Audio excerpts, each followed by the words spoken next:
Hello and welcome along and welcome to the finals day for Tournament 6 of Season 4 of the Farming Simulator League. Lots to play for today, lots of really interesting matches. But before we get into that, welcome to my fellow co-host, Cast by Copter. How you doing, Matty? Hope you're having a good day. Definitely. I mean, when it's an FSL day, nothing can go wrong. And I would definitely love to have a bit of your energy as well in the morning. I know it's not that far away in the day there in the UK because we are a couple hours ahead. So I have been waking up already. But anyways, here we are. Unfortunately, we are missing Kermit at least for the time being. So we'll see if he's going to be joining later on the broadcast. But definitely, I mean, what a day. So many storylines to be talking about. So many teams who can make it to the grand final and some teams who will have to kind of like bite their nails to know if they're going to make it. Absolutely. We have such an amazing story in what's going on in the standings at the moment, because we've got two of the top four teams haven't made it through to today's finals. That is Mind Sanity and Bednar, and for Bednar, it's really horrible because it's making them drop down the table, getting nearer and nearer to the to going out. I don't think they're going to, but it is not a good position to be in. The other one, of course, is Cortiva are not through today. They're sitting in 8th position. Astragon is up there with them. And it could be we don't see Cortiva in next month's finals. It could be definitely. I mean, that is definitely a possible thing because we have Astragon who made it to the finals and they're going to be at least collecting 30 points. And that's going to mean that they're going to be tied with Cortiva. So depending how Astragon's match will go, that's going to mean that they might have a playoff that they need to do. But we're going to be having the introduction, so enjoy because Kermit is here virtually. Welcome to the Farming Simulator Tournament Client Tutorial. This video will give you a quick overview of the game mode. A match consists of two teams with 3 players each. As soon as the lobby is full, the game starts with the pick and ban phase. Here, vehicles and machines with specific characteristics and different advantages can be chosen. First, the two team captains take turns banning vehicles that are unavailable to either team during the course of the game. In the pick phase, the captains can select a powerful team perk and optionally choose to reserve a harvester and a baler. Following this, all players in turn choose their own tractor and individual player perk. A small challenge during the pick and ban phase is the limited time and points a team can spend. Choose wisely so that you have enough points for each player on your team. For more details on vehicles and perks, check out our stat sheet at fsl.giants-software.com. Before you start into the game, let's take a quick look at the view. The map offers for both teams hilly terrain, 2 separate fields, and a barn and a silo on each side. You can get to your barn via 3 dynamic drawbridges. But be careful, crossing them might be difficult as they are tied to your opposing team's bridges. You can, however, take the safer route over the stone bridge instead. As soon as the game starts, each player sits in their selected tractor in the starting area. Make sure you have a quick look around, as random combines and balers spawn on the pods around the starting area. But only one team can claim each piece of equipment, so be quick or you might miss out. If a team manages to secure all of the combines or balers, the game ends in a rush. Unless the team is well prepared and has secured a vehicle or piece of equipment during the pick and ban phase. So how do you win? The goal of the game is to score more points than the opposing team. You get points for bales delivered to your barn. To increase the bale value for bales put into the top of the barn via the conveyor belt, you have to sell your grain harvested in the field at your team's silo. When doing so, you not only improve your own multiplier and lower your opponent's, but you also influence the speed of the conveyor belt at the barn.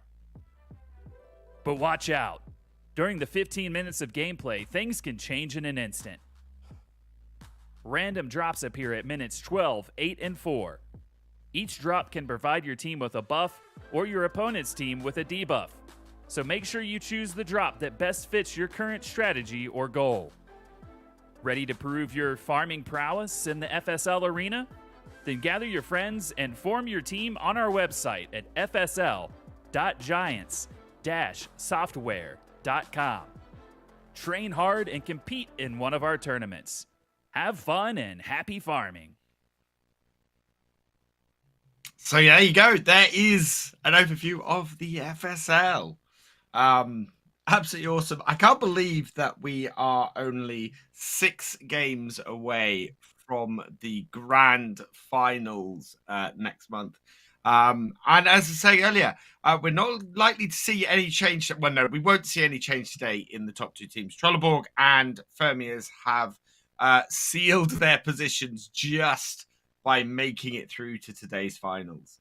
And if they get to, and they're at different ends of the bracket today. So if they are going to play, they will play against each other in today's final. But we have lots of other teams coming in who are new, who are wildcards. That is true. We're going to be having a look of the circuit points in a matter of seconds, and then we can see what is the score standings and what are the changes, what might happen. These are before this week's tournament. So this is the current standings, and as we know, Astragon, they made it for today, so they're going to be currently tied with Cortiva. So, of course, Cortiva, they lost their game, so they didn't make it, so they are currently basically tied with 90 points. So the first game of the first round for Astragon is very important, because if they're going to win, then they will, of course, definitely be taking the spot on the grand finals at least versus the situation with Cortiva. But if they will lose the first game, there's a point on the rule which says that if there's a tied point situation, they will have to do a playoff. So they will have to play one extra game that's going to be deciding who will take the place on the grand finals. But that's going to be too early to tell, because there's so many storylines. There are some other teams as well, and I think Alex had a pretty good idea about it. Yeah, it's really interesting today with the overall standings. Of the top 8 teams, 4 of them are not competing today, and as a result, all 4 of them are, well, no, all of them except for Mind Sanity. Mind Sanity have given themselves enough breathing space at the top of the standings to remain where they are. All the others are under threat. So today's bracket, which we have up now, you can see in here, as I was saying a couple of minutes ago, we have a whole load of teams that have not made it through to finals before. Timo EG, this is their first set of finals. Farming Friends, this is their first set of finals. Agrul, they have only made it through to the finals once so far. So yeah, lots of teams here who are getting points on the board for the first time. Unfortunately, the minimum they need to get through to the grand finals is going to be 90 points. And that means winning today's overall the overall finals today. And yeah, I with Trelleborg and Fabius Flamboyance in there, I don't think that's a realistic possibility for them. Yeah, that is definitely. It's a very hard thing to do. But I mean, we have seen miracles to happen sometimes. So who knows? Let's not count that out yet. Of course, we also had Agrol with 30 points. So they will need to get at least a second place. So that's going to bring them 70 points. And then they would be making total of 100 points. And then they would be kind of like knocking down the last place away. Going to be tied with the points with Valtra on that situation. And of course, we spoke about this tie situation. So let's say that Agrol makes it the second place. Then this whole battle with Astragon and Cortiva doesn't matter, because they both will be out of the finals instead. So a lot of things to happen here. But of course, when we do have the first game starting in about, I think, 1.5 minutes or something like that, then we'll see how the action starts to fold. And I mean, boy, I have been waiting for this day, the last online tournament, when we finally know who's going to be going to the grand finals. And of course, I mean, the grand finals, it means only one thing, and it means live pancakes. Oh, absolutely. Although I think I have a feeling that unfortunately we're still remote next month, while the teams get to play in the studio and are live and will be in front of us for that. I think unfortunately we're still not quite gonna. We'll still be having our pancakes virtually, unfortunately. But our first matchup today, Team Trelleborg versus Team OEG. Any thoughts on how this might play out, Matty? Well, I mean, Team OEG, we spoke to them. That's one of those teams who don't have the circuit points so far, so they need to win the whole tournament. And of course, I mean, well, they need to win Trelleborg first to be kind of like proceeding to the next stage of the finals. So, I mean, if Team OEG can win Trelleborg, I don't think there's any reason why they couldn't win the tournament. So, in a way, this match is interesting. Team OEG, I think they performed yesterday better than. Well, at least I expected myself. So, I mean, who knows how well they're going to play? Will they find some kind of disruptive strategies? Trelleborg, I don't really know how much they have played with Team OEG on the past. So is there maybe some unknown factors on the strategies, for example, that Team OEG is playing the game differently versus Trelleborg, which they haven't have seen before from the other opponents? So yeah, I mean, of course, Trelleborg is a huge favorite on this match. I'm not going to lie on that. But if Team OEG manages to find some kind of a way to get past Trelleborg, I think the path to the final might be even open for them. I agree. It's really interesting looking at the play-ins yesterday.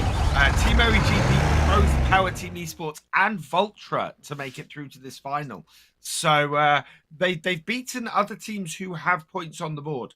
So it's not completely out of possibility that that they might pull off a shock victory here against Trelleborg. But we will see as we're now into the ban phase. Team OEG immediately getting rid of the Massey Ferguson. I wonder if they're going to leave the telehandlers open or whether Trelleborg might get them banned. Because, yeah, that is a very dangerous thing to do for... a very dangerous thing to leave with Trelleborg is that telehandler open. They are very, very good with that. Yeah, and that's it. Definitely seems to be the case because the bans definitely are showing that the telehandlers might be on the play because either of the teams have made the first ban on the telehandlers, and usually they will take both of them if that is the case. So yeah, we just might have them. I mean, I guess maybe Case is going to be banned, maybe as the last pick from Team OEG. Not sure. Let's see what's going to be banned. It's always hard to guess what's going on the players' minds. But anyway, there we have the last ban just coming up. And it's going to be Manicho, so it's going to be one of the telehandlers banned, but the other one is still available. So this is an interesting situation. So that is still in the play. Maybe Team OEG realized too late that, yeah, we forgot that it's Trelleborg. We need to ban the telehandlers, and then they will try to do the best they can. We go to the captain's pick phase, and let's see. I mean, Trelleborg, we didn't see them yesterday. Is there going to be anything surprising? Not for now. Like I said, and kind of like we all agreed that if Trelleborg has something new on their sleeves, they will not probably show it here. They will save it for the finals. At least that's what I would do. But of course, the guys, they must be very self-confident about what they are doing. So maybe they are thinking, yeah, we can just do it here. I mean, nobody will find a counter strategy for that. So we just have to wait and see. But no surprises so far.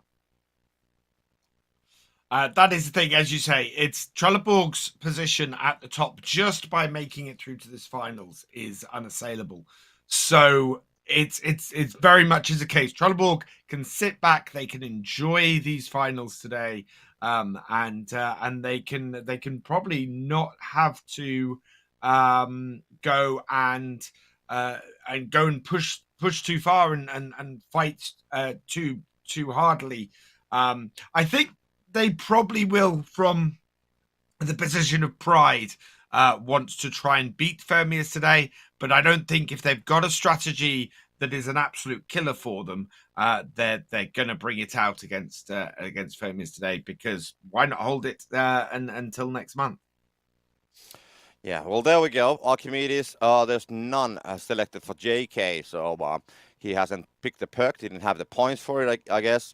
And then now the game is going to be starting. So, I mean, not that many surprises here. Maybe, yeah, it's pretty standard, to be honest. No, I mean, just okay, we'll see how this is going to go. John Deere is quite default. We have seen Deutsche Fahr being used yesterday. Valtra actually almost a similar picks, except the Team OEG will go for the bigger tractor. And now we should be heading to the game, and we'll see the first bale. Trelleborg has been making history on the path with the first bale, so we shall see if they have been practicing with it.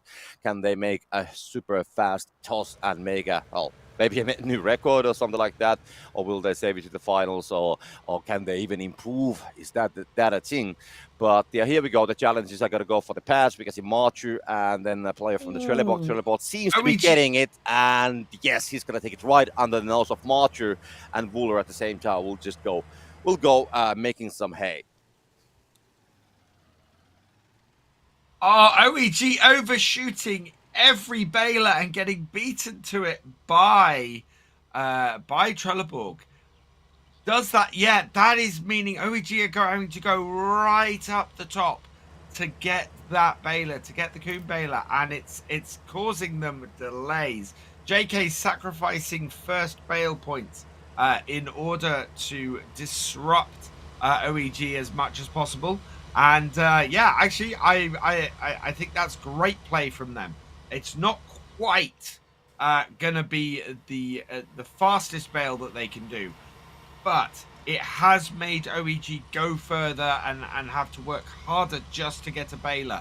And as a result, yeah, it's costing them valuable moments with that first bale as well.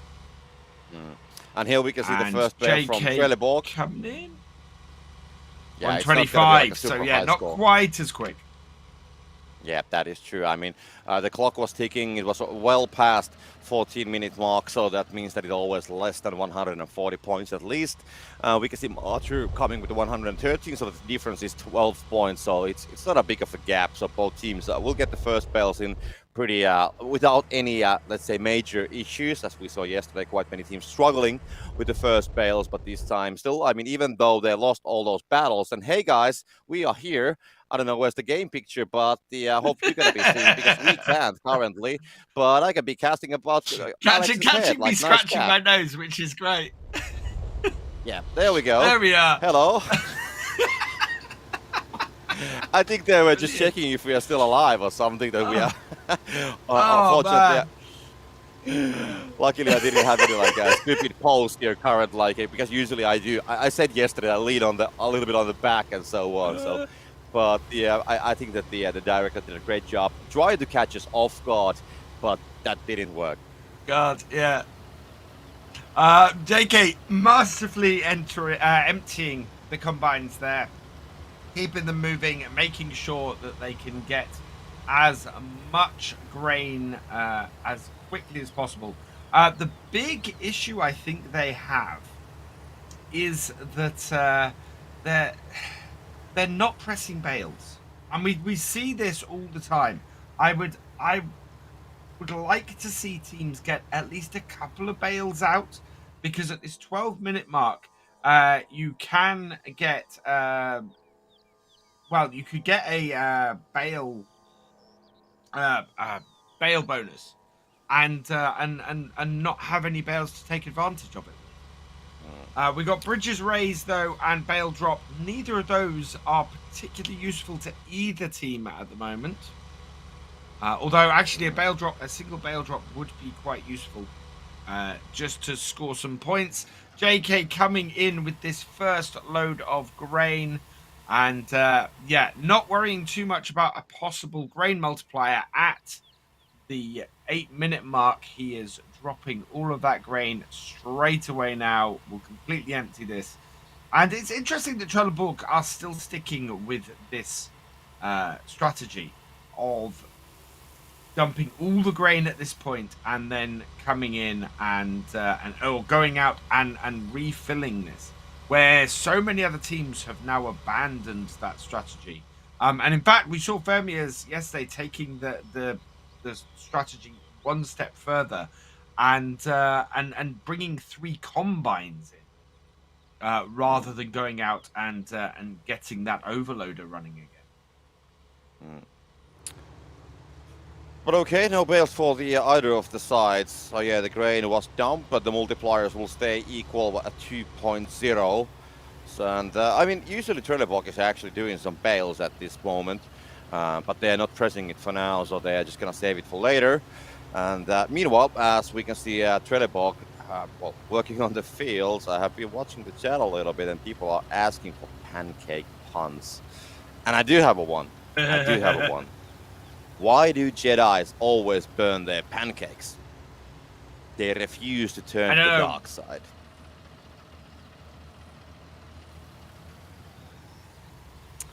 There we go. There you had it. Sorry, Alex, you didn't have the time to answer it. I didn't want to leave you No. hanging. Oh. Now, how are we doing for grain on here? Both teams still very, very similar on the grain here. OEG actually playing Trelleborg play for play here at the moment. It's a dangerous strategy with Trelleborg, that though. You need to do something to slow them down, because Trelleborg in the latter game, all they do is speed up. All they do is get faster, produce more bales, and bale for bale, they will easily beat teams.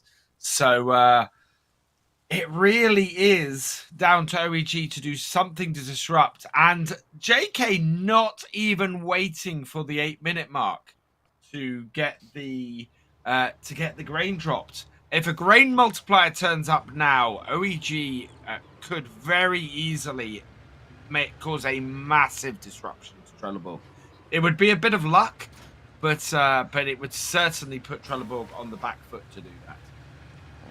This is a little bit suspicious, to be honest. I mean, I don't remember, or I might be remembering it wrong, but it's not that usual that Trelleborg doesn't have any bales when we are coming to 8 minutes. They always have been pressing them, and they have been just unloading so a lot of grain. And now we can see Team OEG still collecting it as well. They have 60k. So both teams are so very heavily stick with the grain game. And there we go. We have the 8-minute drop. And please let me have something disruptive. That's what I'm asking for.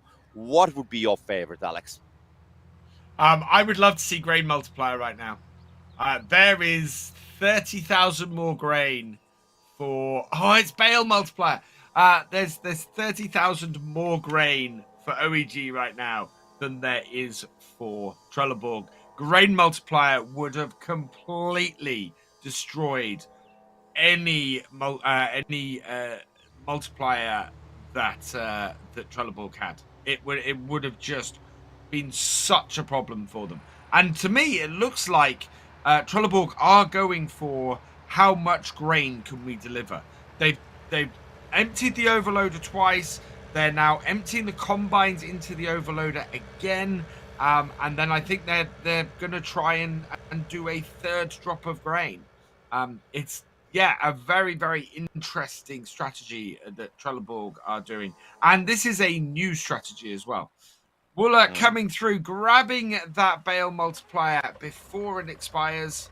I do not believe OEG, though. No, they have. They've just jumped across and grabbed theirs as well.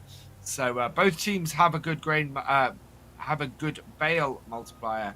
And some good play here from Trelleborg. They have countered OEG dropping grain, and it looks like all the grain is not at the silo for OEG. So these bales are going to go in with a 1.6 multiplier plus the 2.3, or can they go in time? No. That was the second calculated. one falls off. That was calculated. I mean, they put the bales on the belt when they had a lower multiplier and a faster belt, and then they just, started to unload exactly at the same time as they put it on the belt, so they managed to climb the multiplier as their advantage and still get the full points, but have the bales faster going up on the hill. And Trelleborg actually making a mistake there, and they will drop one of the bales. And about the strategy, you said, Alex, that this is something which we haven't seen on the past from Trelleborg, and I'll be honest, I don't remember how OEG played exactly yesterday, but I'm just, because both teams are doing the same strategy, as we can see, and both teams are executing it pretty well. I'm just wondering if Trelleborg is actually trying OEG strategy from yesterday and trying to see if they can do it better. That maybe they saw something on it yesterday, but I'm not sure if this is how OEG played yesterday, but I think it's pretty close to it. OEG seem to be using the more standard strategy of loading up, so unloading the overloader for the first at the 12-minute mark, and then doing the overloader and 2 combines for the second one. There seems to be a couple of extra vehicles looking at the map up at the grain silo. So yeah, they're using the same strategy that pretty much everybody else is. Whereas we've not seen this strategy of taking the overloader 3 times to the silo that Trelleborg are doing. Does seem to be a little bit of a strange strategy. It delays Trelleborg in creating bales. Bale creation has not been a problem historically for Trelleborg, so I'm not surprised if they then catch that up later. But yeah, it does seem to be a little bit odd for Trelleborg to be waiting until nearly the 8-minute mark before they create their first bale. That seems to be something that could very easily be exploited by teams. And We actually, spoke looking, I was just we sorry. spoke And actually, looking at it, it's something that has been exploited by OEG because OEG have the better multiplier at the moment. Yeah, and we spoke before the game that if Team OEG finds a way to beat Trelleborg, and I mean, this is definitely doable for them. They are just 11 points behind, so they're actually doing pretty well considering that we have 4 minutes on the clock. Probably Trelleborg has some kind of a late combo, let's stack all the points available, and they're pretty good at it, so we shall see. But I still think that 4 minutes remaining on the clock and Team OEG is definitely on the play. They don't have the bales, that's a problem, but still they have been doing well so far. So this could be the disruptive gameplay in a way, or not a new strategy, not really disruptive, but a new strategy which they are trying to use to beat Trelleborg. But I think Trelleborg with getting more bales on the belt, having pressed more bales, so I think they will be just slowly getting ahead.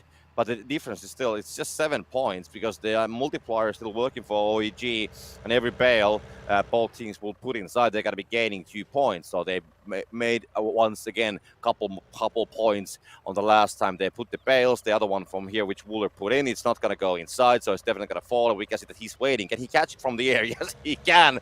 Look at that skill. He's just waiting there, almost like a pancake would be, just dropping from the plate and just put it right on the mouth. And we can see also Gray stacking something on the first floor, going to be missing the other one, but they do have only 3 bales, and that the bale number, the bale count is going to be a problem for the Team OEG definitely, as Trelleborg, they have plenty of those available.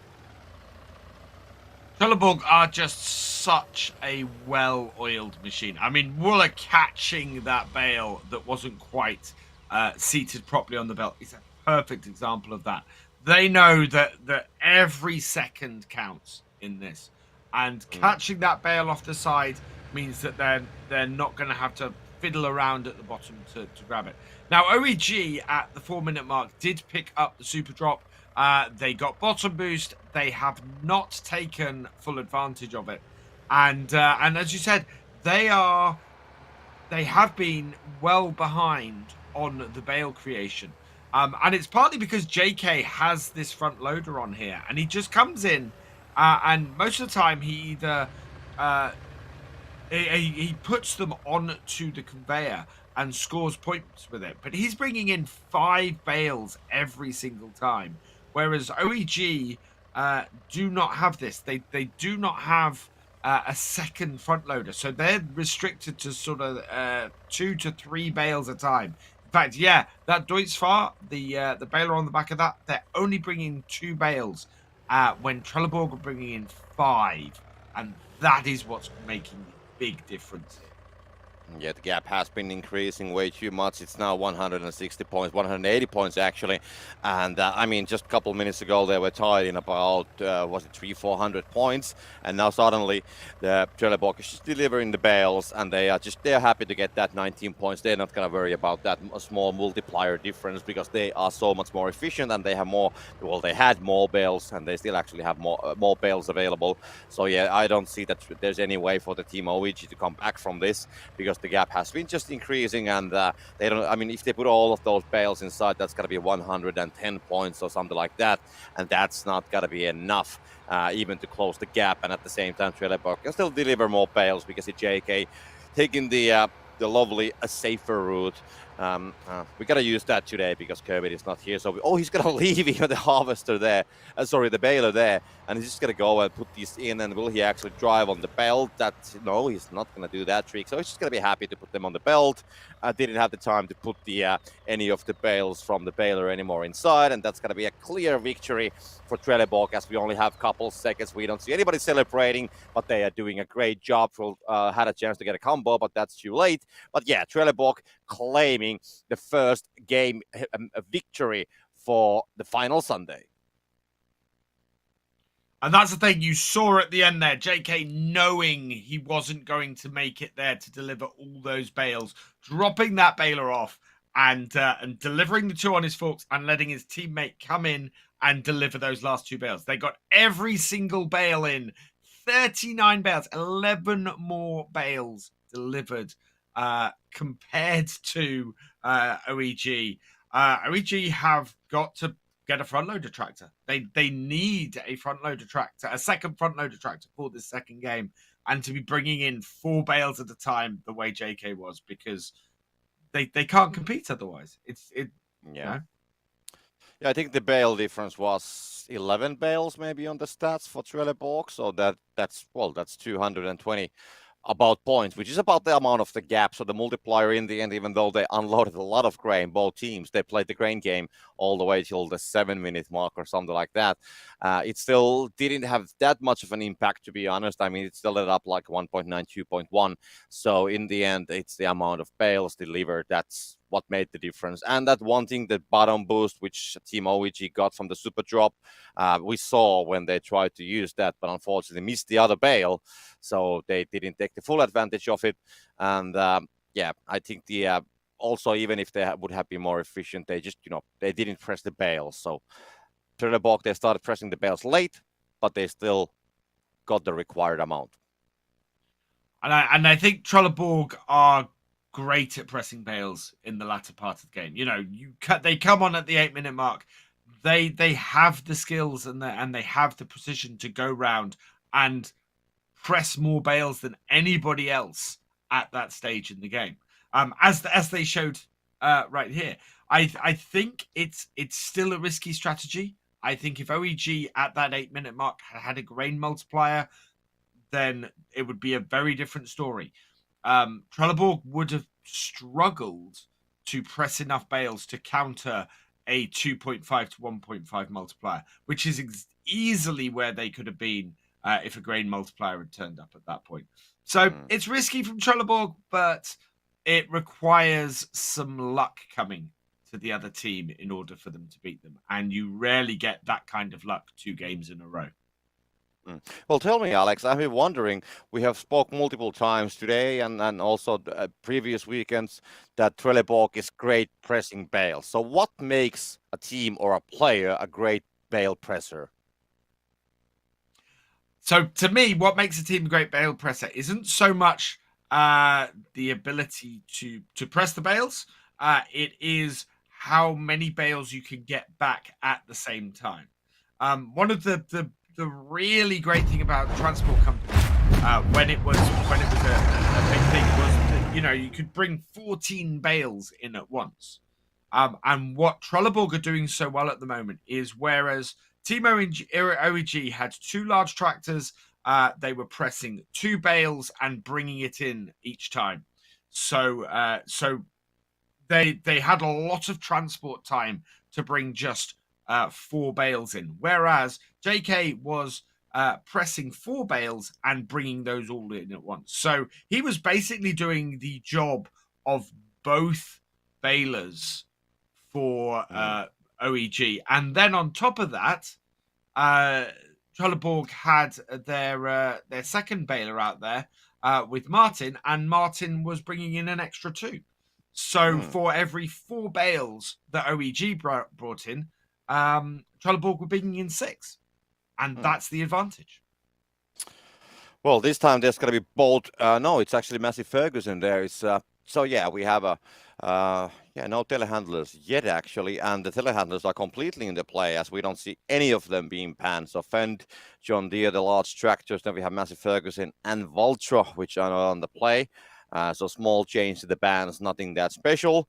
And then we'll see. Last time we didn't see a captain's. We were missing one of the picks for the Trelleborg. They didn't choose something. Yeah, it was a player pick actually, not a captain pick. So bottleneck for the both sides, and pretty much the same case. Ideal bottleneck, and then on the player pick phase, Trelleborg was missing one of the perks, but I guess now it's going to be quite similar selections as the kind of like the whole diagram has been following the same pattern more or less.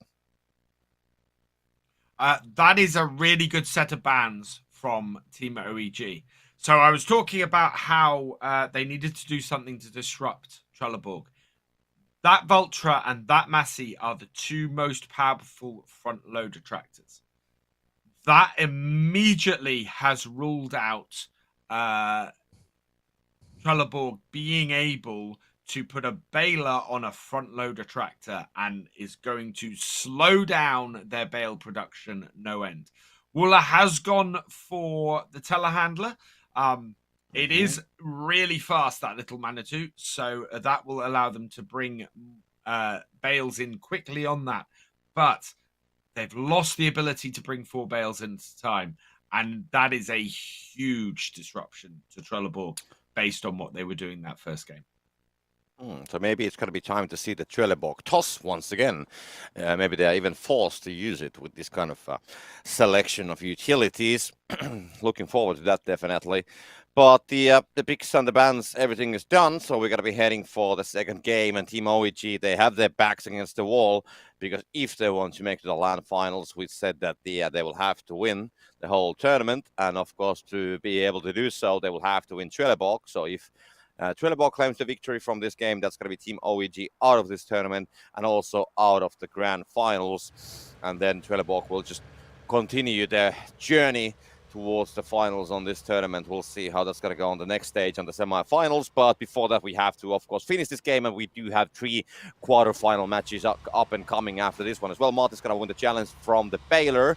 So once again, Team OEG losing the early battles. We can see Marjorie, nobody will be challenging this place, so he's going to be getting one, but he has some problems. Going to take a couple more seconds of time. That's going to be, of course, affecting to the first bale, as we can see that they do have Coup de Grace already grinding there on the fields, and we can see Marjorie just heading there to make the bale and toss that away, and JK seems to be done with the bale pretty soon. There we go. He's going to be heading towards the barn. No, he's actually going to take his time. He's not going to be having any kind of a hurry. Look at that. He's just circling there, cruising as Marcher starts to head towards the barn. He has the bale on the back of his tractor, and well, we can see 14 minutes going to be reached, so this is going to be sub 140 points for the both of the teams, and JK coming up, and that's going to be about 135-ish, 7. So that's good. So Trelleborg wins it, and Marcher, let's see what he can come up with. Can he challenge it? He's going to swing it. No, he's going to reverse it in, and it's going to be getting stuck there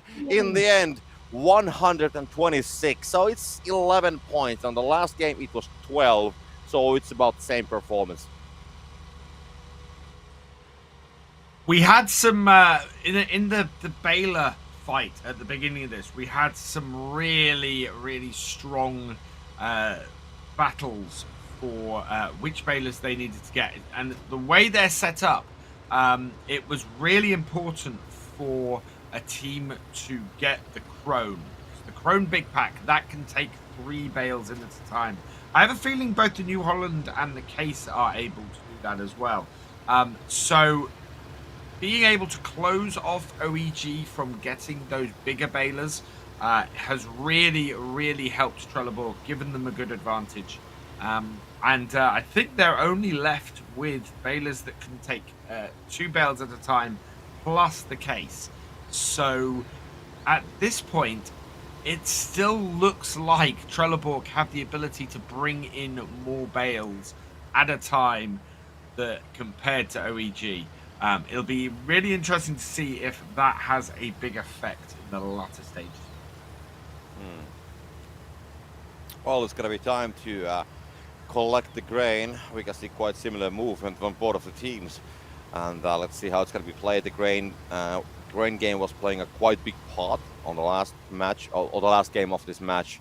Let's see the 12-minute drops as they are coming in. what we will be getting out of those. And I mean, these guys, they just stayed with the grain all the way till what it was like 7-8 minutes. The drops are here: direct delivery and crazy tool. So what would be your pick, Alex? I think both teams will ignore this. Direct delivery is completely messes up both of their strategies, and crazy tool. Neither of them are bailing, so there is no point in going out of the way to grab one of those. And in fact, both teams are doing exactly that. They are ignoring those pickups because there is no advantage to either team to grab those. It looks quite similar as the last game, as they will start the unloading of the grain and probably gonna start collecting more pretty soon. We can see Marshall still unloading it, and Trelleborg is now collecting it. So let's see if how far they will put the multiplier.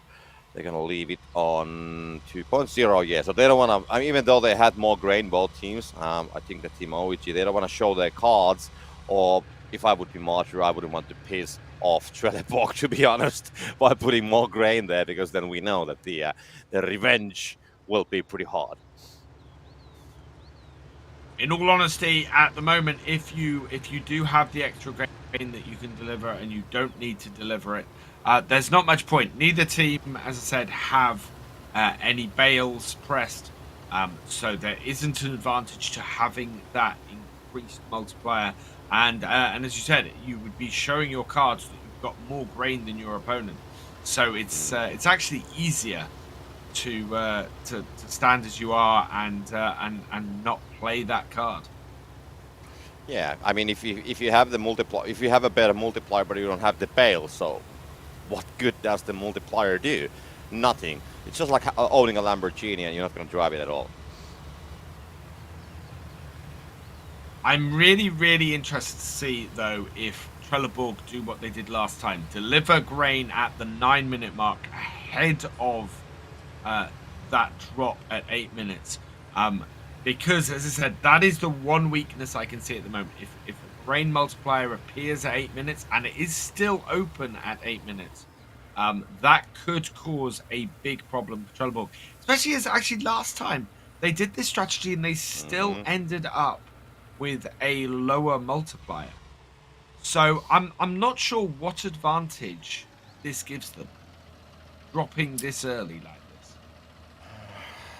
Yeah, they're just gonna keep. I think both sides are just very heavily stick with the grain currently, and this is what we saw in the previous game as well.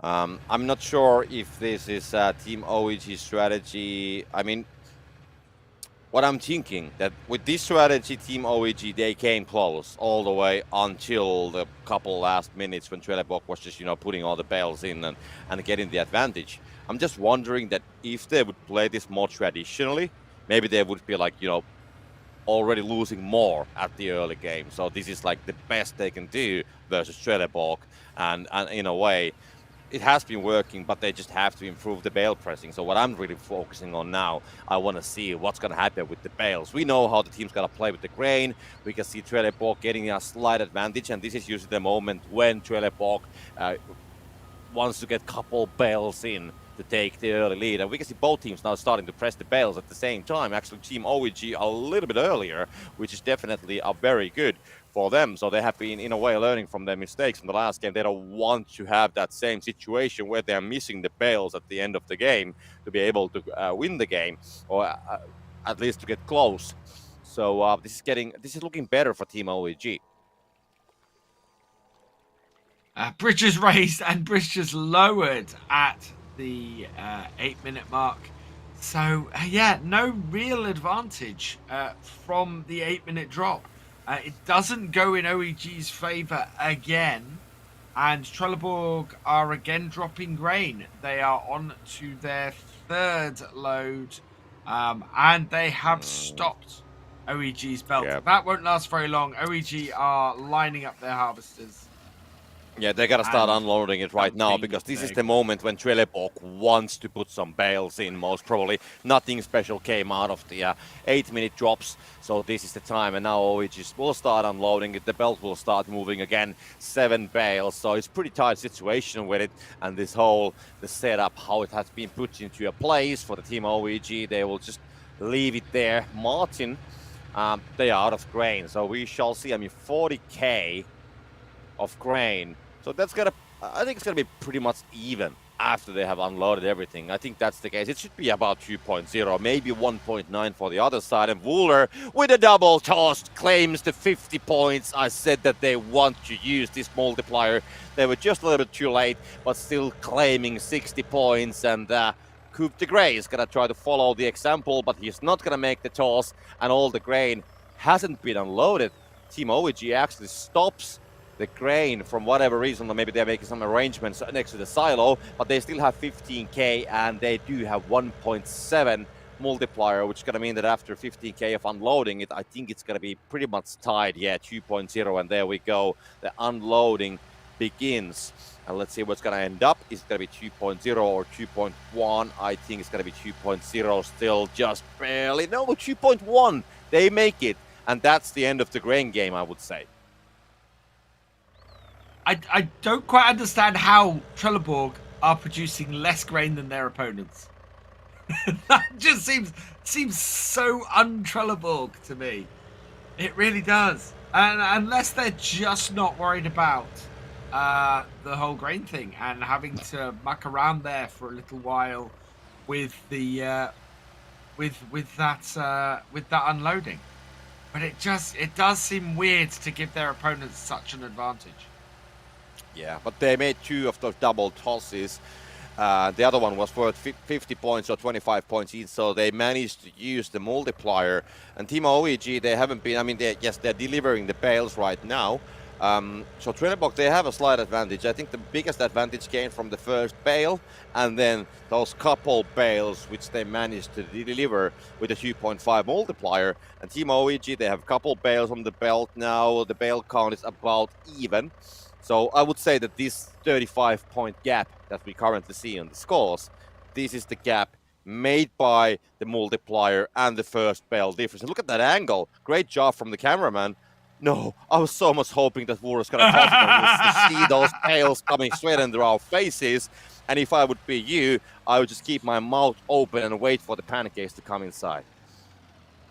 I love how the camera was perfectly lined up to catch the best possible shot of a Trelleborg toss. What's here? And Wooler decided, no, now is not the time. I'm not going to toss this one. And messing up the whole thing. Oh, man. Sometimes it goes how you want it to. Sometimes it just doesn't. Yeah, Team OEG, I mean, this is still looking better than the last game. I mean, it was pretty much tied situation on the last game at this point when we had 4 minutes remaining, and now we have a early lead for Trelleborg. But the bale situation looks so much more better for Team OEG than what it was on the last game, because when Trelleborg had about 13, 14 bales at this stage, they had like 3, 4, 5, so they were like 10 bales behind.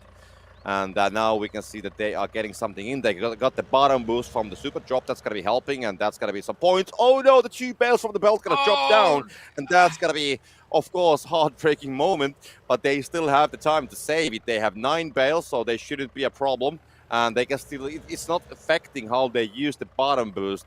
They still have actually 45, 43 seconds. So with a good luck, they will put these inside. And the drop bales, they can still shove on the first floor as well, because they're so close to the door. Just needs to change the side of the belt, and that's exactly where, was it Coupe de Grace who was operating here, or was it Marcher? Coupe de Grace, yes, and he can he make all these 3 go inside? Oh, that's a bit slow, but that's gonna work out, and maybe with the second try, 70s out there, Marcher comes to the rescue, and he's gonna just use power ulti. Oh, look at that! He's gonna swing the one with the bale hanging from the baler, but then he needs to get these inside as well. 5 seconds remaining for the bottom boost, not for the game. So can they make it? No, don't go there, and don't go there! Get on the belt! No! Somebody call mommy. We need help.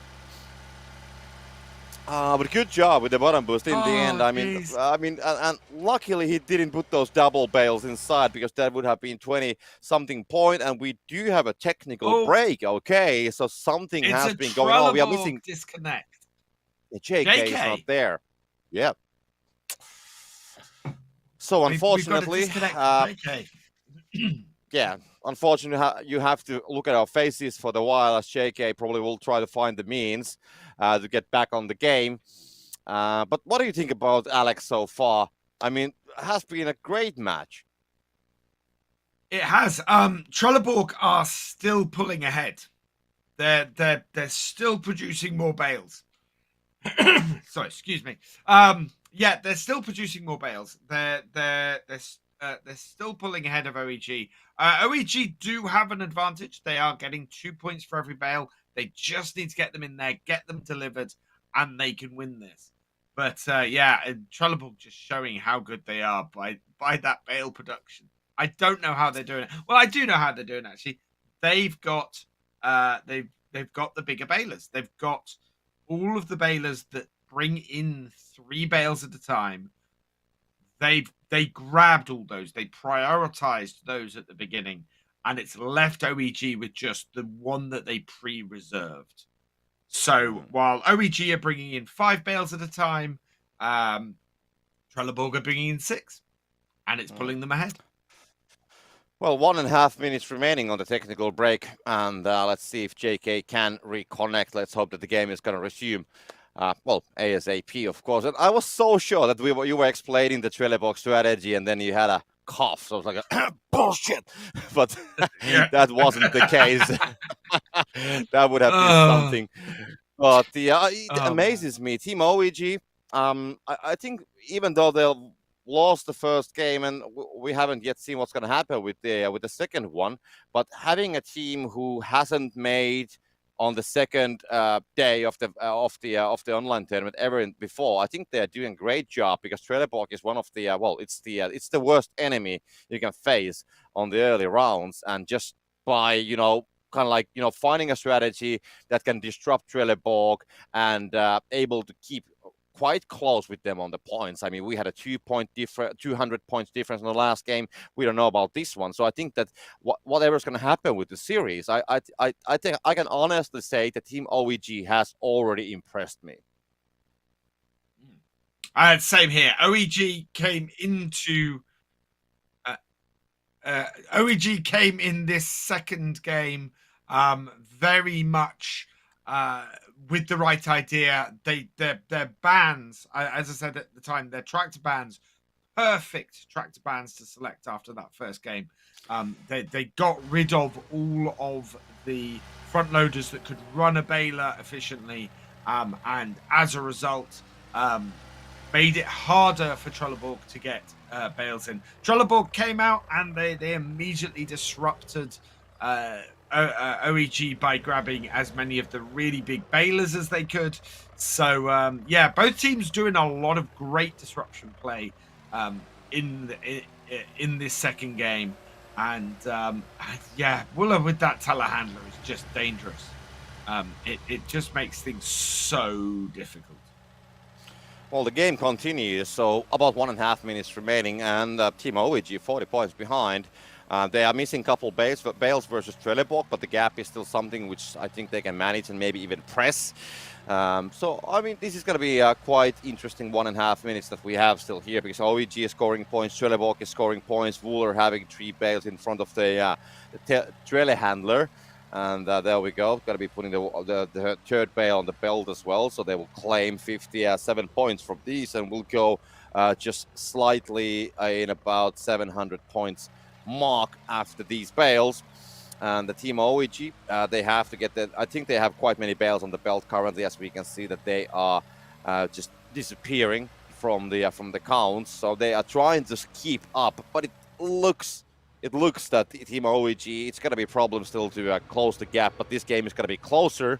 But the closing that 90-point gap it seems complicated by knowing how well Trelleborg operates. And we can see all the three guys here. They're just, it's like an ant farm. They are just, doing everything all the time. And at the same time, we can see Coupe de Grace chilling here, maybe having a lunch break or, I don't know, just waiting for the bales. Look at the guy inside, just waiting there, almost just having his cup of coffee, and Marcher making a mistake at the safer route. And this is that you can see there the difference between Trelleborg and OEG. Trelleborg at no point up until this point have had no bales at their place. OEG sitting there waiting for them, and that is the difference that has been made. I'm expecting a smaller bale difference here, but I am still expecting a significant one. That is the difference. And wow, it's still 10 bales. Yeah, there it's are still 10 bales. 10 bales between these two teams. That is unbelievable. Yeah, in the last game. That is absolutely amazing. Yeah, in the last game, I mean, the gap was about 200 points, so we have about the same here. It's just a little bit closer, but still about the same gap. And I mean, I was expecting that it's going to be closer, but in the end, Trelleborg just manages to find all those points once again and get about the same gap. So in a way, Team OEG, they managed to, let's say, survive longer to be in about equal score. But once again, the efficiency of Trelleborg just showed that they can close the games and they can close them well. And I'm just having a look at the balers that they were using. Both balers that they were using require less fill volume to press bales. So they had the most efficient balers. They had 2 balers that could bring in 3 bales at a time. Trelleborg pick the right equipment, stop their opponents from picking it, and that's why they win. Anyway, we are off for a short break. We will be back in a moment. We will see you then.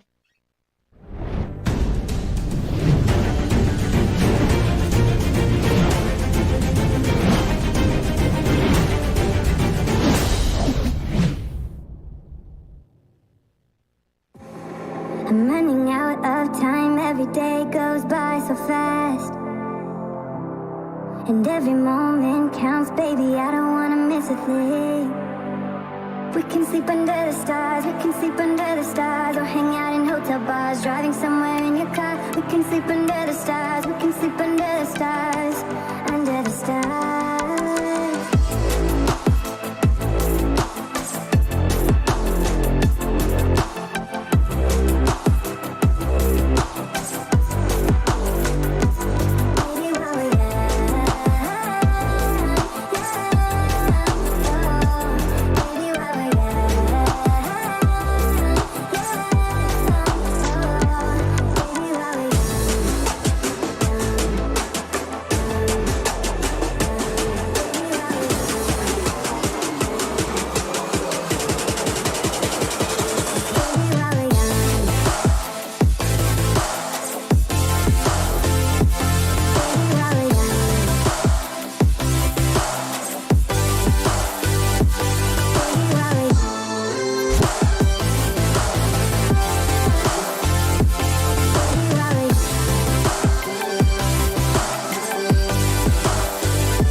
Take my hand,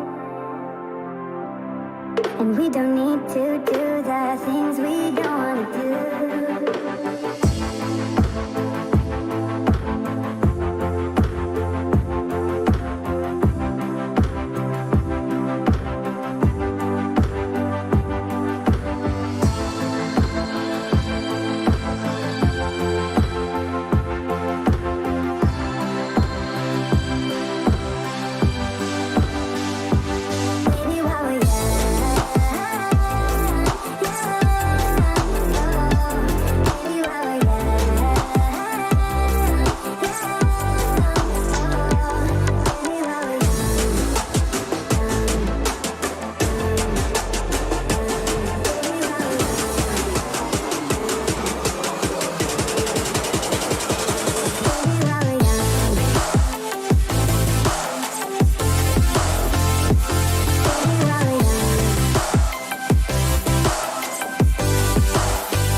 And welcome back. It's going to be time, well, to soon start looking at the replays. But of course, Trelleborg claiming the victory from Team OEG. Kermit is still missing in action, I would say.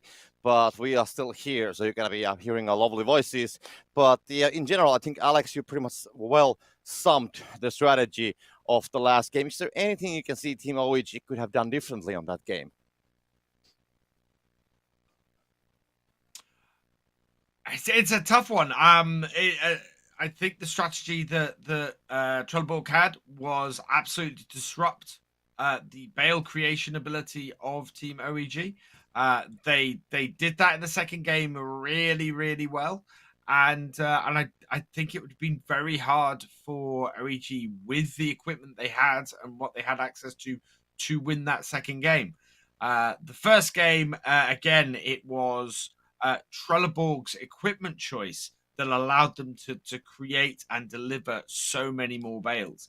Having that second powerful front loader tractor meant that they were able to use that to get 4 bales back at a time at least, and just made all the difference.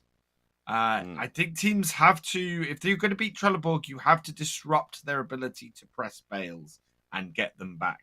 And OEG went in the right direction with it, but it wasn't quite enough. And of course, as you can see right below our boxes, you can see that we are also live on Facebook, also live on YouTube, and you can find the German broadcast from the Giant Software DE channel if you prefer the German language. That's going to be, by the way, live from the venue where the event is going to be hosted this weekend. But we're going to be seeing the replays, and we didn't actually see that many, mistakes. We saw some, but nothing on the scale of yesterday, what we saw from the teams. You can see in these replays actually how masterfully in both these games Trelleborg were outplaying OEG. They were beating them to baler after baler. It restricting OEG's choices and just causing them, in that first game, in fact, causing them to travel such a long way to get the Kuhn baler, which only holds 2 bales, just caused them to have such an issue. Speaking of issues, Wooler was very neatly catching bales off of the conveyor and saving himself some time at certain points. One thing that we did miss a little bit is both times OEG got the bottom boost. They tried to score points with it, were unfortunately unsuccessful in the first game. They didn't get that many points with the bottom boost and didn't take full advantage of it. I think if Trelleborg had got the bottom boost in the first game, that would have just caused an even larger advantage for them. But yeah, so second game, again, Martin beating OEG to that Krone baler. That was an absolute winning moment. If OEG had had that Krone baler, that would definitely have changed things. It only requires 3,600 liters to press a bale, as opposed to the 3,800 that most of the other balers require. So yeah, I think that was the winning strategy for Trelleborg there. The winning strategy is to disrupt the gameplay and technical break. Maybe that was a disruptive gameplay as well, as somebody noted there on the chat as well. You mentioned that the Wooler was catching up the bales, and the replay we saw, that was from the different trial, which we, or the different catch, which we actually saw on the broadcast. So he did that multiple times, catching the bales, which were dropping from the belt. But that game is done. Team OEG, they will not have a chance to go to the grand finals, unfortunately. And Trelleborg, they will, of course, proceed to the semi-final round. But we do still have 3 matches from the quarterfinal round remaining. And, of course, we're going to be seeing the second one in about a minute. So then we'll see how the second game is going to go. And do we actually have the information? Because I don't have it right in front of me. Do. Alex, do you know what is the next game? We've got... So next game up, we got Agrel versus Farming Friends. Agrel have made it through to these finals once. They've got 30 points on the board. If they manage to come second today, which means they do have to get past Trelleborg, they can get into the grand finals next month. Farming Friends, this is their first final. However, I don't think we can completely discount them. They managed to beat Cortiva to make it into the finals today. So there is some good gameplay from them. This though is very much a wild card set of matches. We know very little about both these teams, and I'm really interested to see how they do and how far they get today. How good their strategy is in this game, because whichever of these two teams wins is going to be facing Trelleborg next. Yeah, it's an interesting game because I mean we mentioned that Acral, if they want to get to the grand finals, they will have to get to the final, get at least the second place. And Farming Friends, they need to win the final if they want to get on the grand final. So in a way, and then they still have to do a playoff. And it's interesting, like if we actually would have 3 teams having 90 points, then I don't know how the playoff chart is going to go. But definitely interesting game. A lot on the stake. One team who's going to lose this, it's going to mean that they will not make it to the grand finals, and the one that wins, they still do have a chance to fight from the place on the grand finals. It's not going to be guaranteed. But there we go, the bans. So we can see Massey Ferguson. So one of the telehandler will be picked. The other one, the Manitou, will be still available. And then we see John Deere, Fend being banned by Farming Friends, and Ideal banned by Agro. I like this. This is what I love about wildcard teams. Rarely do we see them spending a point on banning a harvester or banning a baler, and I really love to see that. That is fantastic. And they don't.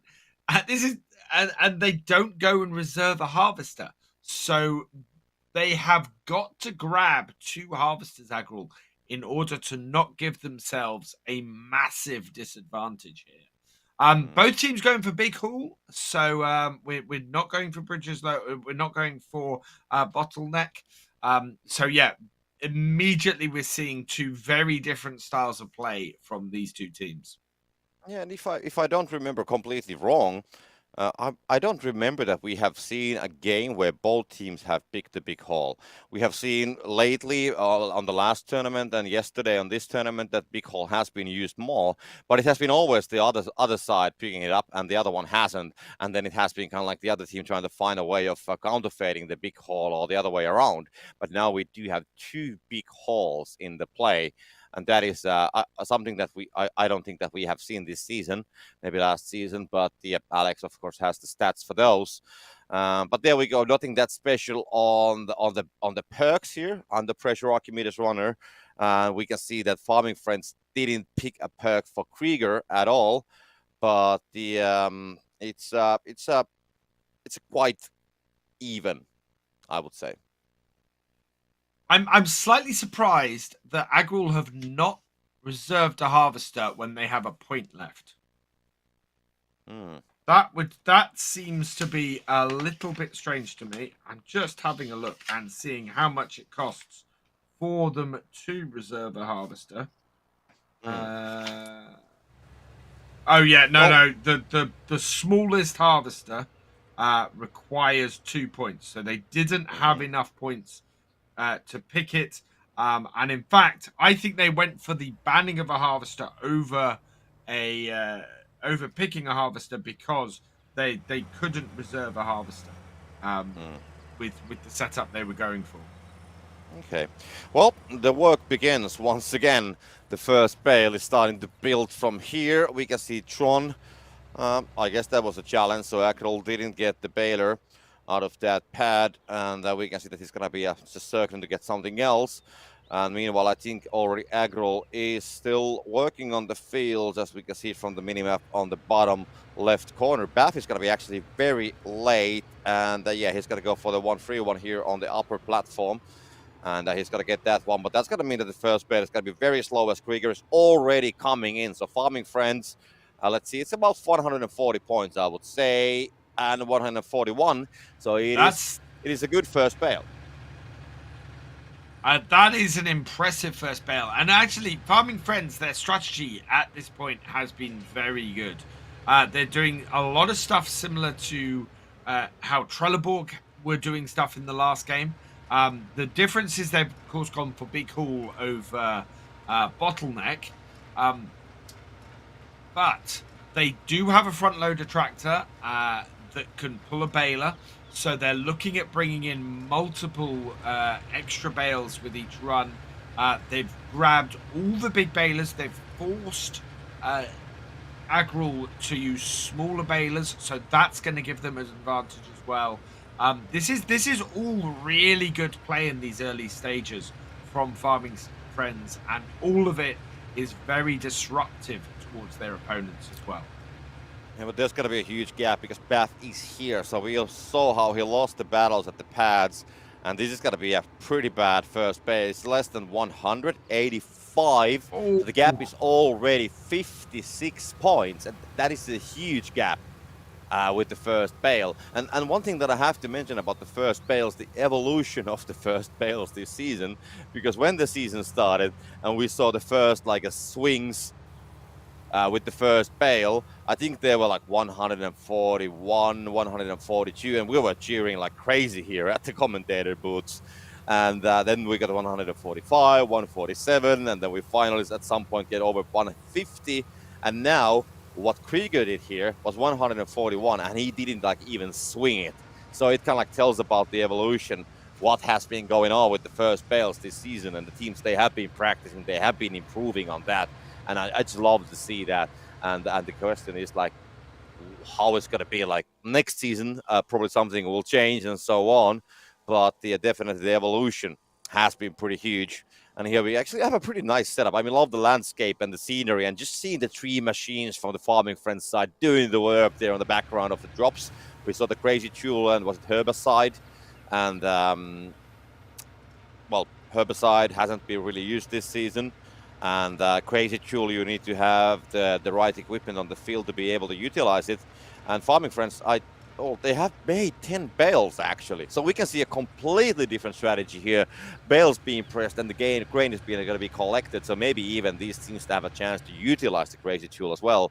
But they haven't gone for it.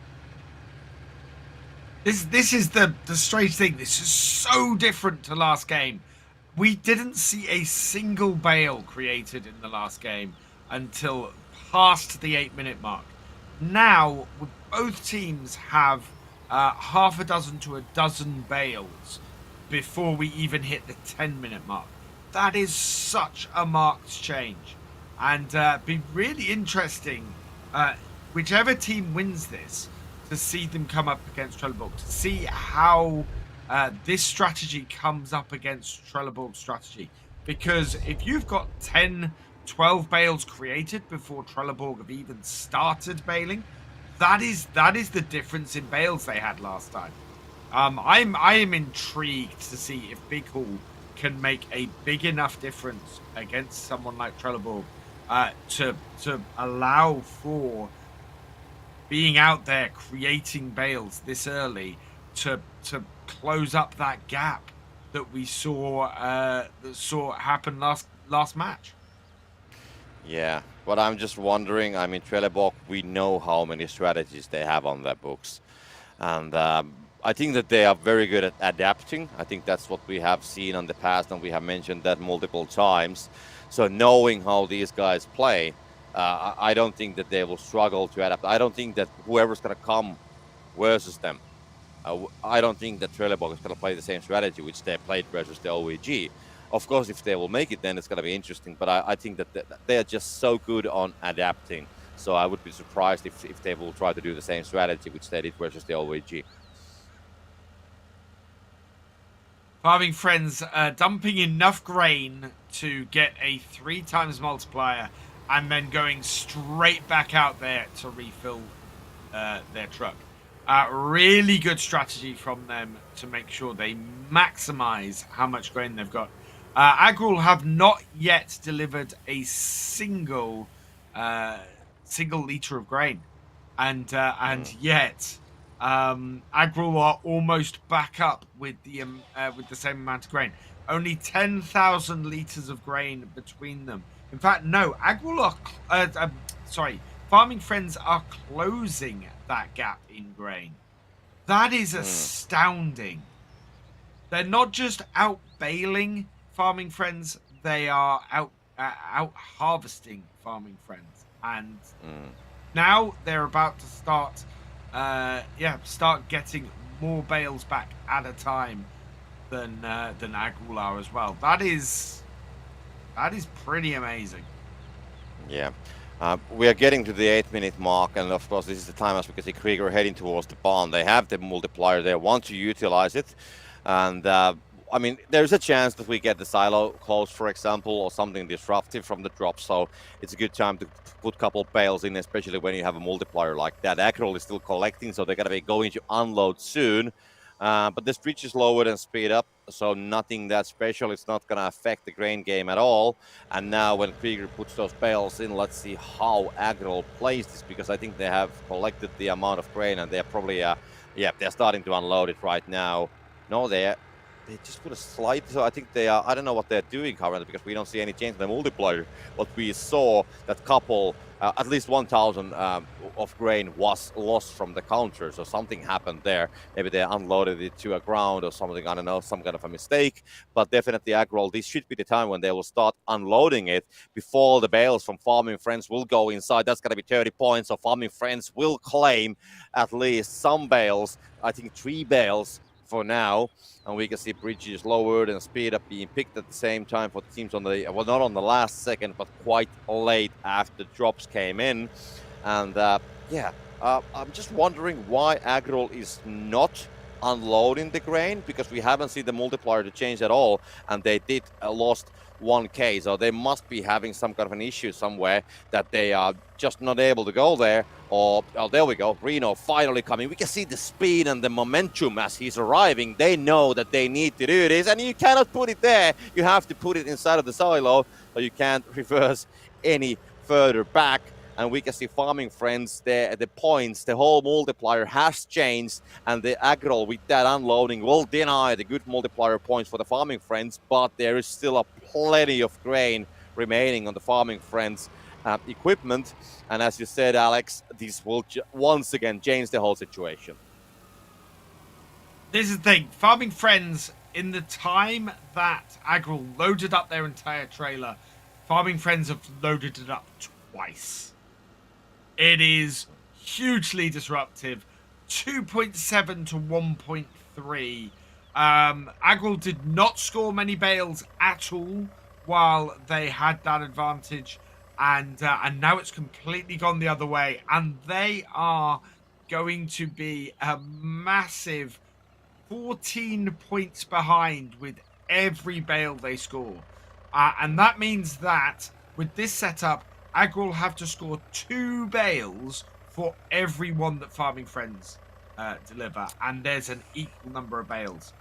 That is not a situation you can win a match in. It is just not possible. Yeah, this multiplier is going to stick, so it's not going to change anymore. It's going to be too late to go back on the fields and get the grain. And it's going to be very hard for Agrol, unless they do have somebody who can master the tractor on the belt and just drive all the way up there to deliver 2 bales at one time to put it inside, or do something like that. But it's going to be hard, as we can see 27 points for each for Farming Friends. That is 54 points from 2. And I'm not sure if the other one's going to go inside even. No, it's going to drop. So that's going to be just 1 bale. And just like you said, Alex, it's going to be very hard for Agrol. I don't really envy Damien's job piling the bales and getting them on the belt and knowing that the points are just simply not there. Because the fact is that he will put... Oh, Reno almost flips. But when Agrol puts 2 bales on the belt, you said that they need 2 bales versus 1 for Farming Friends, but it's actually 26 points from 2 and 27 points for 1 on Farming Friends. So that is pretty harsh. It's more than 1 bale, more than 2 bales for every 1 bale that Farming Friends deliver. That is just not sustainable. There is no way that they can press and deliver enough bales, because also they don't have a front loader tractor out there doing the baling, so the maximum number of bales they can bring back on at a time is 3. And the fact that they're using that Kuhn baler, means that they can only bring 2 back on that. So maximum at a time that that Agril can bring back is uh is 5. Maximum that farming friends can bring back is 7. So yeah, that's just not achievable. Everything is against Agril right now, and I don't see how they can do anything without coming in and disrupting farming friends, without changing this situation. There is nothing they can do, and farming friends is going for a combo, and it's been countered. Agril coming in there at the last minute, managing to get that counter and giving themselves a good 40-point boost. But it's not enough. It's not going to be enough to save them. Good bit of disruption, but a little too late. Yeah, I mean, they have the bales, but the multiplier, it is a huge problem, not gonna lie. So they will, of course, try to do everything they can, but I don't know, it's almost like fighting against the windmills, more or less. That's how I would feel about it. But let's not call it yet. It's 100 points. They have been able to close the gap a little bit. Of course, no super drops are coming anymore, so that's not gonna help them, even if something like that would be available. And so if farming friends just will do the job like they shouldn't have a problem of winning this round. But it's still 2 minutes on the clock, and I think as we are waiting for the final action to start, it's gonna be time for a bad pancake joke once again. So a man in a hurry goes to a diner and orders a pancake. He will ask, "Will it be long?" The cook replied, "No, it'll be round."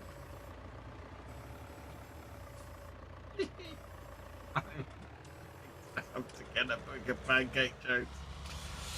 I mean, there's always time for a pancake joke. We know, and especially It's now always when time for we, a pancake joke. yeah, I mean, especially as Well, we especially don't go 'cause to the lands as a challenge, we gotta do it remotely. I was kind of like waiting to have that pancake challenge. Jenny promised that she's gonna make some, and as we don't have that, the yes. only thing what I can do is to make more jokes. Oh. Well, Yos has entered the chat, so there is that. Hmm. He But is, meanwhile, he is there from his vacation. yeah, but 200 points already the gap. Farming friends gonna be well, Agro actually missing that one bale, and this is looking very complicated. It's almost 300 points the gap. Now we can see this farming Lucky Looker putting the bales on the belt, just doing the work.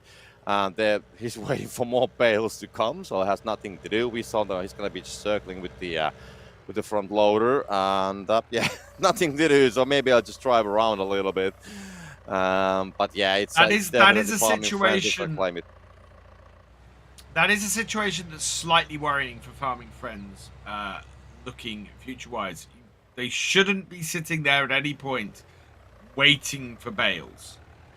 And it's interesting. This is going to be a 1,000-point game from farming friends, which is fantastic.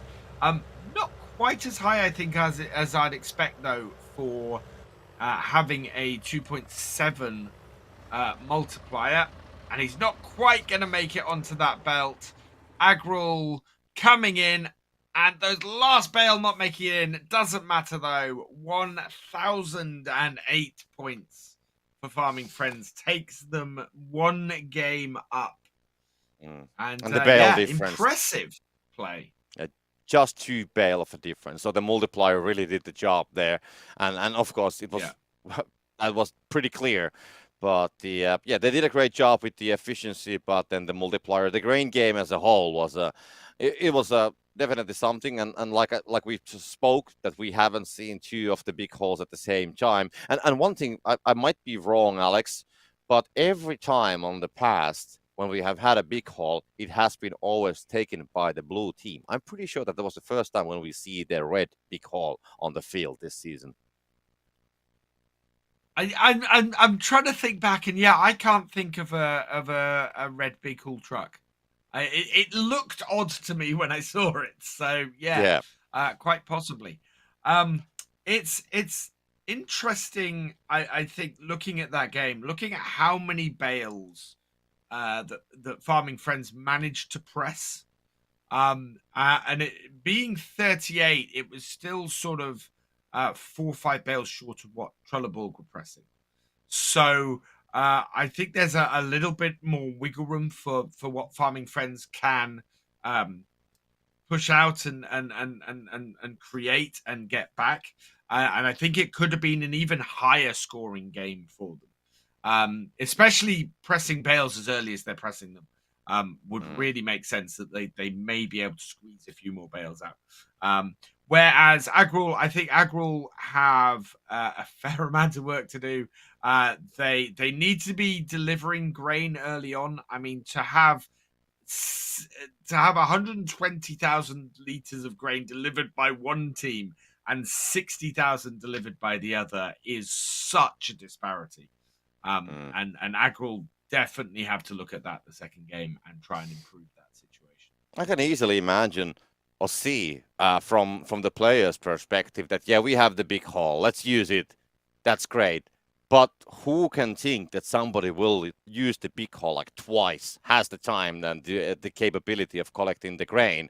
So in a way, I mean, big haul kind of gives you confidence that, yeah, I have the grain, but then somebody just uses it twice. So that is, I don't think that we have seen that actually in the past either. No. It's almost like, going to a fight and I have this gun, I'm going to win the fight, but then the other guy just has a bigger gun or actually manages to fire twice. So it is what it is. But definitely well played from both of the teams in the end. I would say that I mean, even though Astral lost the game, I think they didn't play bad. The amount of bales they were able to deliver, it was still good. But I want to see how the next game goes because, okay, there's something that they can maybe do strategy-wise. And if they go with the same picks, and if Astral doesn't pick the... well, if they take the big haul and if they don't load it twice, then it's a clear mistake because they have seen what the enemy does now. Yeah, I think that was from Farming Friends. That was the most effective use of big haul we've seen from any team yet. So I'm interested to see whether they go with it again. I'm kind of hoping they do because I think they're onto a winning strategy here. As I said, I would like to see them press a couple more bales. I think that is the only hole I can see in Farming Friends strategy at the moment. Agril need to use that big haul better. They need to be delivering a lot more grain because we know Farming Friends are going to do it, and they need to make sure that they have a baling setup that can match the number of bales that Farming Friends are pressing as well. We got the Massey Ferguson telehandler banned here, which is a bit of a strange ban. Doesn't seem to have any disruption on Farming Friends at all. I very much would have done what Team OEG did in the last match against Trelleborg and banned the two more powerful front loaders. I think that makes a lot more sense, especially with spending a point to ban the Agco Ideal. I don't think that makes as big a disruption as they think it does. I think that actually the same telehandler was banned on the last game and only Manito was in the play. I think we had the same ban from that telehandler. But let's not worry about that one because we already go to the captain pick phase. We have big haul and big haul, so we're going to continue with the two big hauls. So now, if either of the teams, I would say, and this is just me thinking out loud, if either of the teams will only load that big haul once, that's a mistake because... I don't know. We just have to wait and see how the teams are going to be thinking about the strategy. The players' picks are here. Runners are coming in, both with John Deere's, by the way. So that is a pretty clear pick. Massey Ferguson, Stage Fast, and Archimedes is going to be picked. And, of course, I think we all know already what's going to be the perk for these guys. Let's see what is going to be the utilities that they're going to use. So Under Pressure coming up, and both will take Valtra. And Krieger doesn't have the points for the perk. So no Under Pressure for Krieger, which is a different one, which I think we had missing on the last game. Interesting. For a but the team time not for the to take first Under day. Pressure, 'cause Under Pressure is... Here we go. Both teams at the ready. And we're off. And Lucky Lucka is making that run. Yeah, let's see how the challenges are. So he's going to run for it. He's going to be in time, actually. He's going to take that away. So we saw Agrol trying to go for it, but they were too late. And once again, Farming Friends going to be winning another duel at the pads. And this was costing a lot of points for Agrol on the last game with the first bale. So let's see if the same will happen this time as well. We can see M-Drone just going for the New Holland harvester, and meanwhile does Agrol. Yeah, Baff is finally getting something, and this is the same upper pad, so he needs to go quite far away to get it. And Krieger, he's back at it, as we can see Lucky Luker just preparing everything for him, and he's gonna disengage already. This is gonna be a good first bale once again, so Krieger has been definitely practicing this, because they should be about 140 if he's gonna toss that inside. Could be even more. 142 is definitely doable if the toss is gonna go inside, but it's gonna be 140. About 139 maybe then. Nope, that's going to be a mistake. So 137, a slight contact with the barn door.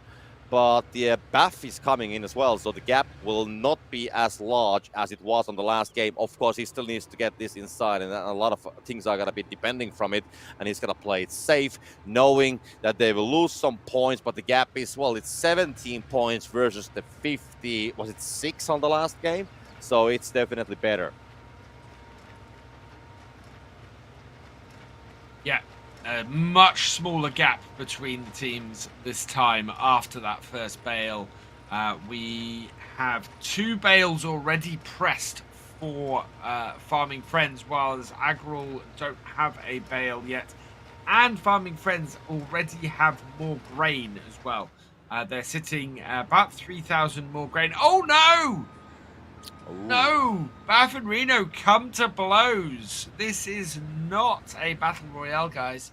And they are breakfast. They are they are costing themselves valuable seconds there by doing that. Yeah, so yeah, let's see. They just mistime it slightly and come to contact. Yeah, that's unfortunate. But heading to the overloader. So yeah, definitely different strategy here from Agrol. They've grabbed the overloader as well as the big haul. Yeah, and Farming Friends 7 bales already. So Farming Friends started to press the bales again very early. Let's see how the grain is going to be used. Damien just sitting there waiting for Baff. So in general, I mean, well, okay, of course he needs to wait because he wants to unload it directly right there on the side. But yeah, it's costing some time, so we don't see the so well-oiled machine, as you use the term, direct delivery and bridges raised. Not going to be having a huge impact on this stage. Maybe direct delivery for Farming Friends would be useful because they have some bales, but maybe they will just not bother to go for it, and will continue working on the fields and just go with strategy as they have intended. And also, I gotta mention, I mean, I made maybe a bad pancake joke on the last game, and I noticed that Felden on the chat said that kind of like, fell a little bit flat. So I mean, I like my pancakes flat, and during the COVID time, when you order a lot of food on home because people were isolated at homes, the pancake was the only food that fit under my door, so I was able to order it home. If we're not in the studio for the finals, I am definitely making pancakes here. Yeah, I think we gotta. I think we need to make some kind of a pancake challenge or something like that to spice up the broadcast a little bit. And I think we need to get Jenny on board as well. She could be the referee if we do like a pancake battle. Yeah. Baff is coming to blows with the buildings and the overloader. I am very much liking this strategy from Farming Friends of having 10 bales on the field before they go and unload the combines. It's really, really good. I can't go through that area there with the auger out. And Baff now delivering grain ahead of Farming Friends. So this seems to be their new strategy. Well, he decided not to use the big hall for this first unload, which is really odd. I mean, really, really odd. Well, Because farming I think friends. it's going to backfire. It looks like it because we can see farming friends definitely collecting a lot of grain, more than 60k already there. And imagine if there's gonna be some kind of a grain multiplier on the drops, then Agro, I don't know.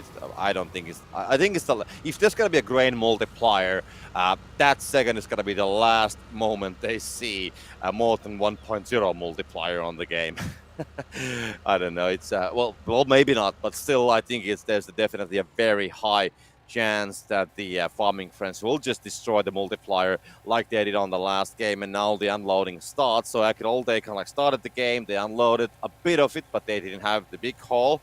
So now if they will just put all in, I don't know what is the grain strategy, because they have a lot of bales. So I think they want to make a good multiplier for themselves and then just put some bales in to get a comfortable lead. And now we can see Akrol actually with the big haul, which only they have 26 collected, so that is not really optimal for the moment. And we are already getting closer to the 8-minute mark. Okay, it's still 40 seconds away, but still. And so if there will be no disruptive drops, then this is the time to use the grain and they use the multipliers, which they have currently, until the things can dramatically change after the 8-minute mark.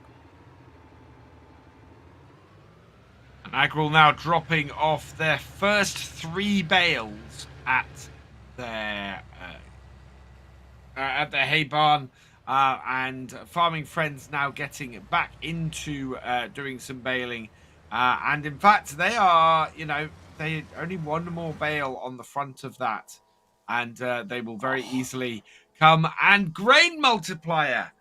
Now that is in the advantage of Agril.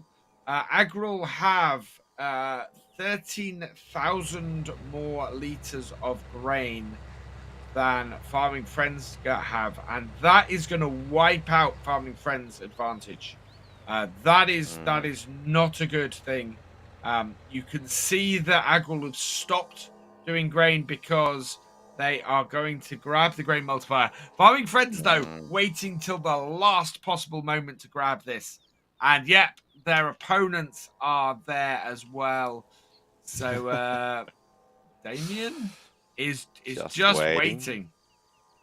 Yeah, they want to. I mean, he could take it already because they are not collecting any more grain, and there we go. He's going to take that away. I think farming friends, they need to wait more because they maybe wanted to collect a little bit more grain still, and that they're just putting it in. So this is actually, I mean, yeah, this is working for Akrol pretty nicely. I said that if there's going to be a grain multiplier, that's the last time when Akrol see more than 1.0 multiplier, but I was completely wrong because farming friends, they decided to use the grain at the earlier stage already, so they don't have the grain to use with the multiplier anymore. So Akrol is definitely benefiting from this.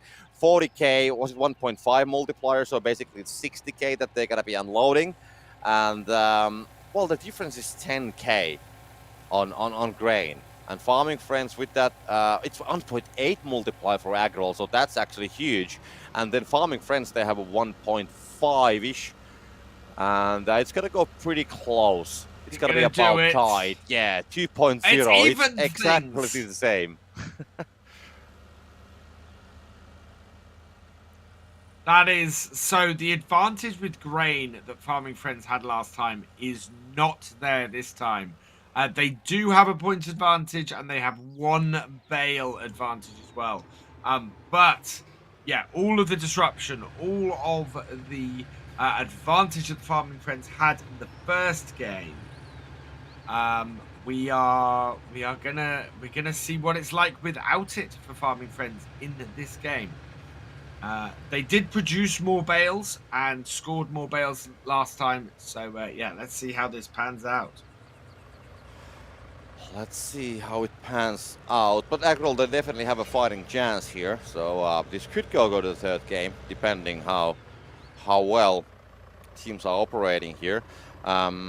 We did see some mistakes from both of the teams actually on the last game when they were operating the belt. We saw Agro dropping some bales. We saw Farming Friends dropping some bales as well. Nothing that huge, but still there was some mistakes. So there's still a chance that it might happen. The bale counts are pretty much even. But Farming Friends, they have the initial lead, so they did manage to get a couple bales here with a better multiplier, and they have the lead of about 100 points. They were leading with, was it 11 after the first bale, or 12. So they have been able to get a couple, 3-4 bales inside with some multiplier before before the kind of like the multiplier was back at even. So they took the early lead, but Akrol is definitely closing up, and they know it. They know that they have a chance. So they will definitely try to do everything in their powers. There's a lot at stake here, so they will definitely try to get all the possible points and make the series as tight as possible. And hopefully, of course, hoping that they will claim the victory from the second game of the match. 220 to 290 points. Oh no! Oh. Which team is that? That is Farming Friends. Yeah, that's... They have a Baylor and Bales stuck. Lord Baylor, 3 bales and 2 bales. And it's going to go to Agrul. 3 bale Lord Baylor. And there comes down. And if they want to get those bales, they need to go there right now. That. But it seems that they have abandoned it for the none moment. of them are about, and up it goes.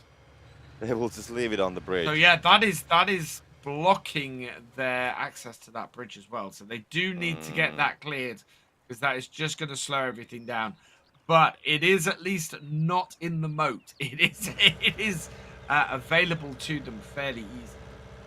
Yeah, I mean, there's still more than 3 minutes remaining, so they might go for it later. I'm just worried that, you know, if it stays there, and as it does, you know, it moves a bit every time when the bridge is actually going up and down. So I'm just wondering, like, the longer they're gonna keep it there, there's a chance that it will go to a worse position, and then kind of like collecting it later might not be that doable. But it seems that they are now focusing on completely to operate with the bales they have there. I think there's 3 bales on that baler, so they have 9. So the gap without the bales on the bridge is about 5-6 bales. That's the difference if you don't count the bales that are on the baler. And I think they're just going to leave that baler there until they have a moment when they have a good access to come in and get it. In fact, I wouldn't be surprised if maybe Mtron drops off his baler now and goes and grabs that one. It's a quick, easy set of bales to score. It's fairly accessible. It would make sense to go and grab that baler and bring it over. While Krieger, is out here grabbing stuff. And there we go. Mtron is trying to connect up to that baler. It is still sitting on there, and he's got it. This bridge is coming down. Yeah, it's definitely the right choice. I mean, Lucky Luker, he just needs to work with the bales, not going to be bothered and spend the time to try to get that baler off the bridge. As long as he has bales next to the belt, he has something useful to do, which is in a way, of course, like they are gaining points from it. And then the other guys who are responsible for bringing the bales, they need to get it done, and they did it, so that's good. And now Farming Friends, they're looking pretty comfortable. 1 minute and 15 seconds to go, and the gap is 90 points. The bale difference, actually, Agribul is leading on the bale, so there's a chance for them. And we have seen that they're actually operating pretty well there. No mistakes there. We haven't seen much of a mistakes from either of the sides. No bottom boost, no crazy things happening at the first level of the barn either. So both teams are just doing it, but the time is the key factor here, because those extra bales which Agrol has, they are kind of like the key of closing the gap and getting to a very tight and almost even scoreline. And the question is that, do they have the time to put them inside, especially when Reno is still coming and they're going to be heading to the bridges. There can be no mistakes here, and he's going to go. The bridge is not going to do any crazy stuff, so they're not going to get stuck. 30 seconds to go. Can they do it? That is the question.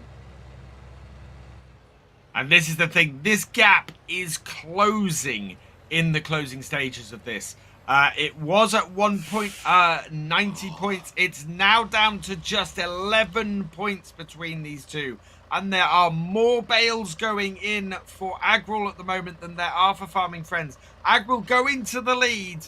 Oh, Is there anything there? Mtron it's needs to get close. this in. No, Lucky Lucka has no. failed. It goes to They, Agril I mean, if they would in have the been able to last 10 shove that one more seconds. bale, yeah, so What was the close. But points I mean, difference? Yeah, one bale.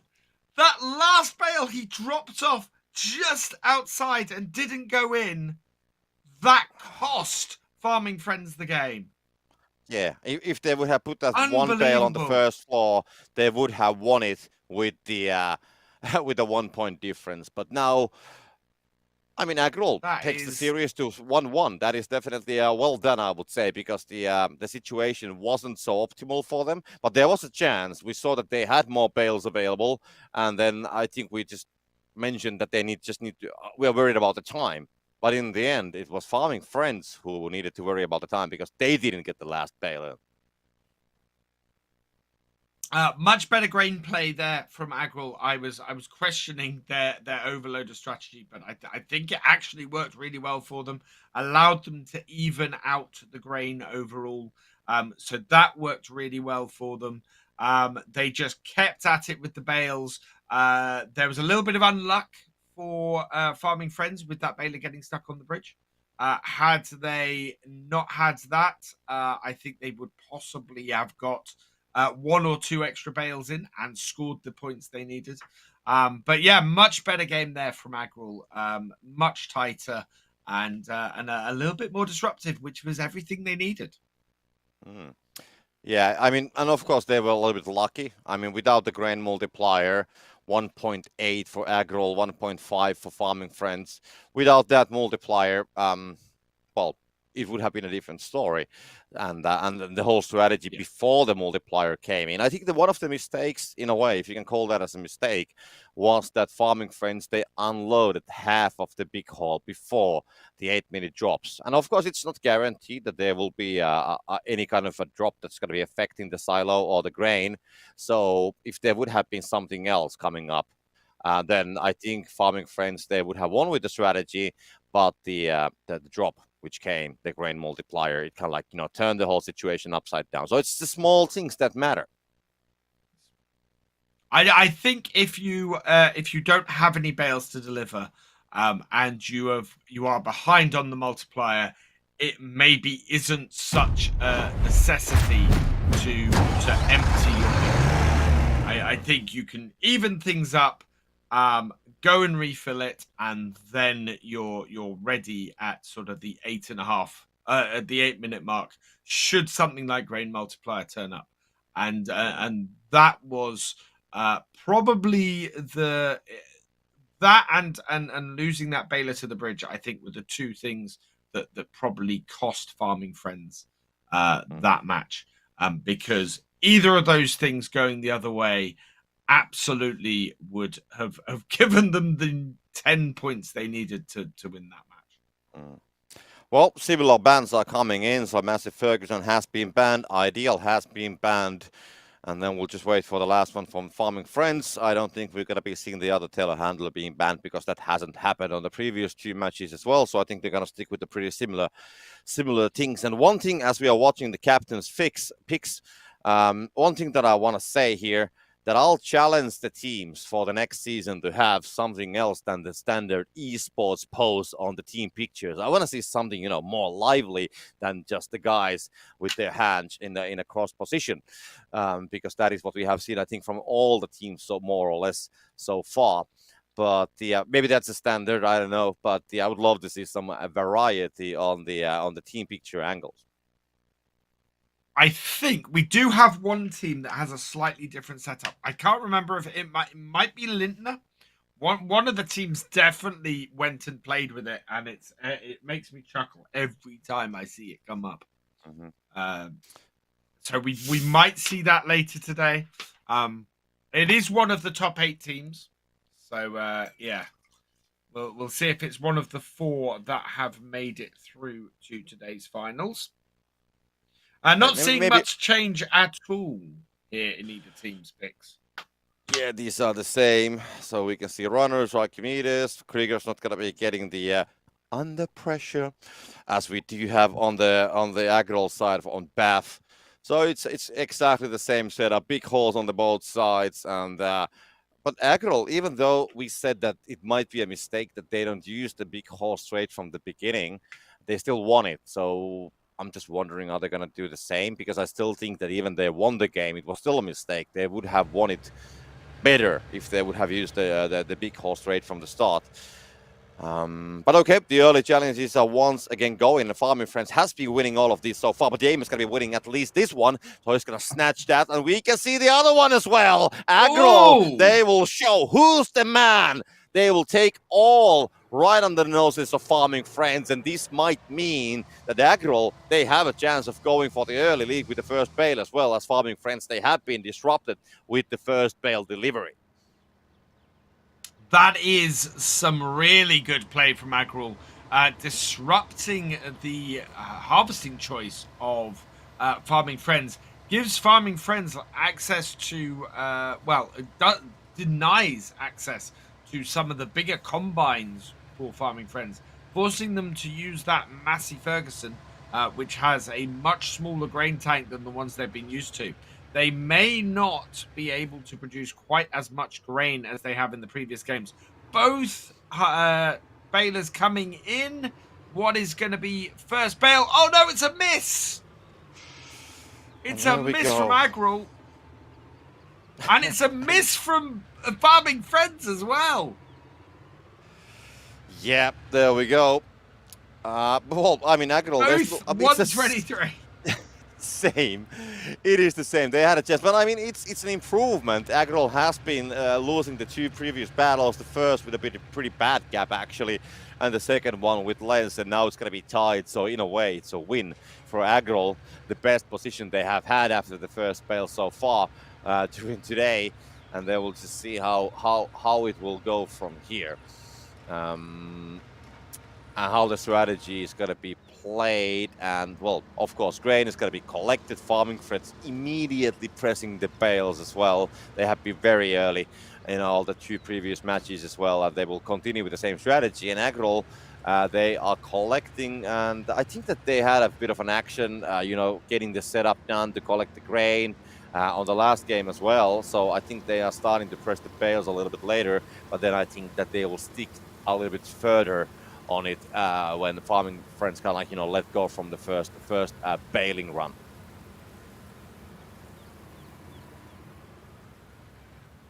And already Farming Friends are up to 4 bales, but you can see the effect of not getting the combine they want on their amount of grain they are creating, because they are already 4,000 litres behind.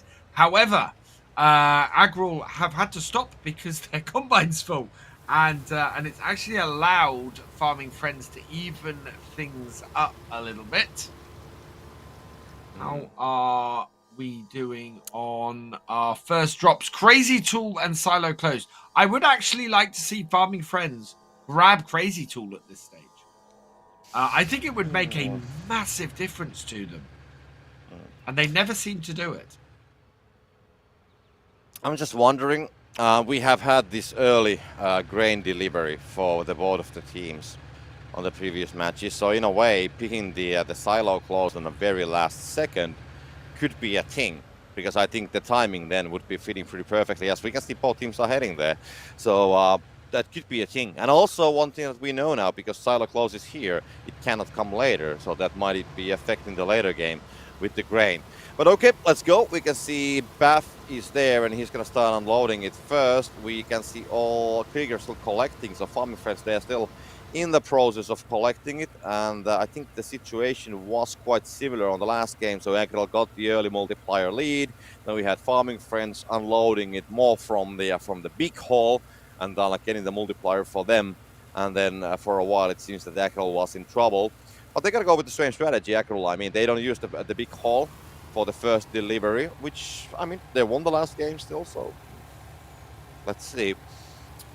But this is looking Yep. very similar what we had on the last game.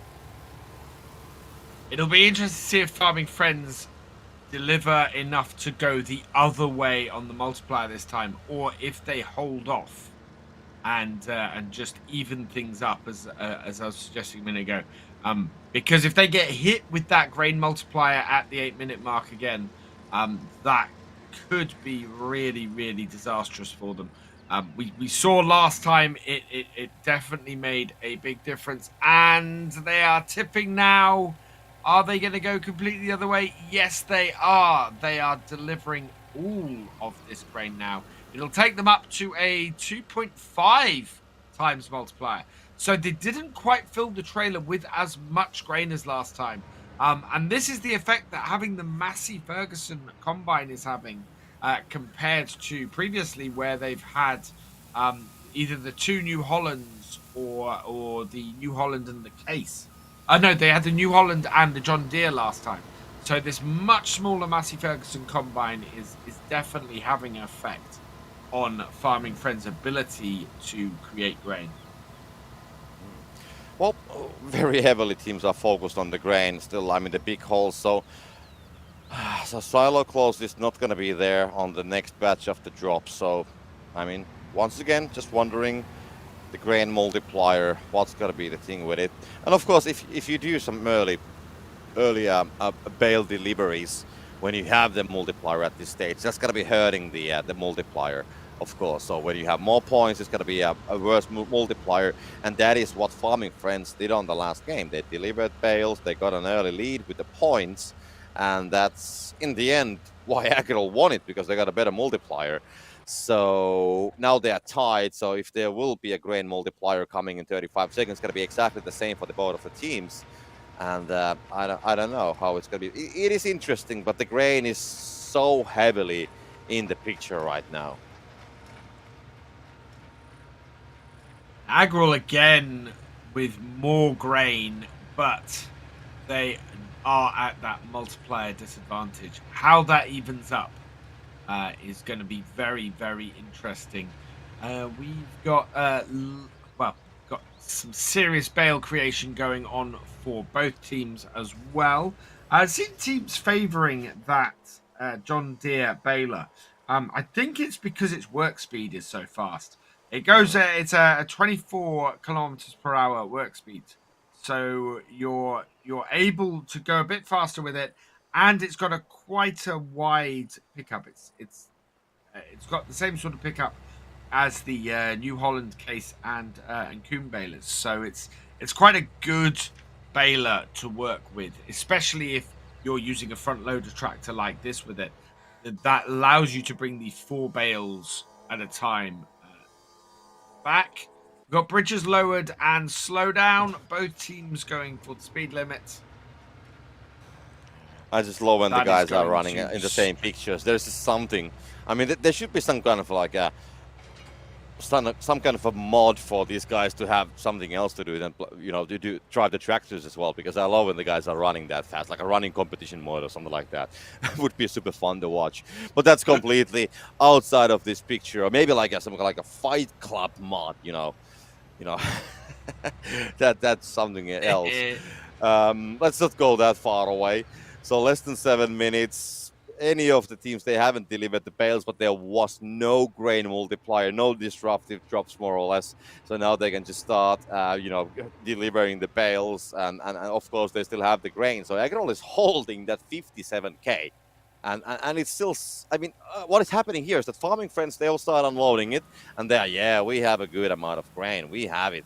And they will put their multiplier to 3.0, and they're going to be happy. It's almost like they're with the full stomach, because they have been eating the pancakes that they have 3.0. We still have something, remaining. If we get hungry later, we still have couple on the pile.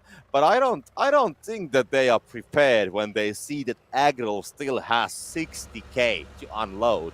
I mean, they might be expecting it, but I think that this is maybe a surprise for them, that there's gonna be this many this much of a grain still coming, and on the other side, usually when you're so heavily focused on well, not heavily focused, but you are working with the grain this late, it usually means that that time is away from something else, which means bales.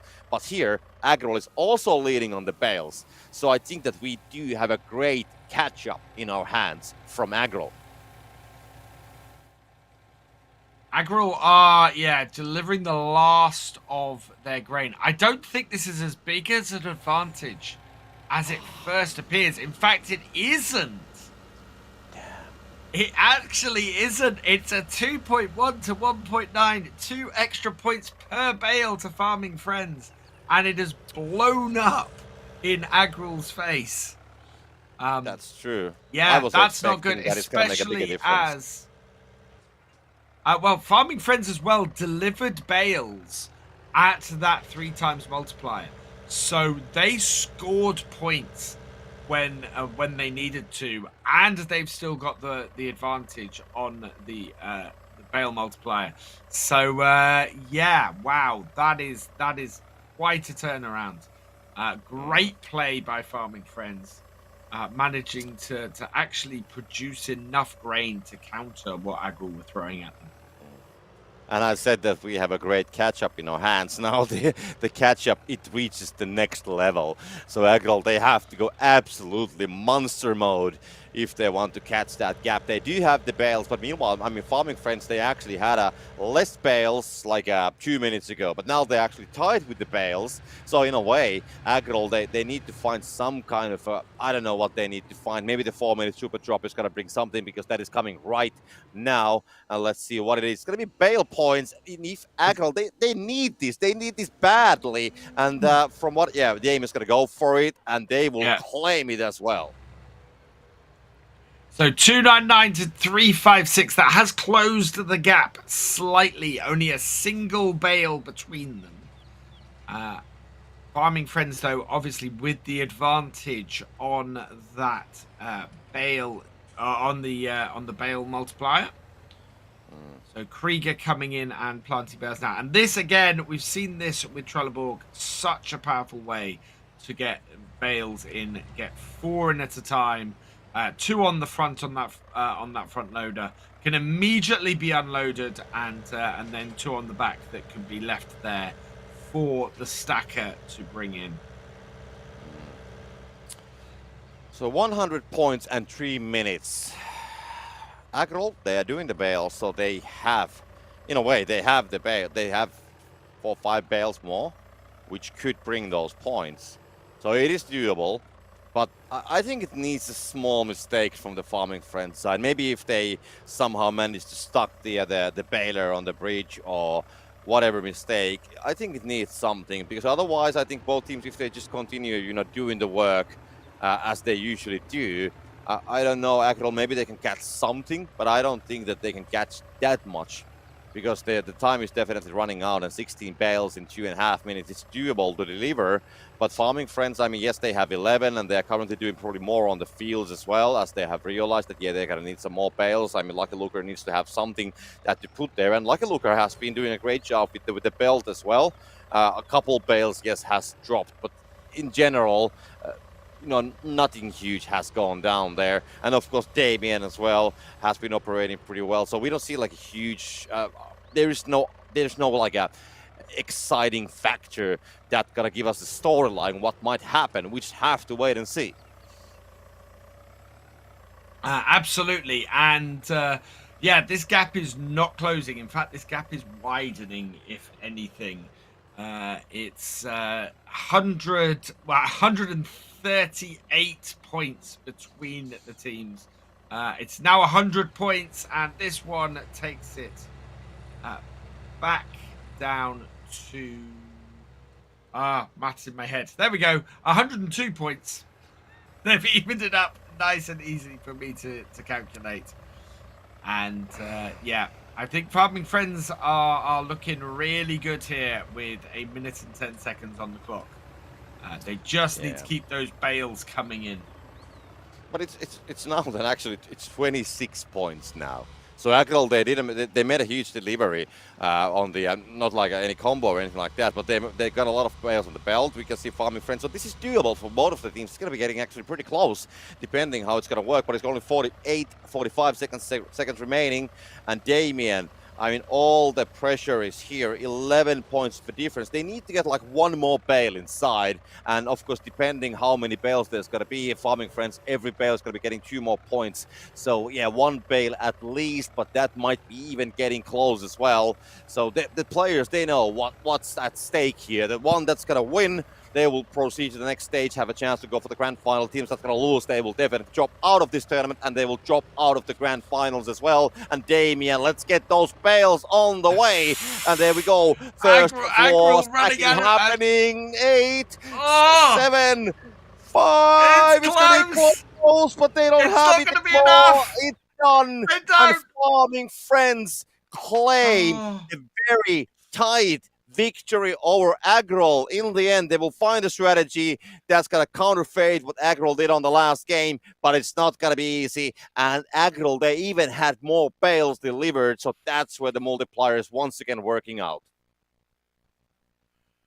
My heart was in my mouth at the end of that. Farming Friends were running out of bales, and it was just, yeah, that was nerve-wracking. The final few moments of that. Yeah, It was definitely. wow, I mean, what a match. It could have gone any way, basically, more or less. There was definitely a chance for Agrol, and I really like how Agrol. I mean, the first game wasn't the greatest, to be honest, and then they found the way to come back from that situation, make it 1-1, and still play a very tight series. But Agrol, who was in a way the best contender to be getting to the grand final, they would have gone there with the final spot, with a second place spot. They are gone from this tournament. So now it's all up to Farming Friends, and they need to win this one if they want to proceed to the final. But yeah, we got to be heading for a break. We do have more matches still. I think we have 5 games to go. So 2 quarterfinals, and then the semifinals and the final. But just wait there, and we'll be right back.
welcome back, everybody.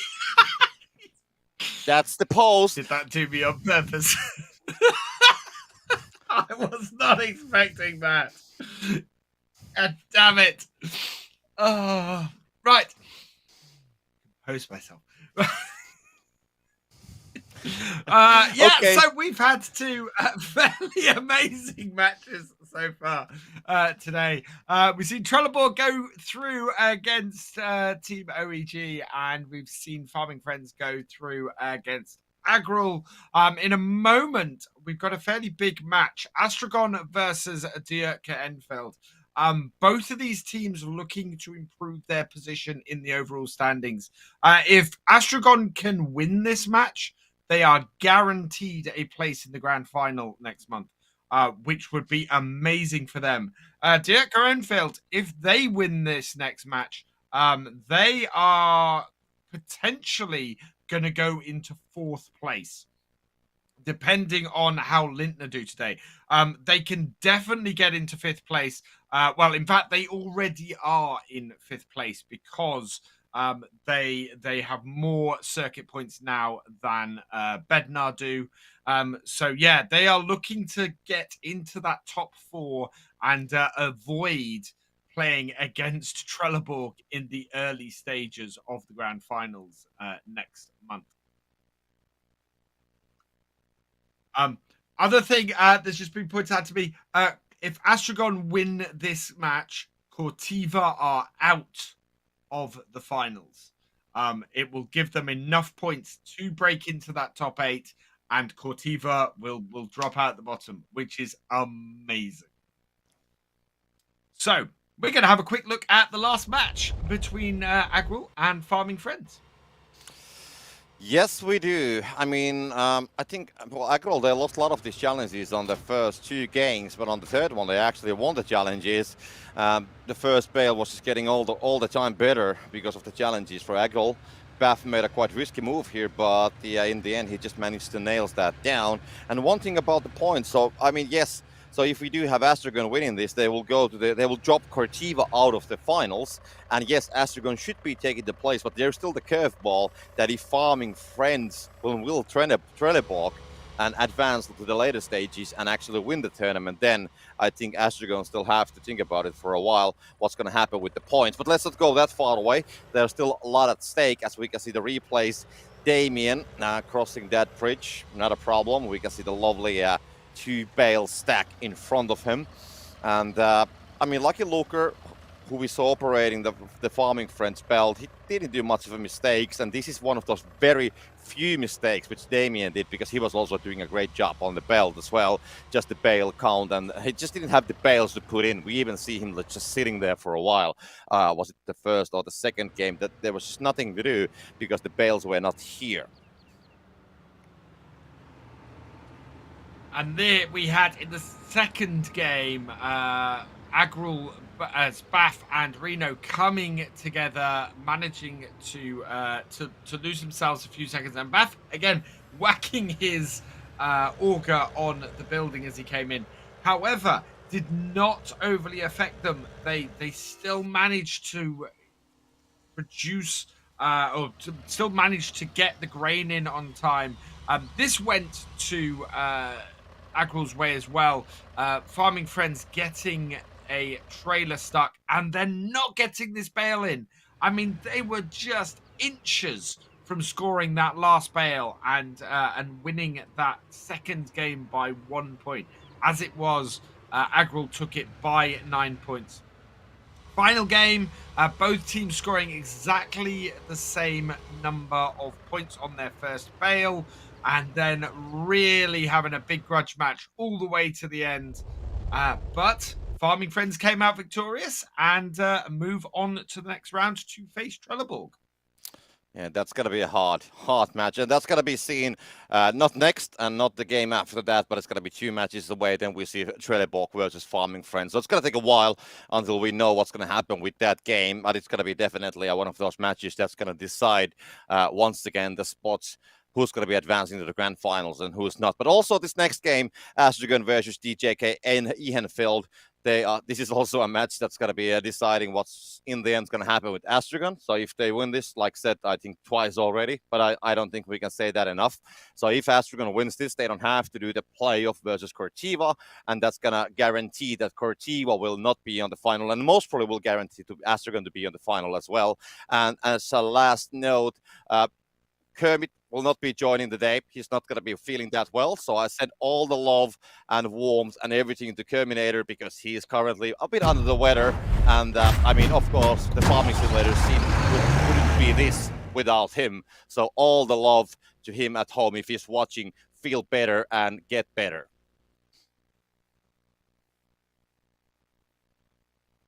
And here we are up with the bans for our first game between Astragon and Dirk Enfield. What is Astragon going to ban first? I've come to the conclusion that pretty much the most disruptive vehicles you can ban in FSL is the two more powerful front loader tractors. It affects so many teams' gameplay and cuts down such a big winning strategy for most games. So I'm surprised we don't see those two tractors banned more often. It will be interesting.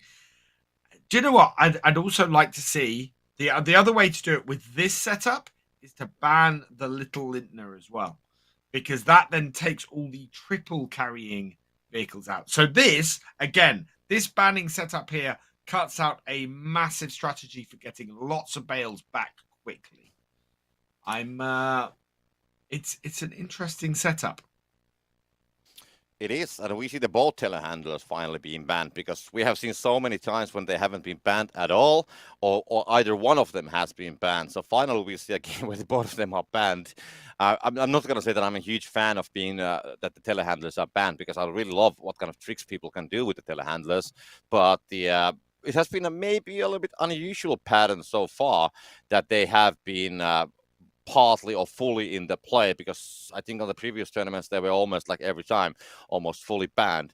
But that's not the case. We saw the captain's fix, so we have Big Hall, and then we go back to the what is the bottleneck? Yeah. No, we got Big Hall and Unstoppable. Yeah. So Dirk Enfield using Unstoppable. And that's an interesting setup as well. I mean, Big Hole versus Big Hole versus the Unstoppable is a combination that I'm not sure how much that has been used. Usually, Big Hole has been kind of like the surprise, and then the bottleneck has been the default perk to be chosen. So this is also interesting to see how the teams will use these, and that's what I'm waiting to see. Otherwise, on the player picks and the bans, it's quite similar. Archimedes missing from the Astragon side, and also the running trend, because we had these slight adjustments during the summertime to the rules and the point scheme. So we can see now that it happens more that somebody doesn't take a perk, because before the summer we saw all the time every people had a perk, but now the situation has changed. And Astragon using the best tractor available to teams in the FSL. Most FSL teams don't know it, but that New Holland T6 is just the best tractor in the FSL, without a doubt. Dieka managing to grab the ideal combine along with the case baler, and Major Melon getting out there for the case combine for Astragon. So Astragon out there with the John Deere combine and the case combine. So that's a fairly good setup for them. But Dirk Enfield managing to grab both ideals, managing to do a 2 ideal combine setup, which is a really powerful one, especially if you're going for a grain-based strategy. This is good. 148 from Dirk. Wow. That is an amazing first bale from them. I think that's the third highest first bale during the whole season. We have 149, we have 150, And I think it was 147 before that, so we kind of like skipped the 148 completely when the guys were trying to reach the 150 barrier. So I think that's the third highest first bale we have seen the whole season. And just like Tony Miff says on the chat that he can fill in for Kermit, he can do the math and talk about the safe route. We can do it as well. We can do the math, and definitely we can talk about the safe route. And I think if somebody would be needed to fill in for Kermit, that guy should have at least pancakes. That's the minimum requirement. But thank you from the offer. 110 is the first bale score from Astragon. That is 38 points behind Dierke and a more than 2 bale. No, in fact, that is a 2 bale deficit straight off the bat, giving Astragon quite a hill to climb. And we're seeing a much more standard game though here from these two teams. Without Big Hall in play, we do have Big Hall in play. Astragon have gone for Big Hall, of course.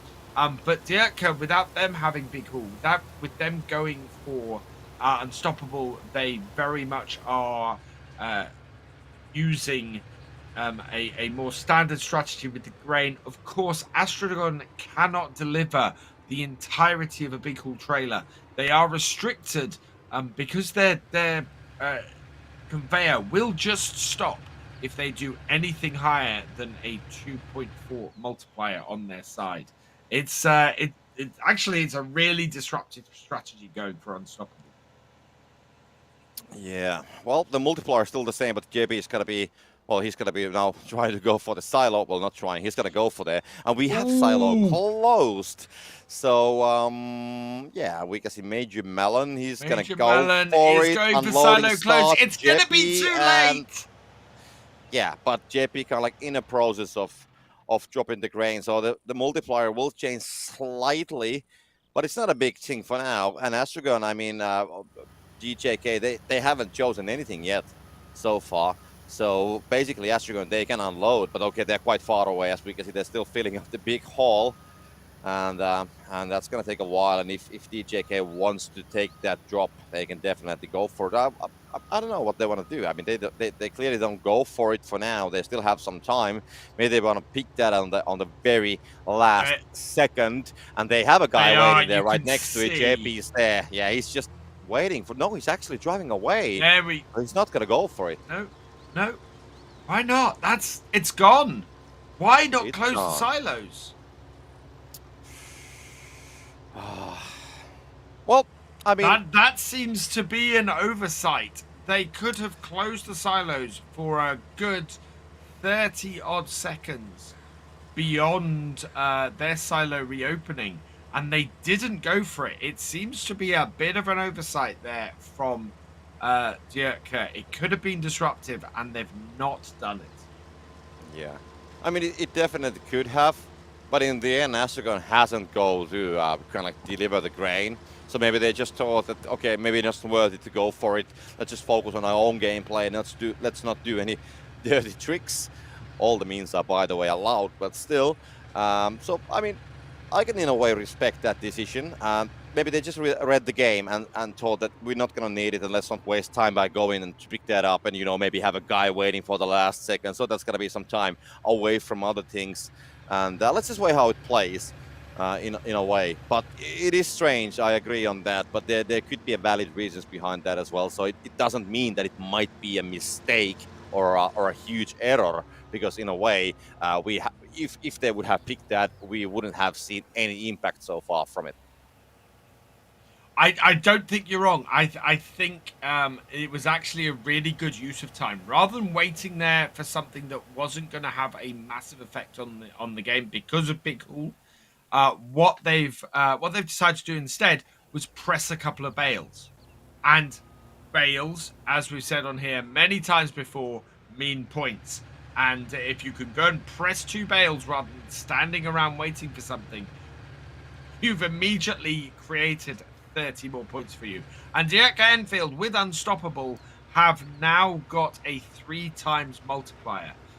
That is actually quite important for them. They need to go and score some points while they've got this 3 times multiplier, because in doing so, they will make the most of it. I don't think Astragon are particularly looking to drop their big haul at the moment, which again is probably a mistake. I would have said Astragon want to concentrate less on grain at the moment, because with Unstoppable, grain is far less important to them. Yeah, grain is soon the big haul is full, or they have 60k. Okay, it's not full, but I mean that they soon they have 60k, which has been kind of the magical mark for many teams. And nobody has been. I mean, both teams they have a huge amount of bales. So in a way, Astragon, as they have been getting the grain, they have been also pressing the bales pretty nicely at the same time. And of course, I mean DJK as well. And now we can see Folby getting some points, the 3.0 multiplier as the unloading for Astragon hasn't really started. Bale multiplier, grain multiplier, and this is something what Astragon can definitely use. They gotta go for it. And look at the amount multiplier, of points. both teams. Yeah, but look at the point. I'm confused because I mean they have 100 and yeah, because Astragon, I mean, they have 110 points. These go inside. It's going to be huge multiplier coming from Astragon if they go for the grain multiplier. I want to see what that is. 45. Yeah, I mean, these points are great, but if Astragon will go for the grain multiplier, all the bales that's going to go inside is going to increase the multiplier, and I don't know. This is But so with hectic. Unstoppable, there's no point. They haven't yet gone for it. They haven't picked it. Will they take it on the last second, try to get the biggest possible multiplier they can? Because it will be massive. Okay, it's 1.6. No, they've gone Bale. It's not that big. Bale multiplier. Because the trouble is, with Unstoppable in play with Dirka, they cannot take their multiplier higher than a 2.4 times, or it stops their belt. So all that grain they've got is actually fairly worthless, especially with a grain multiplier. But if they can get themselves 95 up to a 2.4, they are brilliant. A Bale-tastic coming in from Dirka. That is huge. That has just increased their score even further. And Dirka now also delivering grain. It's not enough, but Dirka have done everything they need to win this, because they have a massive score advantage. Yeah, I mean, they had a 3.0 and they still have grain to even things up. Yeah, 3.0 multiplier. Wow. Then you get a Bale multiplier of 1.5, and then you get a combo. And look at the scoreline. It's almost a 600 point of a gap. There's no way that Astragon can come back from this on this game. I mean, I might be completely wrong, but I just don't see it happening. I'd say Dirka could stop delivering bales now and still win. Maybe. Okay, 5.5. That is the reality. Yeah, that is very much possible. I mean, almost speechless. 16 bales is 320 points as it stands at the moment. 320 points is not enough to win this match. That's true. That is some fantastic play from Dirka, taking advantage of everything that's come their way, pulling up Unstoppable against Big Haul. Unstoppable is Big Haul's big Achilles heel, because Unstoppable requires you, or means you're relying on delivering a huge amount of grain, and Unstoppable just makes that impossible to do. You have to hold it at a 2.4 multiplier at best, and that takes an awful lot of skill to do that, and not to worry about the grain. So yeah, and look at Dirka just scoring points hand over fist here. This is going to be a massive scoreline for them. And I'm not sure that when Astragon actually picked the Bale multiplier, I'm not sure did they even deliver any bales during the multiplier at all. I'm not sure. I'm just saying. because I didn't see or I didn't notice. Maybe we had some other things to discuss at the time. Just wondered like what the hell is going on. Oh, But it's gonna be Dion can also get it. DJK bottom boost, and they have. Oh, this is gonna be Bottom like a thousand. boost. I mean, they have a chance of making a Oh, 1,200 scoreline here if they want to they just keep do. on doing it. Yeah. So they have a chance of making a huge amount of points on this game. I mean, that's one of the best usages of the Bale multiplier I have ever seen. They got everything right. They got the 3.0, they got the 1.5 Bale multiplier, and they got a combo. I can't remember when somebody has done that this season on the series. I mean, we have seen, yes, combos, we have seen multipliers, but I don't think that we have seen that all. Like all the multipliers are working as their advantage, and they still get a combo as well. So that's great job getting a huge amount of points, and that just they're just like a in Star Trek, they just engage and they hit that button. And this is it. This is where Diok go over 1,000 points with over 2.5 minutes left on the clock. That is just exceptionally good. Although he's got caught up in the bottom of the conveyor. Oh, Foe not doing so great there, but they are still over 1,000 points with over 2 minutes left to go. Yeah, I think you're right. I think they are heading for a 1,200 point game, which is just good. Exceptional. And we have spoken Absolutely about exceptional. we have spoken about doing breakdancing with the tractor. So what Folby did there, I think that's more like a walking with your hands with a tractor kind of thing. But yeah, there we go. 2 minutes still to go. So Astragon is getting to 700 points, maybe to 800. Well, I mean, yeah, definitely they will get to the 800 points after these bales. They're gonna be already there, so they are reaching a decent scoreline themselves as well. I mean, it could have been that they will just stay with a very few points, but yeah, they have been doing the work. They did deliver the bales they had. They have been pressing some more bales, and so we spoke about 320 points which they had available as bales, so they have been definitely getting those plus some. But also DJK has been busy at the same time. We just placing that is additional 60 points. JP is going to be delivering some more bales, and yeah, it could be like even more because they still have some more bales coming in. It could be close to 1,300 if they still have a delivery coming up. And that is one of the biggest scorelines we have seen this season, to be honest. I think we have heard that Trelleborg has been doing some like a ridiculously high scorelines, but not this season on the official broadcast. We haven't seen those.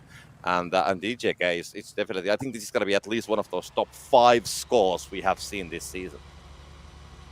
1,232. Any more bales come in, and they are coming in, and they could break the 1,300 point mark at this stage. That is exceptional. That is absolutely amazing.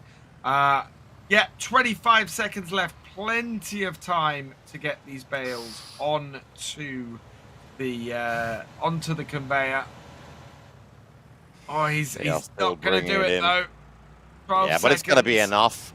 And Astragon, I mean, it's not bad. I mean, still 900 something. Can they get a combo? No, they don't have the bales for it. It's still well played from Astragon as well. They make a nice comeback. DJK, they were just doing it. And of course, we will see a difference here on the stat sheet.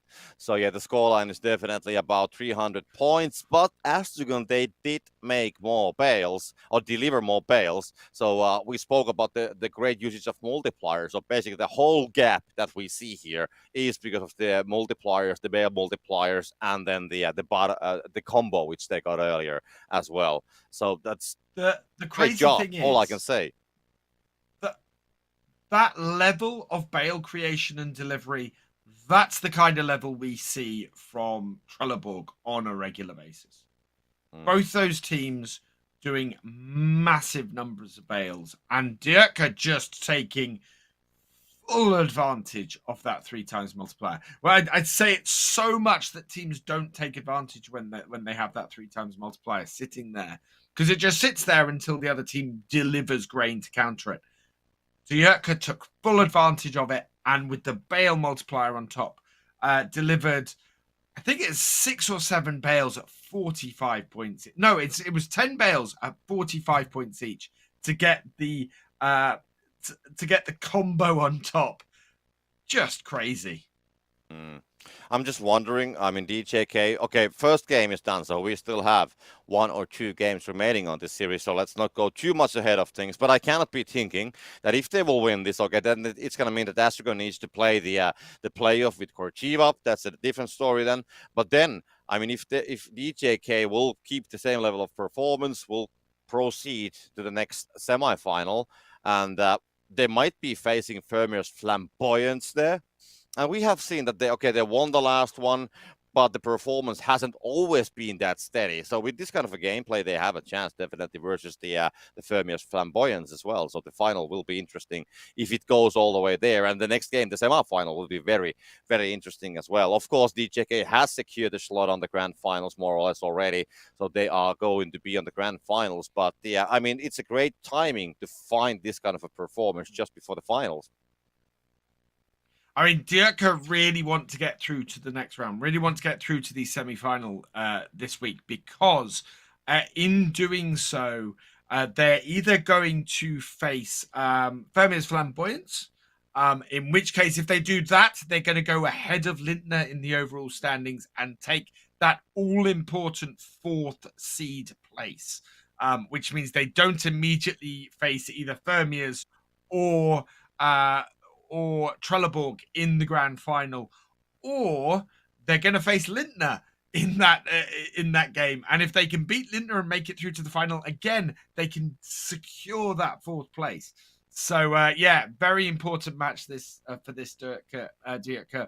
Could very easily give them a good run in the final if they can secure that overall 4th place standing. Yeah, and it's good to remember that there's also money on the line in this tournament as well. So it's not about the circuit points or getting to the grand final or thinking about the opponent. For the teams who hadn't made to the let's say the later stages that regularly, like DJK, they have 130 circuit points. The money is there as well. It's definitely a nice thing to have as well, to win prize money before the grand finals, for example. Seeing what's going to happen there. But there we go. The second game of the series is just about to start up, and we come the famous ban phase, and that is the first ban from DJK, which is the Massey Ferguson. And I wonder if we're going to see any strange change in strategy here. I don't think we particularly will in the picks and the bans. He says as a completely different tractor gets banned, because I don't think either team's played badly. As Filden said in the chat, not a bad game for Astragon, the last one. It's just that Dierka took such advantage when they had that bale multiplier that it gave them an insurmountable score. But nearly a 1,000 point game from Astragon would be enough to win most matches at the moment. And certainly delivering 42 bales would win against most teams. So, Astragon are really playing very, very well at the moment. And it'll be interesting to see where this second match goes, especially if things don't quite go to in Dierka's favor like they did in the last one. Well, on the previous game, we had both of the telehandlers banned, and now we have the other one only. So we have, was it the Manitou that is still remaining? But anyway, so a little bit different set of picks and bans, or mostly bans actually. The same will go for the team perks. So Big Hall will be going for Astragon, and the DJK is going to hold the same Unstoppable as well. And then we'll see what the players going to be picking up. We don't expect to see much of huge changes unless somebody goes for the telehandler this time because it's available. But I don't know if it's a thing that we will see. It is a chance, but I don't think that either of these teams have been playing much with the telehandler on the past. But you never know what's going to be the strategy. At least for now, it's not there. So, unsurprisingly, with it not banned this time, both teams have gone with the little John Deere. Both teams, though, surprisingly going with the two larger tractors, the larger Fendt and the larger Vultra. I am surprised by that. We've seen how powerful having a second front loader tractor is with a baler, and how you can get so many more bales in doing that way. So yeah, I'm very surprised. Both teams have gone for large tractors for that. So we'll now see. I think this is going to be a battle for the balers. Both teams are going to be wanting that New Holland, that case, and that Krone baler with these big tractors. And you can see Jeppy going straight out there for that case baler. And it looks like Jerko have also got the Krone baler. So that is denying some pretty big balers to Astragon. It's going to make them it'll make it a little bit harder for them to get lots of bales in quickly.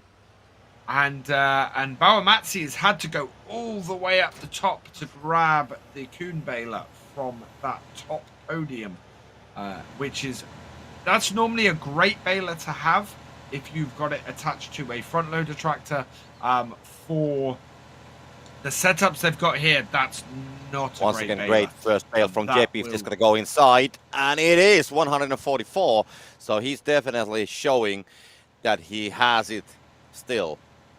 Because, I mean, immediately when DJK, and I noticed that JK don't like this, but yeah, let's not go that far away. So immediately, I mean, when you said that they got the balers and everything straight from the pod, so they just start going to the fields, and they did a great job with the pressing the bales immediately. So the first bale, I mean, it's definitely one of the strengths of the DJK. It is absolutely 144 is a great bale, especially when Bauer Matzi is having such trouble getting that first bale in. This is not good for Astragon. Oh no! Yeah, 100 that's points. a big difference. Yeah, more than 2 bales of the difference there. Unfortunately, so it doesn't go according to the plan, but I think there's still a lot of plans we haven't seen. Of course, Ehrenfeld, as I will now call it, I try to remember it, but always the 3-letter short versions are more and more, I would say, easier and faster to pronounce. But if Ehrenfeld, if they will keep up with the same pace they had on the last game, so they have a great chance of securing a 2.0, 2-0 scoreline. And but I think we saw quite a lot of like the strategic play on the middle section. So there's a very high chance that it will go differently this time, because somebody will make some kind of a change for sure. Astragon doesn't want to cause the same situation which they had. They will not allow Ehrenfeld to have that. That huge multiplier situation and getting a combo in the middle of the game as well. So something will go differently. And the question is that what will go differently? Will that be able to bring back Astragon back to the play, tie the situation with Ehrenfeld, and, catch the gap which they already have? And it's looking at these drops. These drops are not going to be ones that either team is particularly interested in. Direct delivery teams tend to avoid because it doesn't give them the delivery at the multiplier that the overloader or the big haul trailer gives them. So they tend not to do that. And bridges raised isn't really worth it at this stage when both teams are working out in the field so much. I think the biggest problem for Astragon at the moment, though, is the fact that they're relying on the big haul trailer when they are limited to a maximum multiplier of 2.4, means that Dirka sit there for quite a long time at this 3 times multiplier. And it gives Dirka the opportunity to score bales at that big multiplier, which they did so effectively last time. And I think that Astragon really have to consider, do they go and drop grain from that big haul trailer a little bit earlier than they would otherwise plan to simply because they don't need as much grain as they normally would, um, because they cannot take that multiplier far enough in the other direction. Yes. Okay. I'm trying to read what's the play here. So Astragon definitely wants to utilize the big hole. I think they are doing it a little bit earlier than what they did on the last game, because on the last game I think they were unloading it first. So we don't see that first delivery without the big hole as we have seen on the past from Astragon's side. But that is definitely a difference what they're trying to do now here, and they are already about 60k. So I think Astragon has been definitely kind of buffing their grain game, and also they're pressing the bales at the same time as well. So that's great because they are leading with the bales, they're leading with the grain. But of course, Ehrenfeld, they have already done one delivery because they have the 3.0 multipliers. The question is that will they use that? They haven't delivered any more bales, so I guess this is going to come down to the 8-minute drops once again, and what's going to be the gameplay before that? Who will take the risk of, for example, unloading it if there will be some kind of a multiplier or something disruptive coming their way? I think that's the thing. Astragon do have to have the grain from the point of view of they have to even up with Dirk Enfield. They have to be very careful that the multiplier doesn't stick the other way. Dirk needs to, yeah, they need to be scoring bales at this point. And they're not. They haven't put a bale in yet. And this 3 times multiplier is the biggest advantage they have. And they have it for a good 4-5 minutes. And last time they did manage to take advantage of it. This time they don't yet seem to be. So we'll see how they do. But here comes the big haul. As we come up to the 8-minute mark, there is about the same amount of grain for both teams, though. So that would leave Dierke with a massive advantage at the end of this as well. Yeah, this is scary on a fall where it's like just, driving the harvester between the buildings, and there's like 1 meter on the both sides. We have the drops, and it's bale multiplier and speed limit, so it's not going to... Yeah, I mean, bale multiplier is great. And now we can see the unloading starting for the... Will they try to do the same, actually, than what we had on the last game? Because now both teams are so ready. They didn't get the grain multiplier. The unloading starts. Astragon stops their build as well. But at the same time, Ehrenfeld is going to help them a little bit, and the multiplier is going to go to a different direction. The bale multiplier will be picked by Astragon. They have 13 bales. Do they have anybody next to the belt with the bales? Because we don't see there for now. So there could be something happening.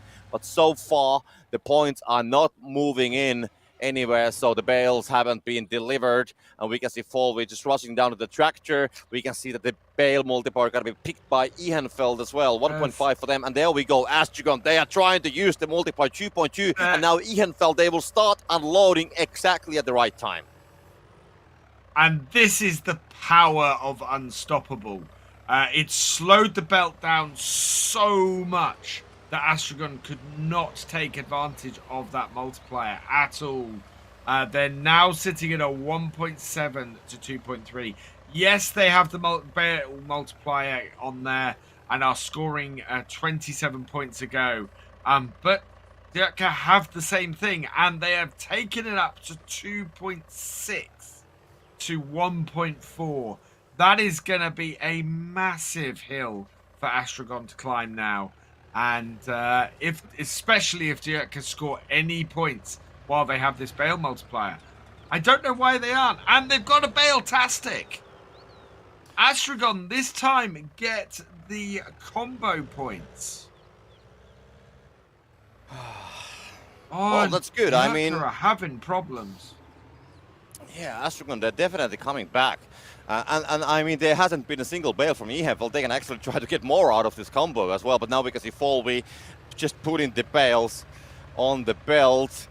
And yeah, they will definitely counter the next one. That's not going to happen. But still, I mean, Astragon, they will make the similar kind of a leap, which we had on the last game made by Ehrenfeld, which is huge. They definitely have the tools to force this to the third game, but the multiplier is still a problem. 1.4 for them and the 2.6 for Ehrenfeld. And the gap, even though, yes, it's 200 points, but look at the amount of bales, 15 bales with a 2.6 multiplier. That is a lot of points. So even though the gap is there, Ehrenfeld, they have the means to come back from this. And that's the thing. It's such an uphill struggle here for Astragon to come back from. They need to be pressing bales like mad and getting back into this. And in fact, I would almost say it's worth getting out there with the combine for just a smidge longer to try and even things up, because 8 points on every bale. No, it's more than that. It's 12 points on every bale is so hard for them to come back from. Especially, look at this. How many bales Diatka have waiting to load onto their belt is just gonna be so hard. That is well, 18 belts currently, but a couple of them are on the belt, so that they have the bales available. And Astragon, they only have 6 bales currently. So the question is, can they hold the lead?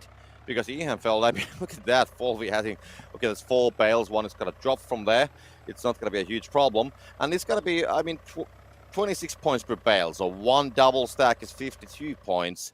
And that's a lot of points compared to the Astragon's 14. So once again, I think that the Astragon, they need to do the work. But the problem is they don't have the bales. And that's what they're currently trying to do, I guess. We don't have that many minutes remaining. So that will definitely be a factor. And yeah, I mean, Astragon, they have a chance, but Ehrenfeld, it's looking a bit scary, and Major Melon actually having a problem of delivering their spells. That Bridge just doesn't cooperate with him at all. He just wants to go up, and the safer route will be the selected path towards the barn. But still, if there was 2 or 3 bales on that baler, I mean, it's still a very few, because they have 4 in total, so where's the rest of them? We're just seeing Diatka eat away at the lead Astragon had now. And I don't think that top bale's going in unless they're very lucky. But yeah, Astragon, as you said, where are all their bales? In fact, yeah, the gap is about to disappear. 2 points lead now for Diatka, and yeah, nothing there for Astragon to reply to it with. That is not good. It's not good, and I mean, they have lost the. Okay, they have a slight lead, but I mean, Ehrenfeld, if they just get all those bales inside, as we can see, Astragon struggling currently with the delivery of bales and having the bales in the first place. Ehrenfeld definitely has taken the lead, and they have all the bales nicely around the belt. Volvi just takes them and puts them on the belt, and at the same time Astragon is like, wonder like, where's all these bales? Like, where can I find them? Where did you leave them? And when they will be here? So this is like we're comparing the local post office to the UPS, who has a better logistics more or less, and Ehrenfeld will just keep on putting them on the belt. And I don't see that Astragon, I mean, they don't have the bales. They can't come back out of this anymore. It's too late. 1 minute and 45 seconds, and you have 3 bales. You got to do something. And there is no magical, like, gain 25 bales drop that's going to come right next to your belt. That just doesn't exist anymore. And of course, we don't have any drops coming in anymore either. So this is a lost cause for Astragon, unfortunately. And most probably this is going to mean that they will have to do that playoff versus Curitiba to know if they're going to be making to the grand final or not. Of course, pending what's going to happen with the farming friends today. And this is so interesting. Diatka are just creating bales hand over fist, continually keeping Falwi supplied with bales. I don't think I've seen it drop below 9 bales at this point. In the last 5 minutes, they are just continually they're creating bales faster than they're scoring them, which Yeah, they is are just coming in. absolutely insane. Yeah, that's the level of service I want in a restaurant. That when I'm drinking something, there needs to be more on the table waiting. And it's gonna be a 1,000-point game from Dirk again. This is impressive. Will be very interesting to see the next team they play, because yeah, this is a team that is on fire and playing well, and absolutely deserves to be up in that top four, because this is the kind of gameplay we've seen from the best teams out there. Yeah, this is great. So they will win it, definitely, and the gap is about 300 points, so it's the same caliber of a victory than the last game as well. So they are very dominant, and there was definitely a chance for Astragon to win this one. I mean, they still have, once again, they have more bales delivered. It was the same on the previous game as well, that Astragon had like 1 or 2 more bales delivered. So the multiplier game, even though Astragon kind of caught that middle combo and the points collected there, Ihenfeld, they just ended up with a better multiplier, and then they just did the work all the time. And hard work pays off. That's what at least my mom told me when I was a kid. And these guys, they have been listening. They have very much. That was that is gameplay up there with Trelleborg that we've seen today. Huge amounts of bale creation, huge amounts of disruption to their opponents, taking advantages when they can, and yeah, it's worked brilliantly. Just worked so well for them. Yeah, I mean, well done. And yeah, and this means that Astragon, they will not go to the semifinals, so they're going to be tied with the circuit points together with Corchiva. So we will see if Astragon needs to do the playoff, or will Farming Friends, who actually managed to get on the semifinal stage, if they will surprise us to get on the grand final as well. But we're going to be heading for a short break. We still have plenty of matches to come. We'll see you guys in about 3 minutes.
and welcome back. No post this time. Let's keep it serious. But a great match, to be honest. I mean, from Astragon and from Ehenfeld as well. A lot of surprises. There are a lot of like a change of tides on the middle of the game, and that is something what we love. That something unexpected happens, and we definitely got the enough unexpected situations. So well done from Ehenfeld. They got to be heading towards the semifinals. And Astragon, like I said many times already, they will not proceed on this final, and they will have to still, well, bite their fingernails to see if they will need to do the playoff versus Cortiva, or will they be dropped immediately if Farming Friends will be proceeding all the way to the final and winning it. Yeah, it's everything to play for every team playing this weekend. The next match we got up, Lindner versus Fermius Flamboyance. Lindner will really want to win this now. The Utka Enfield going through to the semi-finals puts them ahead of Lindner in the overall standings into that all-important fourth place, which means Lindner will want to try and grab that back. They do have a pretty big opponent in Fermius Flamboyance. They are currently second in standings, and they have been an amazing team this season. Only team to beat Trelleborg, and they beat them to win the last tournament. So really interesting match that we've got coming up next. First, though, we do have the replays from Astrakhan versus Dierke. And these were a really good couple of games, I think, Matty, weren't they?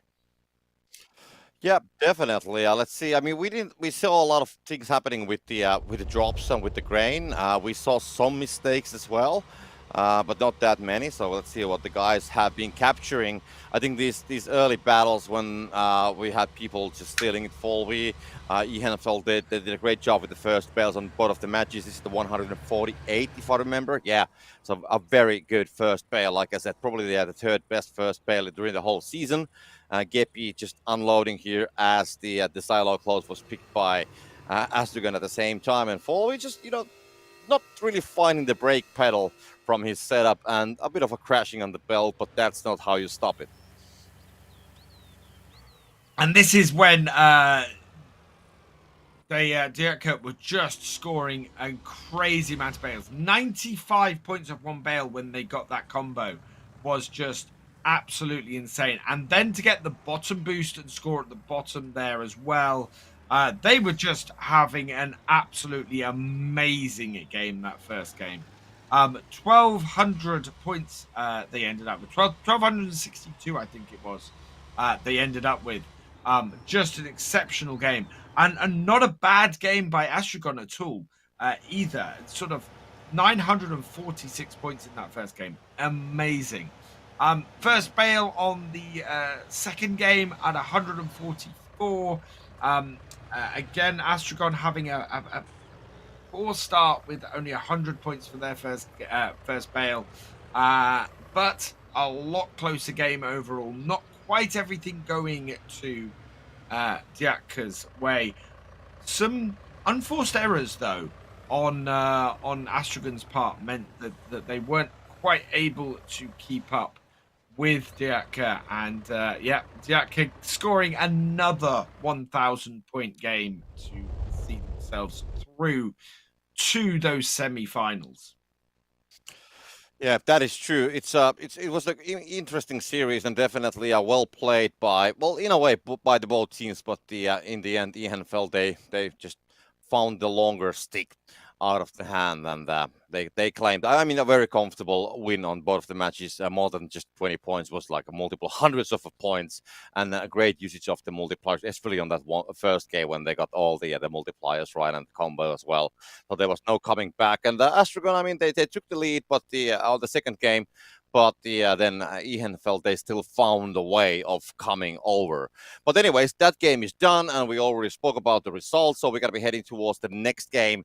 And Lindner versus Fermius Flamboyant. And just like Alex said, Fermius Flamboyant is definitely one of those, you could say, the hot teams currently. And they did well. They won the last tournament. They won Trelleborg as well. So that is something which no other team has done this season. But Lindner is nothing that we should take too lightly. I mean, they have a great chance as well. And now we can see Fermier Flamboyance. Look at the poses. It's not the esports pose. Yeah, we got a little bit of variation, which is fantastic. Good to see. Will they be doing something different in their ban phase picks? We've got the Case Puma band. And not seen many teams using that tractor tonight. They've tended to either go for the second front loader or the really big tractors. So an interesting band choice there from Lintner. And yeah, there we go. Fermier's coming in with the ban on the Massey Ferguson. That is the most powerful front loader tractor in the game. So not surprised that that is gone. I actually think there is one other front loader tractor in the game that hasn't been used. Which seems like an interesting choice that it hasn't come up when stuff's been banned. And that would be the JCB Fast Track. I'm pretty sure that has a front loader on it. Well, the bans are there. I'm pretty sure that Alex is currently looking at the papers like, what was on the spec sheet of that What tractor? is going on? Yeah, I mean, I just loved, you know, you showed your sheet earlier. I think it was last weekend or the weekend before that when you showed what you actually have on the paper. I can hear it myself. I'm not sure if the viewers can hear it, but because there might be some, you know, some audio cutting off going for the actual stream. But I can actually hear when it's like turning the pages on that sheet, and that always makes me wonder. Oh, we have the Krone Beakback, by the way, picked, which we haven't seen today at least. Yeah, I think teams don't tend to go for the fast track because it is less powerful than the Vultra and the Massey, which have both been banned here, but costs the same number of points to pick. And it ends up at 235 horsepower. I'm just going to turn the page a bit quickly and check the power requirements on these balers. Yeah, horsepower needed for those big balers are 300, 200, and 200.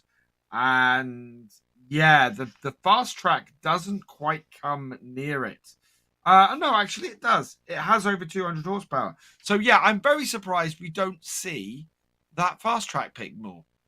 It's odd. It seems to be ignored by the teams and would be a great alternative to the Massey and the Vultra that have been banned here.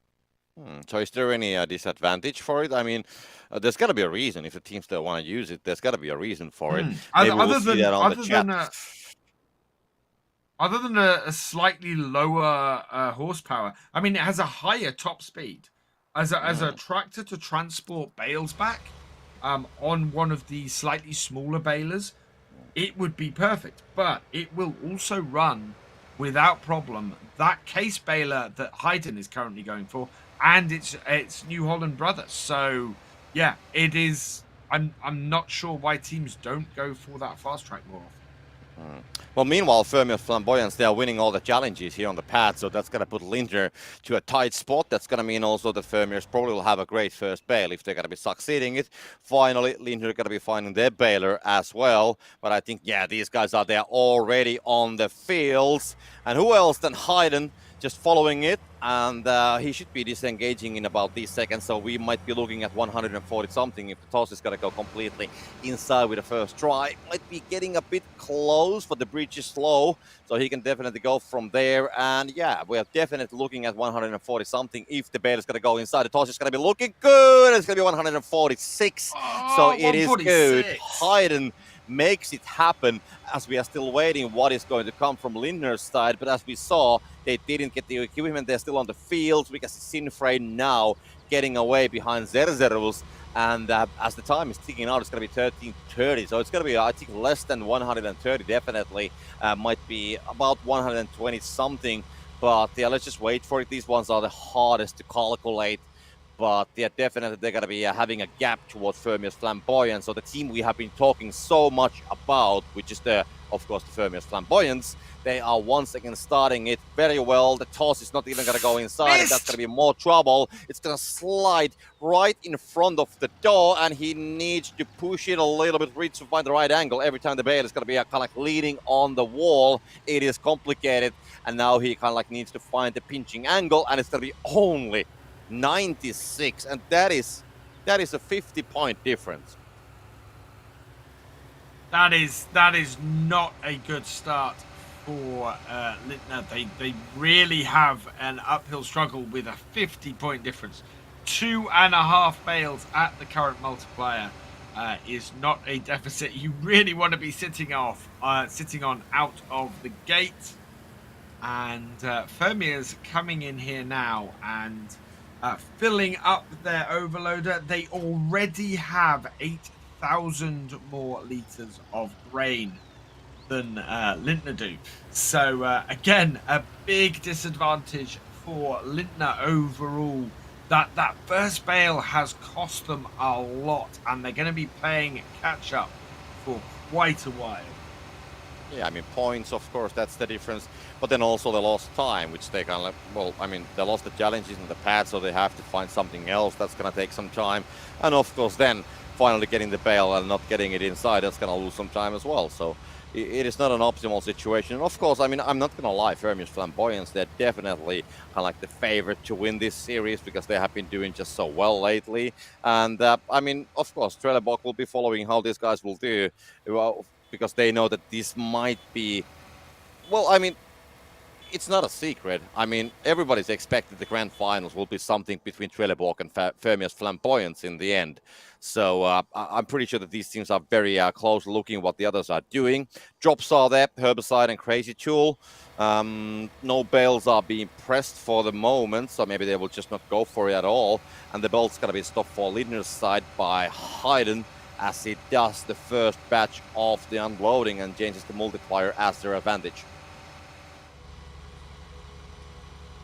And yeah, exactly the same gameplay we saw yesterday from Fermia's.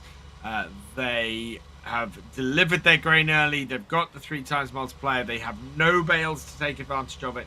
But it does force Lintner to deliver their grain as well.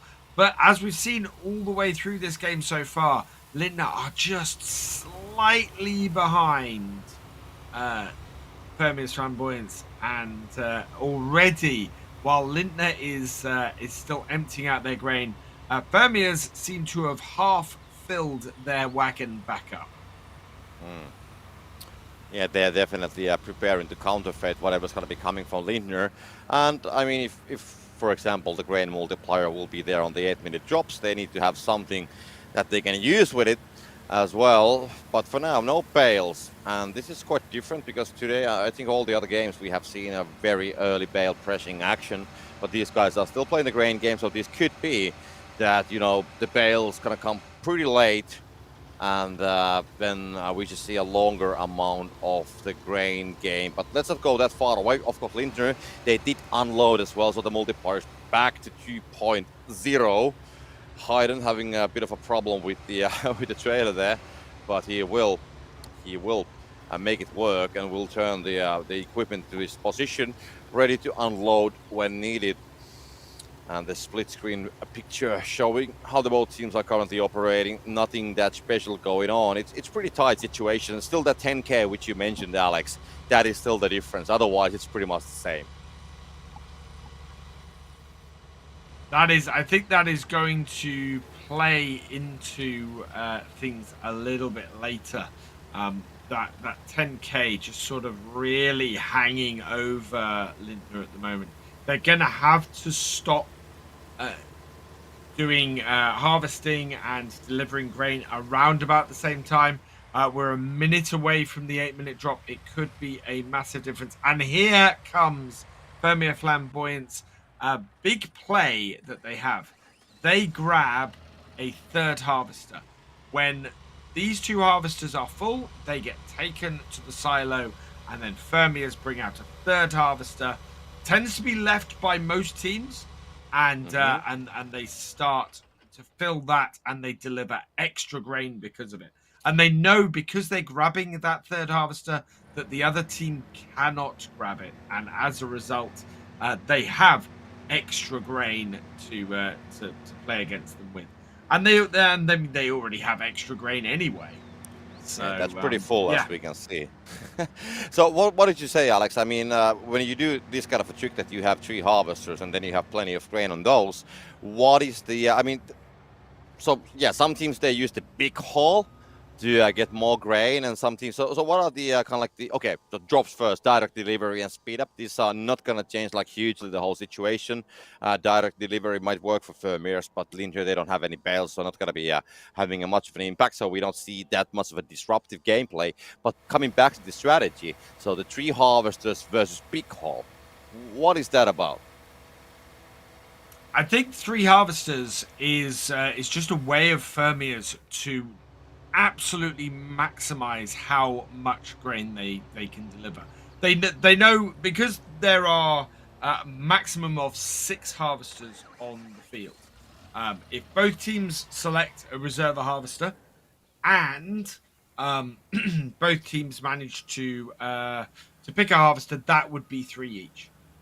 The chance of the other team going and actually doing that, though, is slim, and this is why Fermiers do it. They have another harvester out there for a little bit longer, doing a little bit more harvesting, just so that they can push that grain multiplier to the absolute limit and not have to require so many bales to overcome another team. And we saw them do it last time. That's how they beat Trelleborg. Trelleborg are masters at pressing bales, as we've already discussed today. And Vermeers do not play Trelleborg at their own game. They go and use a strategy that means they will get extra grain multiplier, and therefore they beat teams based on delivering fewer bales at a higher multiplier.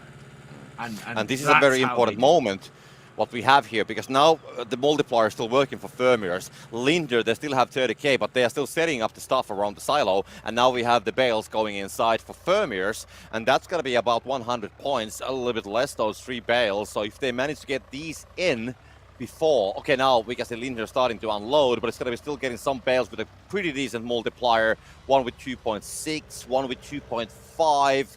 So yeah, they don't lose that much. They will at least gain some extra points from this. Let's see how far, because Linder, I think that they can maybe tie the multiplier, and here we have a replay of Sinfrey. Oh, bouncing a little bit from the fence there.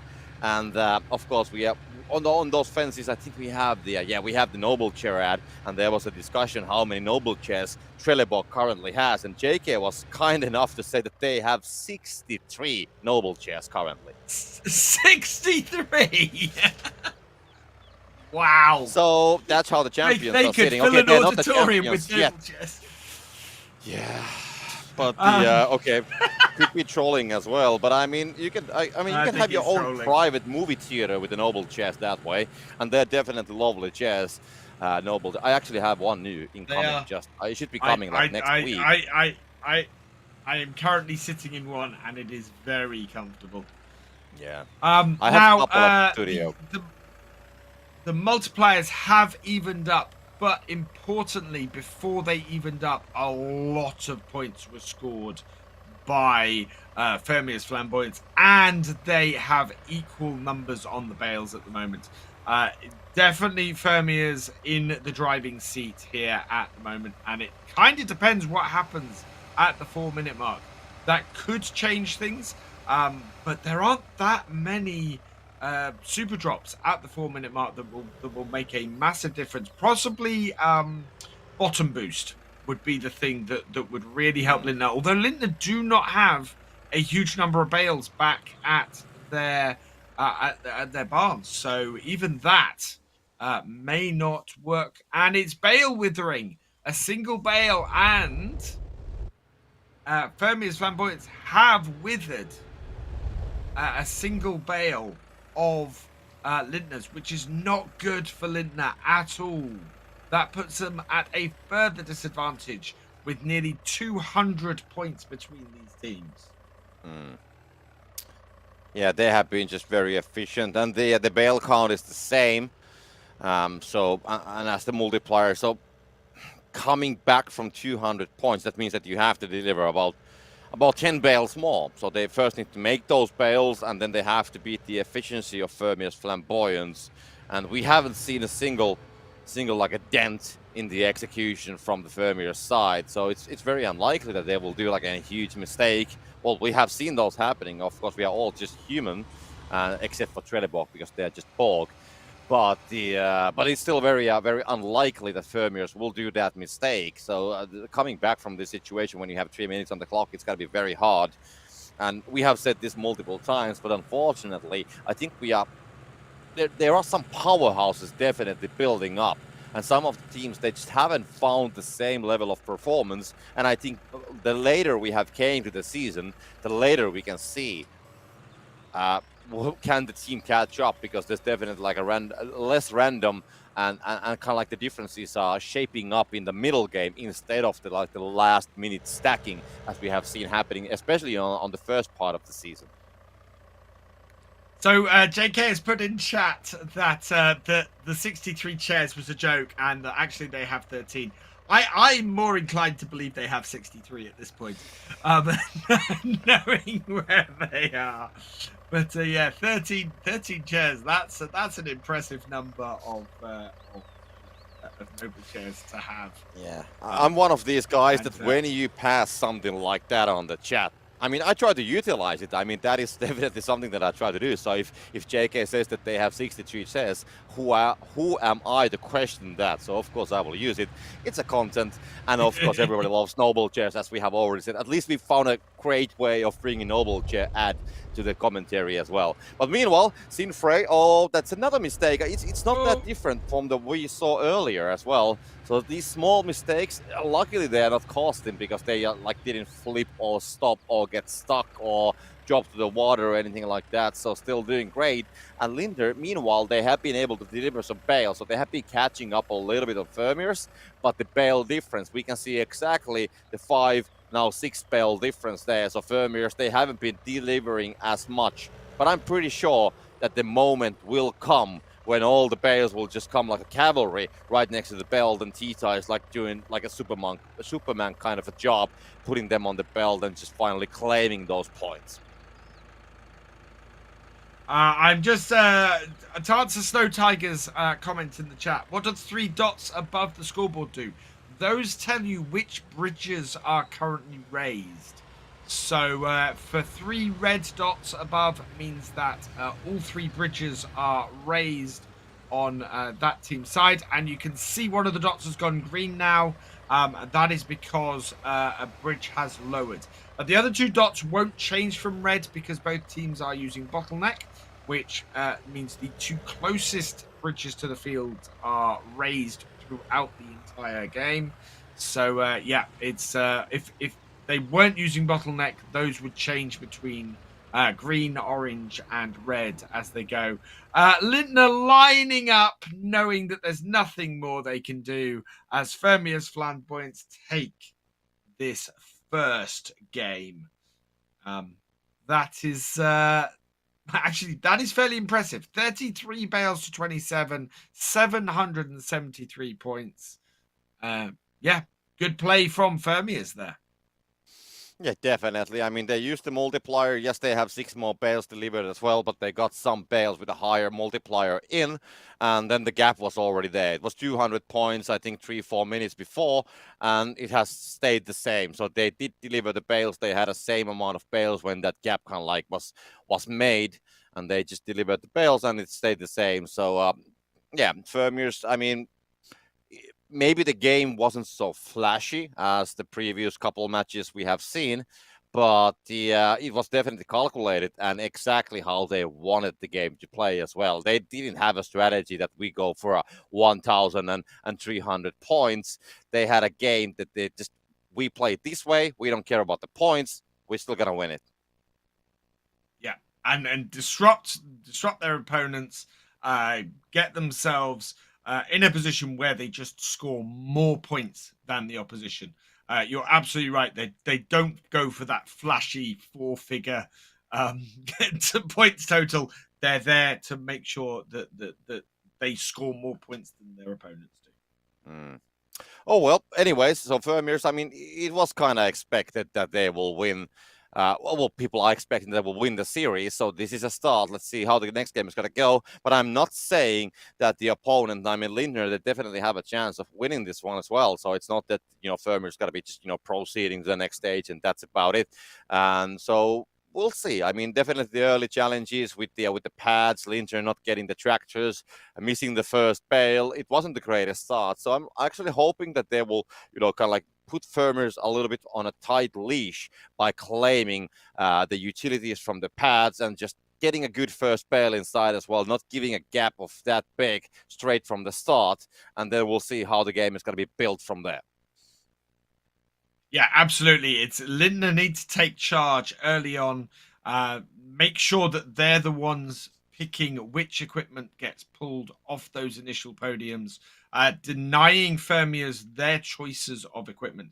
And they can do it really well at the moment if they go in and they get those bigger balers and deny them that, because that's part of why Fermiers were able to come in and get more bales out there than Lindner were, because they had those bigger balers, and that meant they could transport more bales back. And we've seen it with several games today. The more bales you can get back at once, the more bales you can press, the more points you can score. And teams have been winning doing exactly that. Well, it's going to be time to go to the second game, as we can see. It's not a surprise. Lindner versus Fermiers Flamboyance. The same matchup continues. And yeah, seeing these post pictures, these are definitely different. And I like when the guys are showing a bit of a character and not just always the, we are so tough. We can keep our hands crossed in front of us. And of course, I mean, those pics are great as well. But, I don't mind having a bit of a variety on the pictures. And of course, I mean, I don't know if Jenny, she was away from the chat for a while. I'm not sure, did she actually see my post, because I think she was away. So maybe she has a surprise. Maybe we need to clip that and send to Jenny. But meanwhile, we have the bans already coming up. So Massey Ferguson fence, so no telehandler is going to be banned yet. And no Puma has been banned, which was one of those which we had on the last game. John Deere, and this was actually quite heavily used on the last game. Indeed, it was. It's that John Deere has been a pretty popular tractor today. I'm slightly surprised by Fermier's banning of tractors from different categories. Normally, you're trying to cover as much as you can. I think their second ban is actually a statement. Lindner have been using the Lindner as their stacker, and Fermiers have gone in and banned it, so that they're forced not to use it, which is quite interesting. Bottlenecks on the both sides. This is like looking standard. I mean, this is normal, back to the normal, more or less what we have seen on the past. But the I mean, Fermiers have been very successful with this pick, so I'm not gonna be I'm not surprised about it, because they clearly have a pattern which works for them. They don't go for like any super tricks there. They are just doing a very good job with the strategy they have chosen, and it seems that as long as it works, they will stick with it. And of course, I mean, why? But of course, they will make themselves as I would say that they will, in a way, as they have been playing with the same strategy for a longer time. I think they are kind of like revealing and making themselves maybe as a target that can be calculated for the grand finals. So I'm pretty sure that they're preparing something for the grand finals. Or maybe even the finals on this tournament, I don't know. But definitely when you play longer time with the same strategy, somebody will read it and somebody will find a way of like counterfeiting it as well. We've seen a lot of teams today dropping player perks. So in this game, we have Apollo has not got a perk, and they've got no Archimedes on the side. On Fermiers, they've not got the bale pressing player perk, and so that means they're actually pressing bales slightly slower. Lindner going out with the Kuhn Baler, while we seem to have who was that on Fermiers? Haydn going out with the large Crone Baler for their first bale. Their John Deere stacking tractor is on its side at the moment, so they'll lose a few seconds with picking that up later on. Sinfried 86 is coming through for the first bale for Lindner, but Haydn is already there, and that's going to be a miss. Opened up way too early for that one. Yeah, didn't expect to see that happen. I mean, it would have been a great first bale, and they will probably still win the first bale if Haydn just can get it inside 133. So yes, they will win it.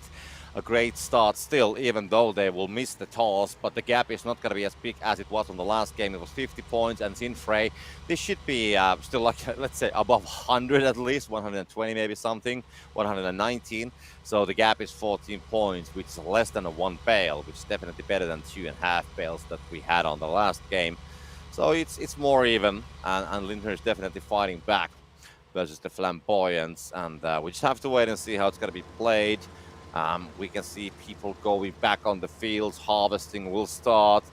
Both teams are collecting it, and we can see Haydn coming there with the trailer, and we'll be just taking the grain from Loiko. Careful job. What did we call this? Ballet with the tractors. Nice and synchronous. Yeah, smooth sailing on the fields, and I think this split screen view, I think it was introduced like was it like 3 tournaments ago.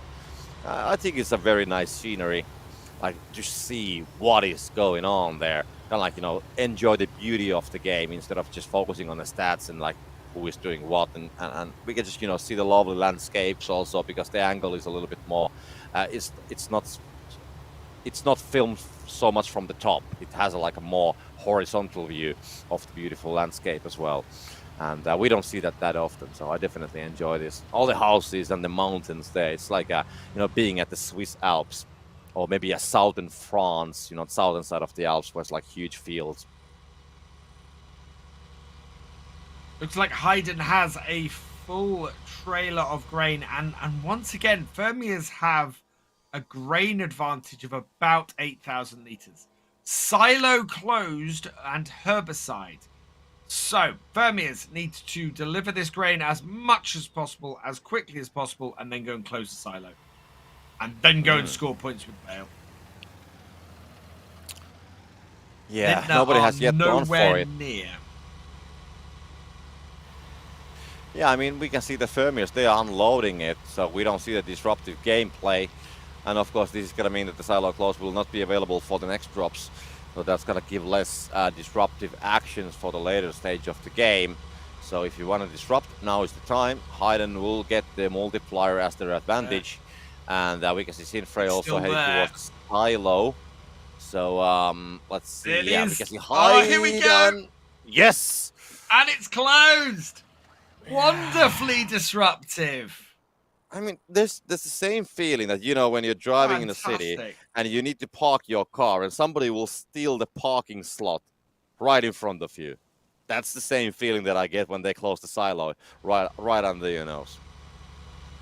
But Haydn could not have played that better. He unloaded all of his grain, didn't let on that silo closed was a possibility for that drop, and then once he'd unloaded his grain, he closed the silo, prevented Lindner from doing it, and means that Lindner now is at a massive disadvantage on the multiplier, and needs to scramble in order to meet up and match up with it. Well, a couple more minutes and then we have the next drops, but the silo is still closed for 25 seconds for Lindner.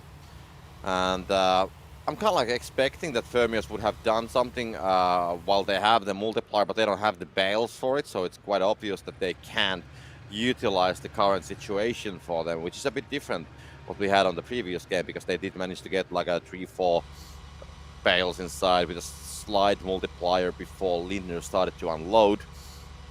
But that was also at the later stages. And Hayden is already preparing the next batch. So when Lindner finally will go there, and yeah, let's start unloading it, let's get it done. Fermius can immediately counter that strategy, and Lindner will be feeling maybe a little bit helpless for a while. So I think that Fermius, they're definitely, like you said on the last game, they're definitely in the driver's seat, and Lindner, they need to find something. I think the 8-minute drops are the best bet when they can do something, and maybe a grain multiplier could be a thing, as they are currently having a pretty much of a grain. But I mean, Fermius, they are also having a huge amount of grain, and even if Lindner currently does unload all the grain, and they will get back to a 2 point something multiplier with that, I think Fermius, they still also have a huge amount of grain, which Lindner, they cannot counter that anymore later. I think that's the case. So I think that Fermius, they are very comfortably sitting there, even though we don't see the bales, but the grain game is definitely going their way. I think Lindner have been disrupted a bit because we're following Apollo around at the moment in the very fast Rosselmash combine. But normally teams don't pick this combine unless they absolutely have to. So I'm wondering if they, if Fermius managed to grab enough combines to force Lindner into using that one, which would be a really interesting piece of early disruption that I didn't see. Grain multiplier and bale multiplier. Yeah, so 1.5. And what is the other side saying here? It's got to be not that far away from it, at least, because they're so close with the points. And I mean, of course, they will go for the grain multiplier, especially Lindner, who has 71,000 liters of grain. But also Fermius, they have 61,000. So, and they have the 3.0 multiplier for now. So I'm pretty sure that Lindner thinks that, yeah, I mean, with this grain, we're going to destroy them. But Fermius, we do have something hiding in our sleeves. Maybe the ace card, which is another 61k, and that's gonna be 1.6 for Fermius. Was it 1.5 for Lindner, if I saw correctly? Yeah. So and they're gonna wait for it until the last second. But I mean, but they have so big amount of grain that, I mean, that 0.1 difference is already 6,000. So they're gonna be very close. Are playing Fermius at their own game. They've got 3 combines up there. This is Lindner with 3 combines and Fermius with just the 2. That is really, really interesting. That is the extra 10,000 liters that Fermius that Lindner have over Fermius right there, and Fermius are holding them at a 2.9, 2.8 at the moment. It won't last because Lindner do have more, but Fermius have bales on the belt, and that's really important. In fact, oh wow, this is Fermius are going to hold Lindner to this. Yeah. I mean, they had they definitely had more grain than Lindner was expecting, and I'm pretty sure that we have the multiplier. Let's get it done, boys. And then Fermius, we have it as well. So I mean, this will definitely end as Fermius still having the multiplier. There's no way that Lindner can put it even back to 2.0, and Fermius collecting the points with a higher multiplier on the way as well. So it's gonna end at 1.6 and 2.4. So Fermius, I mean, they definitely surprised Lindner with that they already had the second batch ready, waiting there, and it never came back to the situation where Lindner hoped that they will get it. And at the same time, Fermius, they also managed to get those bales inside with a higher multiplier, Hayden showing the style, coming from the safer route once again, and but still manages to get there. So I think Fermius, they just nailed it. They just nailed it completely. They had the bales at the right time. And the at Lindner, they must be wondering. They have the bales, but the multiplier is not really working for them. So they have the bales, but they are just not getting the points they were hoped for. This is now Lintner in trouble. They are 1.6 to 2.4 multiplier deficit. They are 160 points? No, 170 points behind, roughly. Yeah, this is not good. You know, Alex, if you press Windows key and you type calc, you get the Windows calculator, and then you can do it.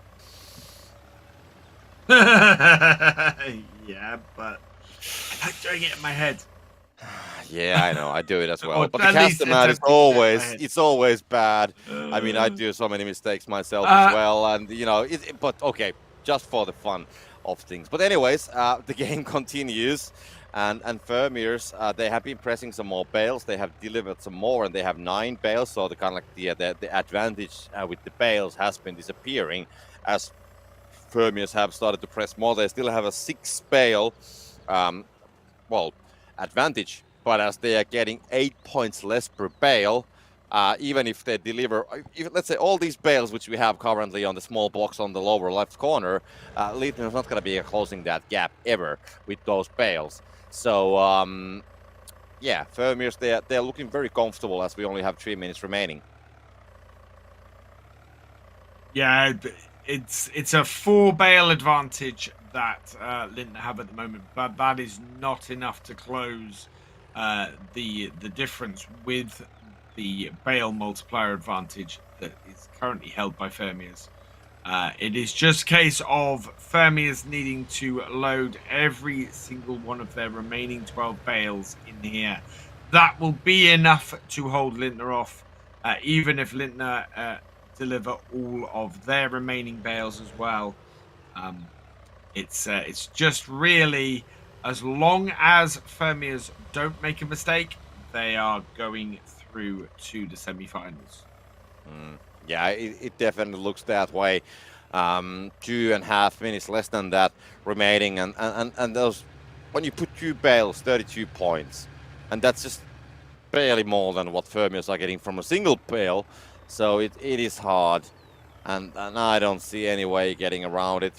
Unfortunate to say that, but I think that's the case. But I mean, this is what we are expecting for Fermiers.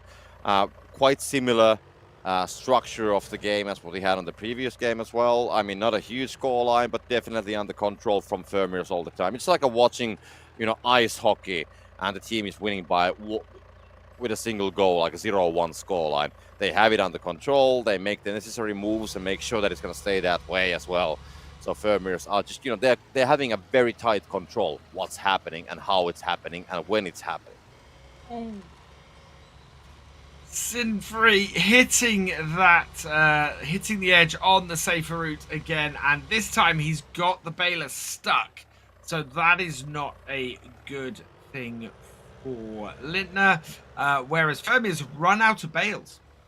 Well, they've run out of bales at their barn. More coming from Loiku, but they need to keep these bales flowing, because while there is a good gap of about 200 points, that can change. Oh, both those bales off for Lintner.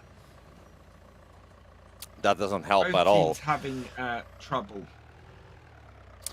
Yeah, but these whatever mistakes you're gonna do here, either Vermeers or Lindner, they're not gonna change the end result anymore. The gap is just way too big, 250 points, and to close that, I mean, Lindner would need like more than 10 bales easily, like 15 bales delivered at least, and that they don't have those. They don't have those bales, and Vermeers are still stacking the bales. There's almost 70 points on the belt, so we are looking at scoreline that is close to, I think, 8,500 or something like that, and we can see that they're just fooling around, Loiko just hanging there on top of the bale, and gotta do the on the jump into the air. He's gonna get on the roof, almost on the roof, and they are just having a huge party. They're celebrating the victory.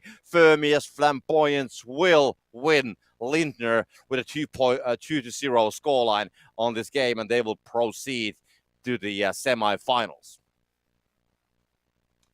Really good gameplay there from Fermiers. Yeah, 31 bales delivered at a higher multiplier, and that is what has won it for them.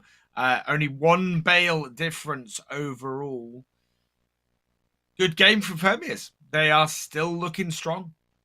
Yeah, they are definitely looking strong, and the way how they do it, they don't go for the fancy score lines. Maybe they need to do that with the trailer block, but they just control the game, and they claim the needed points, and they claim the early lead, and kind of like then control the situation, hold the situation, and they ended up getting the multiplier as well, working on their side very nicely both times as well. So I can't really see much of a flaws on that one. Maybe Trelleborg does, but at least Linder didn't find the small hole where to penetrate to that strategy. Yep, I think it's going to be very interesting. I think that with Jörg Enfield, they could poke a hole in that. They are playing a game that would be very disruptive to Fermiers. Anyway, we will be back in a moment. We will continue.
There's no denying what we want. There's no denying what we want. Playing games, no. There's no denying what we want. There's no denying what we want. Playing games, no. There's no denying what we want. There's no denying what we want. Playing games, no. There's no denying what we want. There's no denying what we want. Playing games, There's no denying what we want. There's no denying what we want. Playing games, no. There's no denying what we want. There's no denying what we want. Playing games, no. There's no denying what we want. There's no denying what we want. Playing games, no. There's no denying what we want. There's no denying what we want.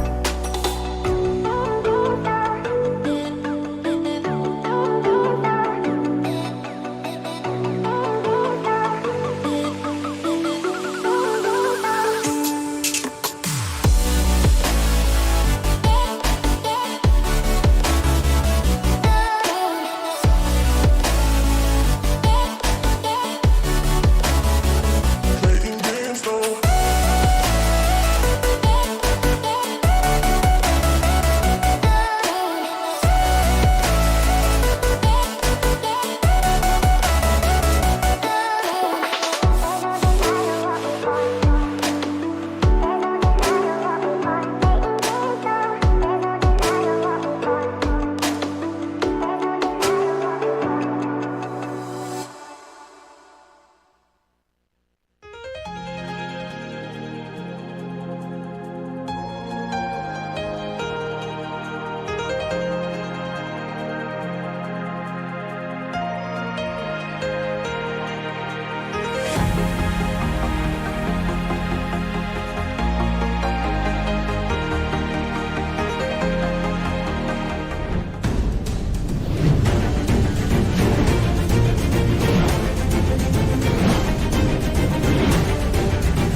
We're back.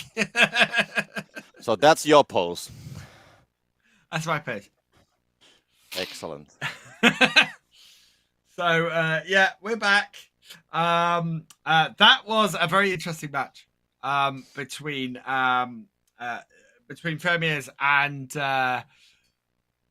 oh god, I've destroyed myself now. Between Fermiers and Lindner, we Fermiers playing absolutely brilliantly again, doing lots and lots of disruption, taking advantage of multipliers when they could. I thought they are wonderfully on form still. Definitely, they're on form, and well, of course, they will be well. We'll see how they play on the semifinals, and we'll see if they make it to the finals, and we'll see who's going to be facing there. So they play an important role, definitely, because now the next game, what we're going to have is the first semifinal, which is going to be Trelleborg versus Farming Friends. And well, I mean, Farming Friends is the only team anymore who can actually, make it to the finals, but they have to win the whole tournament this weekend, and they will have to win Trelleborg and whoever's going to be coming there, which might be Trelleborg, Fermiers Flamboyants as well from the other semi. So it's a very important to see how the games will go. So we know all the teams who's going to be making there, but we'll get there some point tonight or today, depending where you are. What's the clock there? Here it's about 3 o'clock. So I think you have Alex this thing called like a 5 o'clock tea on the UK, but we have this like 3 o'clock pancakes in Finland. Oh, I love the idea of 3 o'clock pancakes. what a wonderful way to break up the afternoon. And now we're going to break up the chat a little bit as we go through and have a look at the replays from the last game. So we've got disruption from Fermiers Flamboyants here, grabbing Balers early on, and this is something that realized as we went through. The reason in the first game that Fermiers were able to get so many more bales created was purely because of the balers that they managed to deny Lindner from having. Simply seemed to have a lot of issues over both games of getting over that safer route. And Xerxes dropping a bale here as he tried to get over I don't know whether calling the bridges a safe route is the way to go. But yeah, look at this. Every time Sinfree is coming over that route, he's getting some air and ending up catching the edge.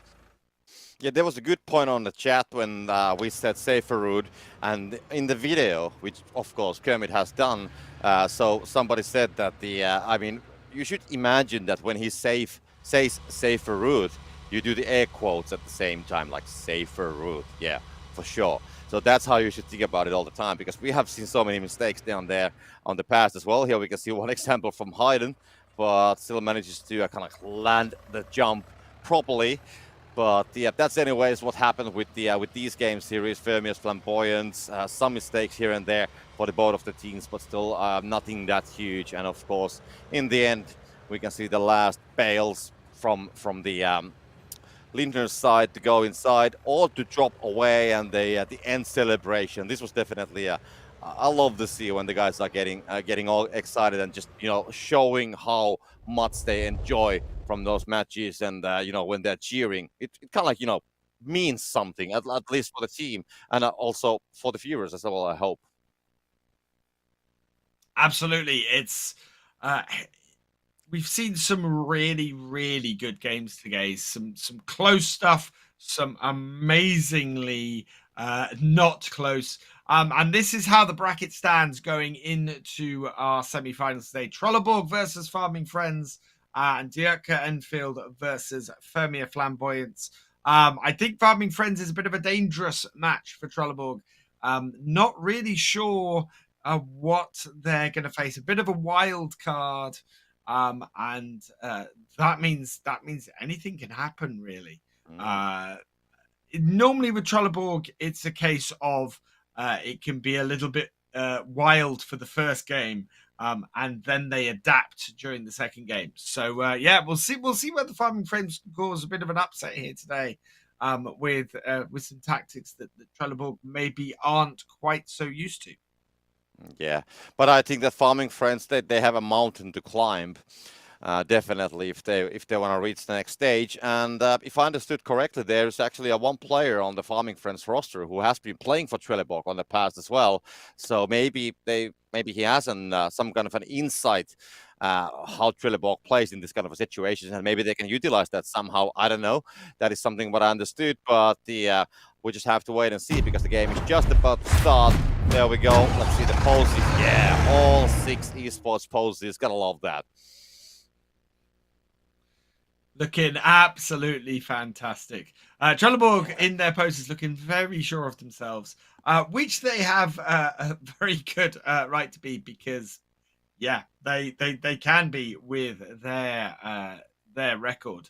Farming Friends coming in straight away, banning that John Deere, which I think is a bit of a dangerous choice. I think with the way Trelleborg have been playing, banning those 2 front loader tractors for me would be an absolute must coming into this. Wow. Interesting. Trelleborg Fent. are banning large Fent. It'd be interesting if all 4 big tractors were banned on this. Yeah, let's see the rest of them. But it could be. It could be. And Farming Friends, they gotta come up with something. I mean, they started with a big tractor. We can see that Trelleborg is gonna continue that same trend.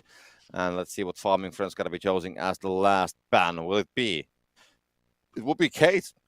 Case Puma, interesting choice. Definitely. So the Vultra is still open. Yeah, and I mean all the telehandlers are in the play as well, so that's an interesting fact as well. Bottleneck and big haul. So this is the usual combination we have seen when the big haul is used. That there's usually a bottleneck versus it.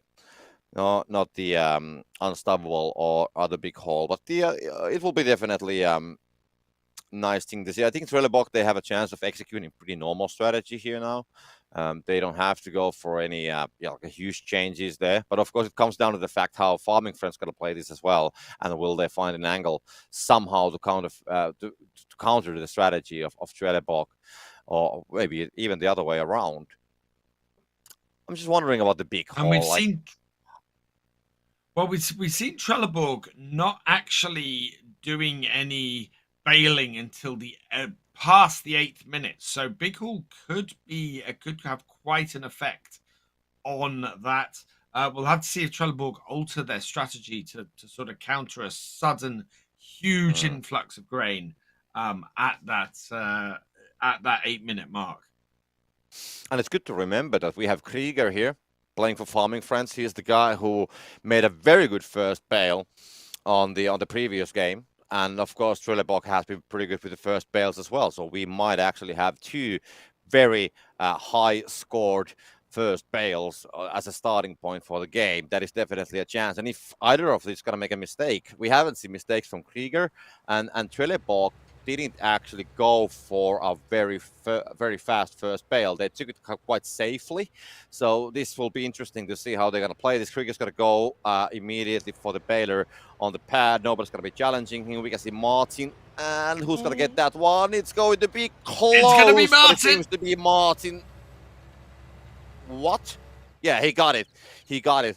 Yeah. For a while, I was like, did anybody get it? Because I didn't see the kind of like, these fences coming around the bay, around the pad, but they got it. But yeah, we can see Krieger just going straight after Lucky Luker, and that's a good thing because they're pretty close. We can see JK here behind Wooler as well. I think they are maybe something like 20-30 meters closer to the barn, which is of course an advantage, and it's going to be getting away behind Wooler already. Let's see, he's going to go for which bridge? I think the other straw bridge is down, so he's going to go for it. It's going to be around 140, maybe just a little bit above. If the toss is going to go completely fine for 145, he's going to be successful. And where is Krieger? He's still here. He's late, and the bridge is also up, so he can't use the straw bridge. He needs to go from the safer route, and he's going to be succeeding on that as well. But it's going to be definitely about 20 points of a difference, at least 10 plus points. when he's going to be taking it safe. He knows that he is late. He can't go for a huge risk, and that's not good. That's not the start he was hoping for. That is a big 117. disadvantage. Yeah, it's the lowest first bail he has made today.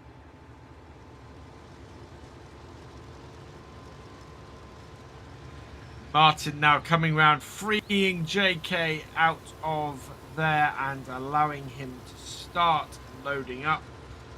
But as we said before, at this point, Trelleborg do not have any extra bales pressed.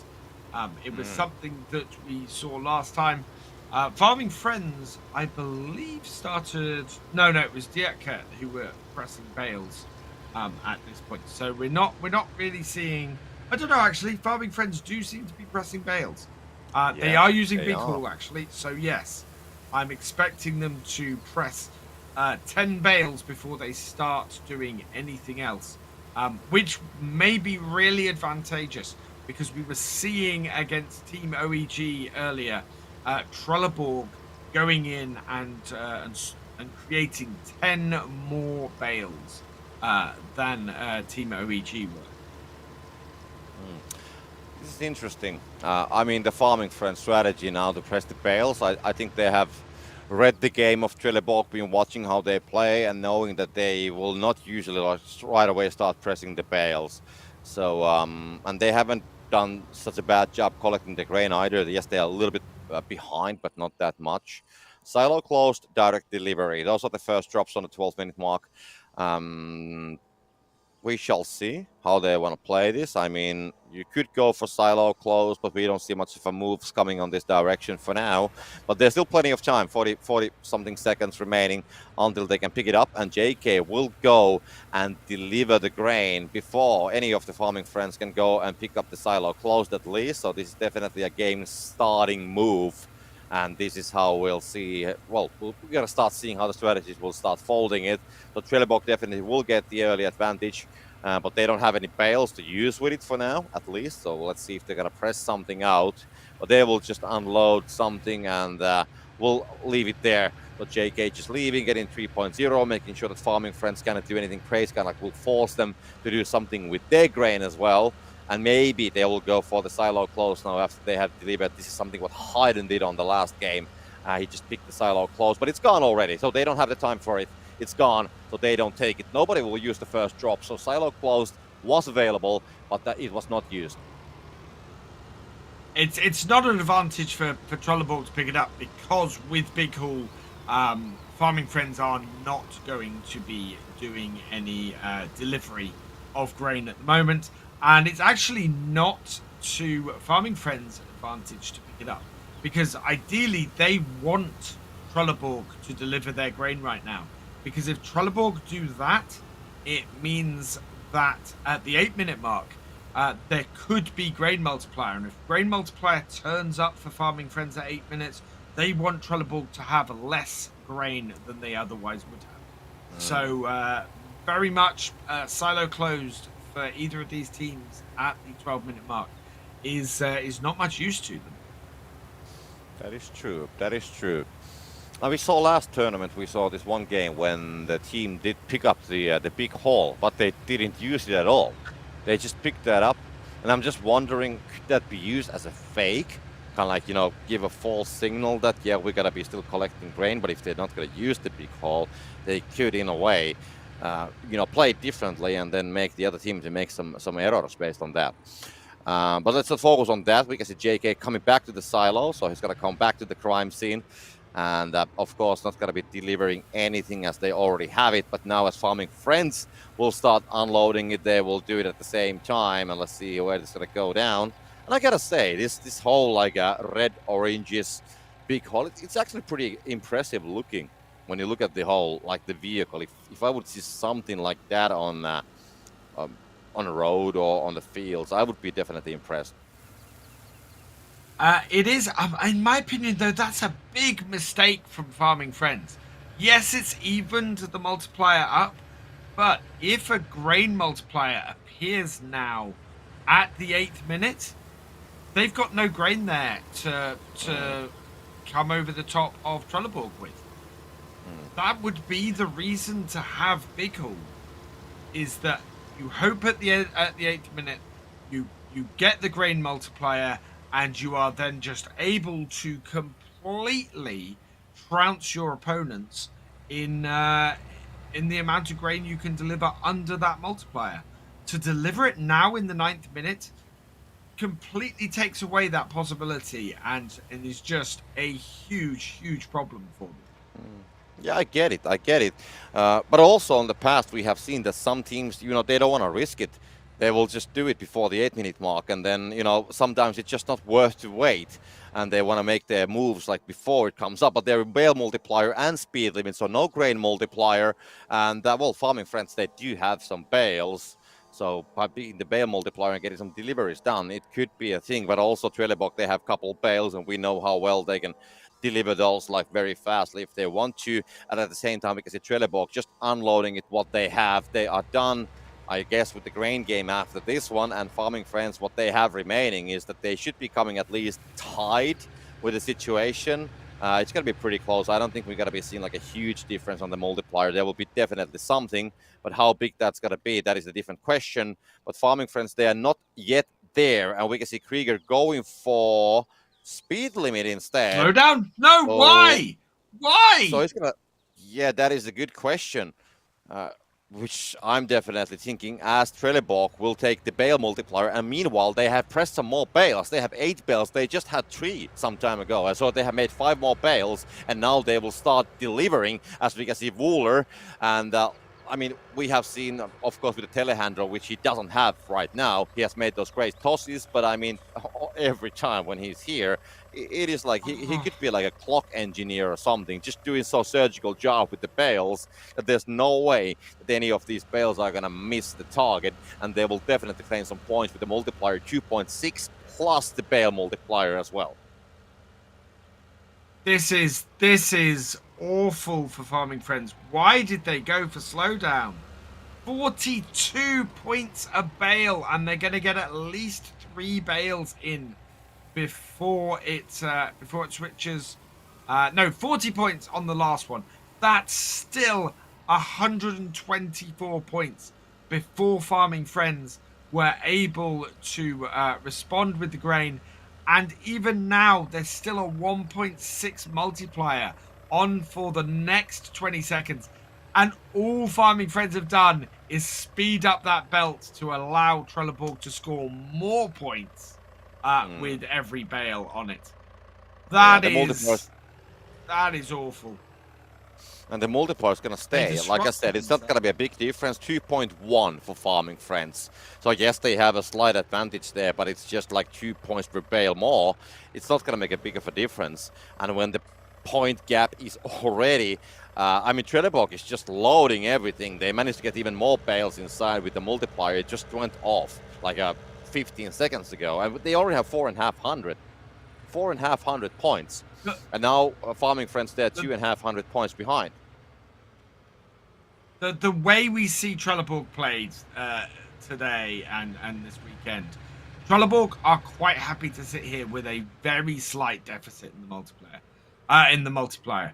They are, it's not a problem for them because they are so good at pressing bales and getting them in. When farming friends picking up that slowdown and not taking advantage to keep the points as even as possible with the bale multiplier, I don't get that. That has cost them a crazy amount of points. And is quite possibly the point at the end of this match we could point to and go, that's when they lost it. It is definitely possible that I don't know what happened there. I was wondering that did they just accidentally pick the wrong one? I don't know. It doesn't make sense to me either. Maybe somebody else knows better, but I can't find a reason. And we can see that also. Farming friends, they have a lot of bales actually, about the same amount as Trelleborg, but only those 2 points more. So it's not going to be helping out. Bale weedering coming as a super drop. So that is a 4-minute mark, and let's see who's going to be getting that. I think there will be definitely somebody going for it.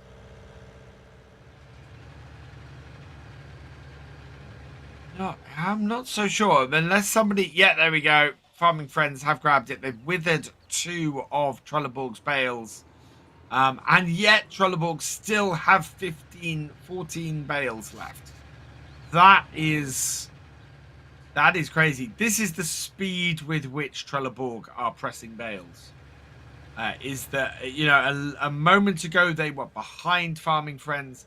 They are now ahead, and they are just so efficient at this. Yeah, the gap is still about 200 points, like going back and forth a little bit. But I don't see the. I mean, Farming Friends, yes, they can make bales, but they need to deliver. And this is said already multiple times, but we know how well Trelleborg operates around the belt. So there needs to be like a huge, like a huge problem for Trelleborg that Farming French could somehow, come and even get to the even score line. It's gonna be very complicated when you have such legendary names like Martin, JK, and Wooler on the other side. You can't yourself make any mistakes, and you cannot really lean on your strategy that they will make any mistakes either. So it's pretty much closed already, to be honest. 2.5 minutes to go, and if Trelleborg will just continue operating as they do, I don't see that this is going to be getting any closer than it is currently. You do need to try and force the other team to make mistakes, and sort of at every opportunity here, that seems to have been Trelleborg forcing Farming Friends to make mistakes rather than the other way around. With less than 2 minutes left, this is the point where you would push that advantage and try and make it work for you as much as possible. And the only advantage that Farming Friends have is that 2.1 to 1.9 multiplier. And knowing Trelleborg, that is not enough. Yeah, it's not enough. However, that's not enough to make the big difference. But it is an unforced error from Trelleborg. A lot more of those, and Farming Friends will be back in this. Yeah, but that they need to like miss 10 bales or something like that. To be honest. yeah. So Yeah. one bale is definitely not gonna make a difference, and I mean I would love. Well, okay, I wouldn't love to see, but if there would be such thing, I would be amazed that if Trelleborg would miss 10 bales. I've never seen that to happen from any of the teams, and the Trelleborg is the last team that would be doing something like that. Less than a minute to go. The gap is still 200 points. So Farming Friends, they in a way they're doing a good job of delivering the bales, and they're keeping the gap about the same. So it hasn't been increasing that much, to be honest. But still, they haven't found any means to come back out of this situation, and that's gonna stay all the way till the end of the game. That one bale on top might drop, or it might go inside. It's gonna go inside. So that's gonna be good, but it still doesn't resolve the situation. What we have, 20 seconds to go, and of course these guys are busy. They will try to shove everything in which they can. Lucky Luker having a bit of an issue on the bell. Twos are there, and they okay. I That's think not they want going to prove in. a point. I mean, they want to prove a point that yes, we can miss 10 bales. Wow. 1,010, 1,030 points overall for Trelleborg. Absolutely masterful. Yeah, didn't even bat an eyelid. 44 bales delivered. That's just huge. Yeah, I'm I less grain as well, and yeah, Trelleborg are absolute masters at pressing bales, getting them in, and scoring them, and as a result, they are just scoring so many points because of it. Teams that want to beat them have got to disrupt that ability to press so many bales. I think. I mean, 11 bales of a difference. At the later stages, I think the teams were delivering about the same amount of bales. So it's going to come from the middle section, definitely, when they're making the points and kind of making the lead, which they jumped to 4,500 points in a matter of a seconds almost. So that's when they were delivering more. Than on the end game, yes, definitely Farming Friends, they were playing catch up, but they just I mean, there was nothing to do there, really. I mean, the gap was there. The multiplier didn't work for them either. So it is what it is, unfortunately. And the second game, I'm pretty sure that Farming Friends, they need to find something, but I don't have an idea what it could be. They, like you said, Alex, they need to disrupt the game, but we have also seen how well Trelleborg responds to everything. So the disruption of the game, it is not the easiest goal on these tournaments, to be honest. I've just worked something out. So Farming Friends are pressing 10 bales before they start unloading their grain. And they pressed only 30 bales in total. So after the 8-minute mark, Farming Friends pressed about 20 bales. In the same time, Trelleborg pressed 40. So they pressed twice as many bales in the last 8 minutes of that game than their opponents did. That is incredible. That is absolutely insane to be able to press that many bales in that amount of time. And yeah, how does anybody come back on that? How do you? Well, they have to make sure that Trelleborg does not get those big balers. Those big balers are the things that allow Trelleborg to score all those points and to press all those bales. Well, we will see on the next game. That's going to be starting in a matter of seconds. And I really think that not Fermier, but the Farming Friends, I mean, when you have FF and FFF, you're going to mix them at some point.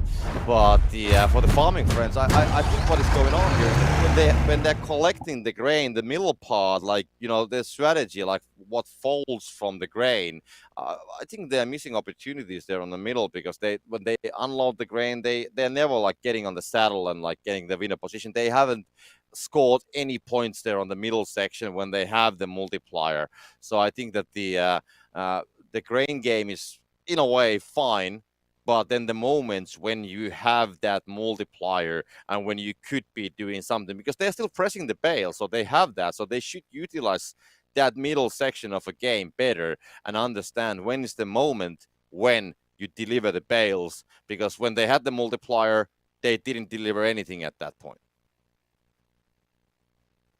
Yeah, absolutely. I still think that these games are also won and lost on the banning stage here. I would ban those front loaders. I would, which forces Trelleborg to require the larger balers, and then my target would absolutely be denying them those larger balers. Get out there, make sure that you grab them, and make sure that and make sure that they can't. You will then get more bales back. And Farming Friends are already putting themselves at a disadvantage here, because they've got that John Deere baler that can only get 2 bales back at a time, and Trelleborg are reserving the case that can get 3. I have a solution which will work. Farming Friends, they need to ban JK and Wooler. And that's how it works. That's how you win the game. Or any of them. Sorry, Martin, didn't mean that they are better than you, but they're just very visible part. I didn't mean it that way. But anyways, let's just ban 2 of the players, and then we'll see who's going to be replacing them. That's baiting. They are just baiting. Martin's listening to you. There's a delay. There's a delay of 1 minute, so unfortunately, it's not going to be affecting the actual gameplay. But I think I know that they're sometimes listening, at least during when they are not playing. I think there was a challenge some time ago that even during the gameplay, JK was writing the chat at the same time as well. That I can do it. I can play and I can write on the chat at the same time as well. These guys are the core pillars of the competitive scene, and such a great community persons as well. So thank you for being here, Trelleborg. Even though sometimes we call you Borg, sometimes we want the guys are banning you, but we are just saying it because we love you so much.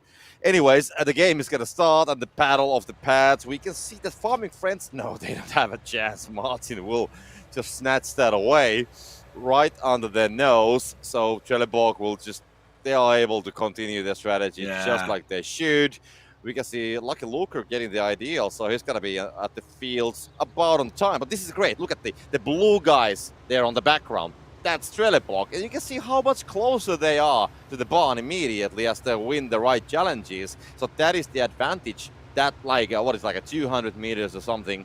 That is the difference, which we will immediately see on the points collected from the first bale. And JK, he has a point to prove to make a great first bale, which is 145. Again, a second 145 bale for tonight. And Farming Friends Krieger, he hasn't found the same performance, which is most probably because of the fact that they don't get the utilities from the pads, and he will have to settle down for a lower score and also have to go from the safer route, as with this time when we are past 40-minute marks, a straw bridge is not anymore in position. This is a slow first bale for Farming Friends. 116 points, so 30-point deficit. Well, 29-point deficit. Yeah, not good.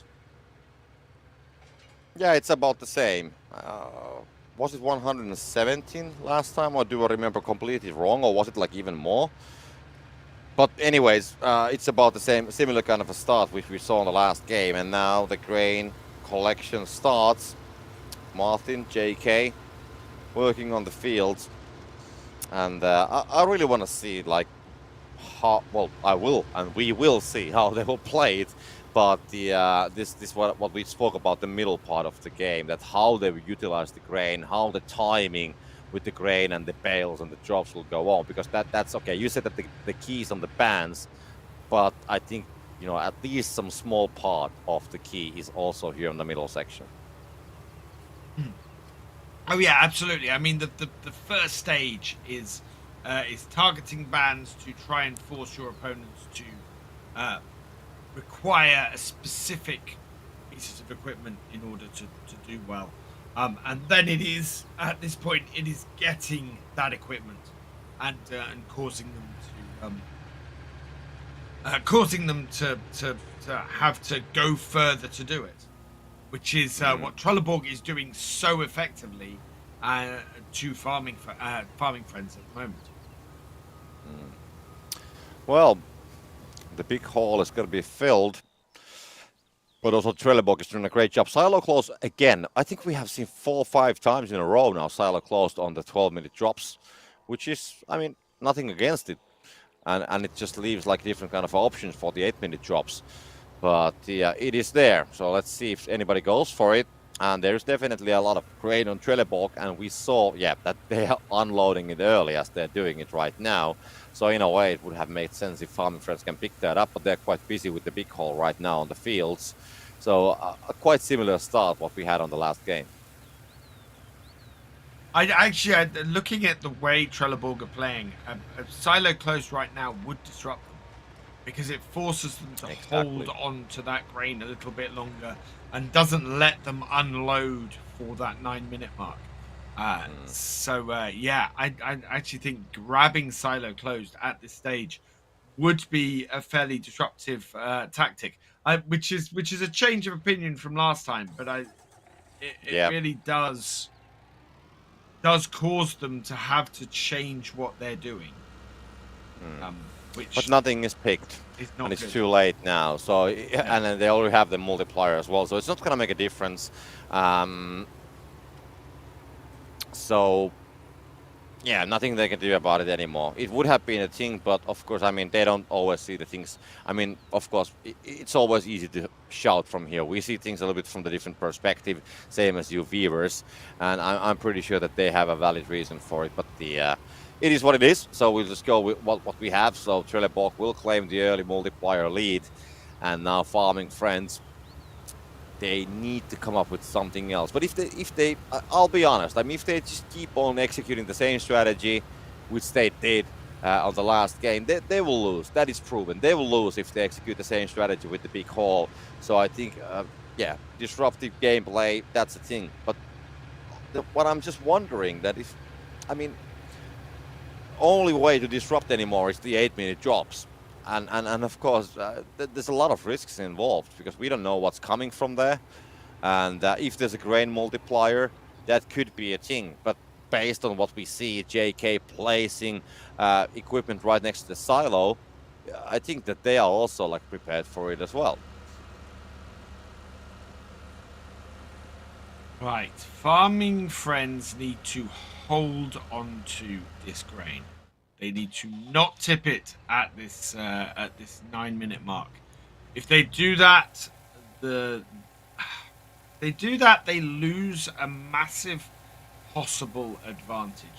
They don't need to empty this at this point.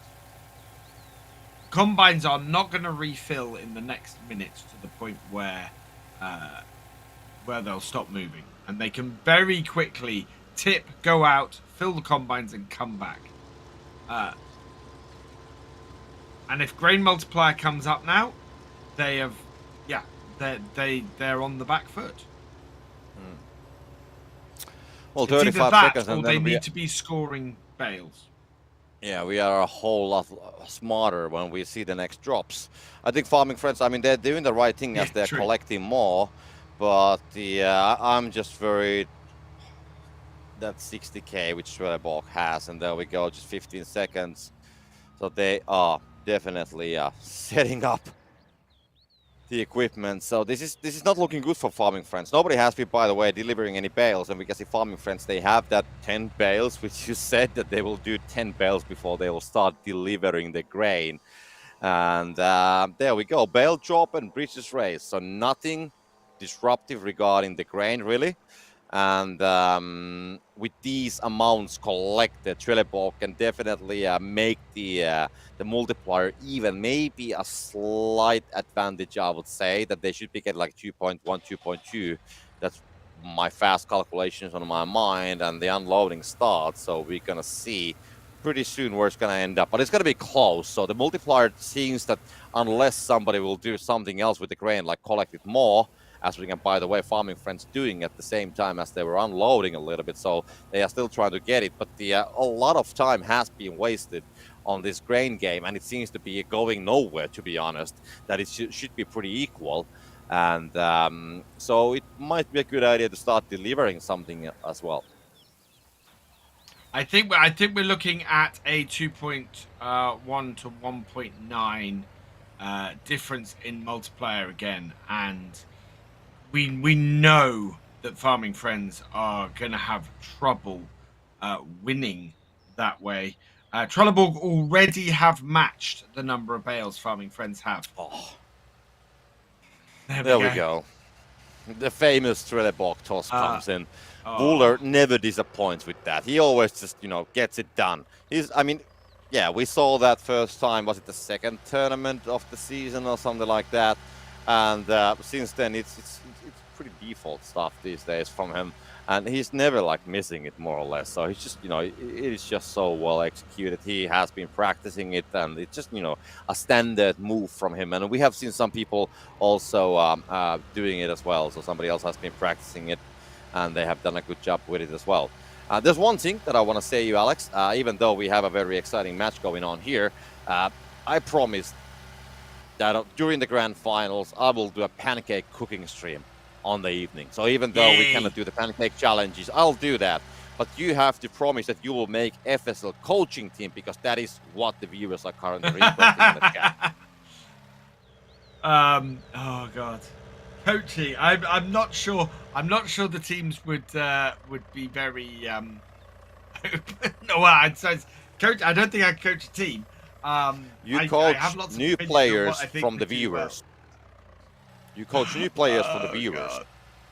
So you can start from the basics. Every time I've played FSL, I've lost.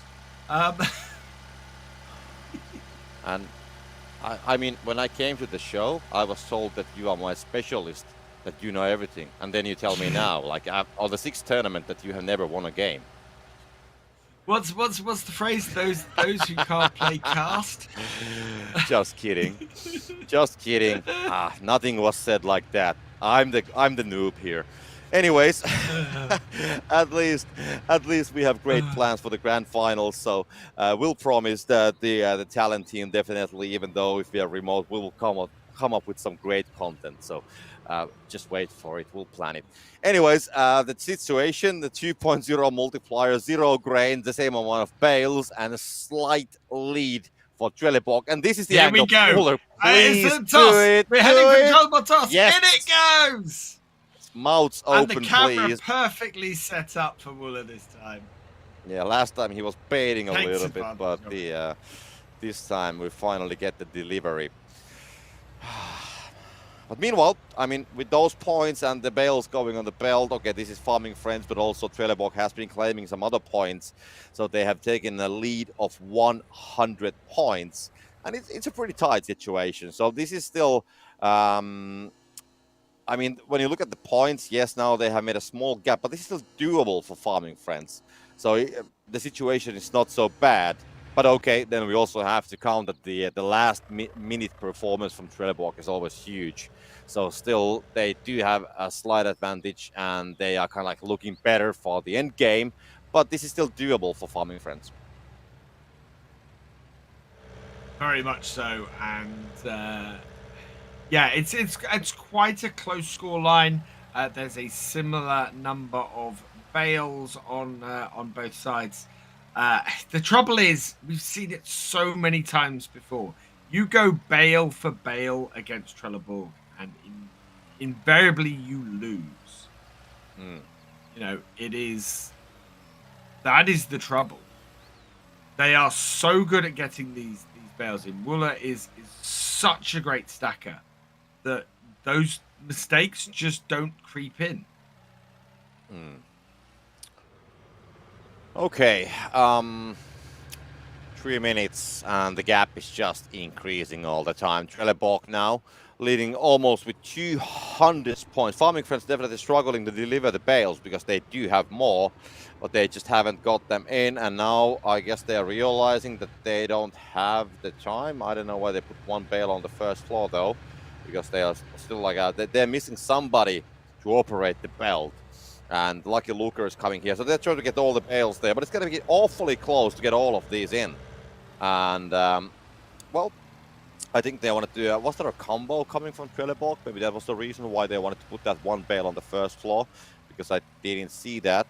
But the stacking operation needs to be very successful for farming friends, and Trelleborg needs to make a mistake. So we are once again in the same situation that we have seen multiple times on the past. That Trelleborg seems to be just doing so good job that even if they have a small gap before the end game starts, they will just increase it with the efficiency. Yeah, I don't think it was an actual danger of a combo beyond the fact that they didn't have their stacker back. So putting that bale in the bottom just reset things, protected against a combo coming up. Because they had, looking back at the stream, they had 6 bales in Trelleborg at that point. And so without their stacker there, farming friends couldn't risk Trelleborg putting 4 more bales in and getting that combo. So it made sense to drop one in the bottom at that point. Yeah. Okay. There we go. 1 minute remaining, and Trelleborg, well, not putting everything there. Martin is still delivering more. JK and Wool are just, well, doing the usual stuff. And I mean, farming friends, they are keeping themselves there. I mean, they are like 100 something points behind, so they're not like losing a lot here, but they're not gaining either. And gaining is something they should do.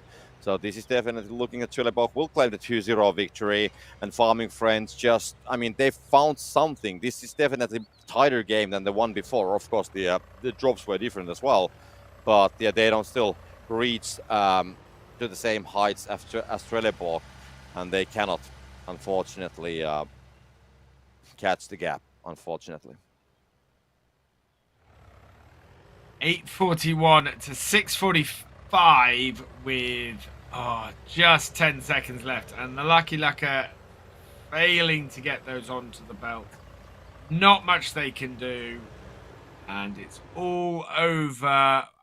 Without those 2 bales in the bottom, that is it. Yeah, Trelleborg, no surprises here. I mean, the bale delivery difference is actually smaller. Just 5 bales. I think it was 11 on the last game. So this time it's a different game, definitely. But still, the multiplier game. We saw Wooler doing the tosses on the middle of the game when they had a higher multiplier. So that of course gave some points away as well. And Trelleborg, I mean, there was.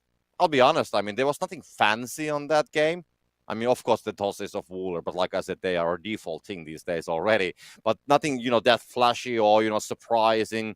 A lot of similarities actually. How Fermiers is currently playing, that they are just doing the job, and they're doing it well. Yeah, absolutely, and that's the thing. To beat Fermiers, they are going to have to do that. They are going to have to play that disruptive, reliable game in order to beat them, because Fermiers take you apart if you're doing the flashy stuff, and they do it very, very easily. But yeah, Trelleborg moving through to the final. Next up, we have got Fermiers Flamboyance versus Dirk Enfield. We will be back in a couple. See you then.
And welcome back.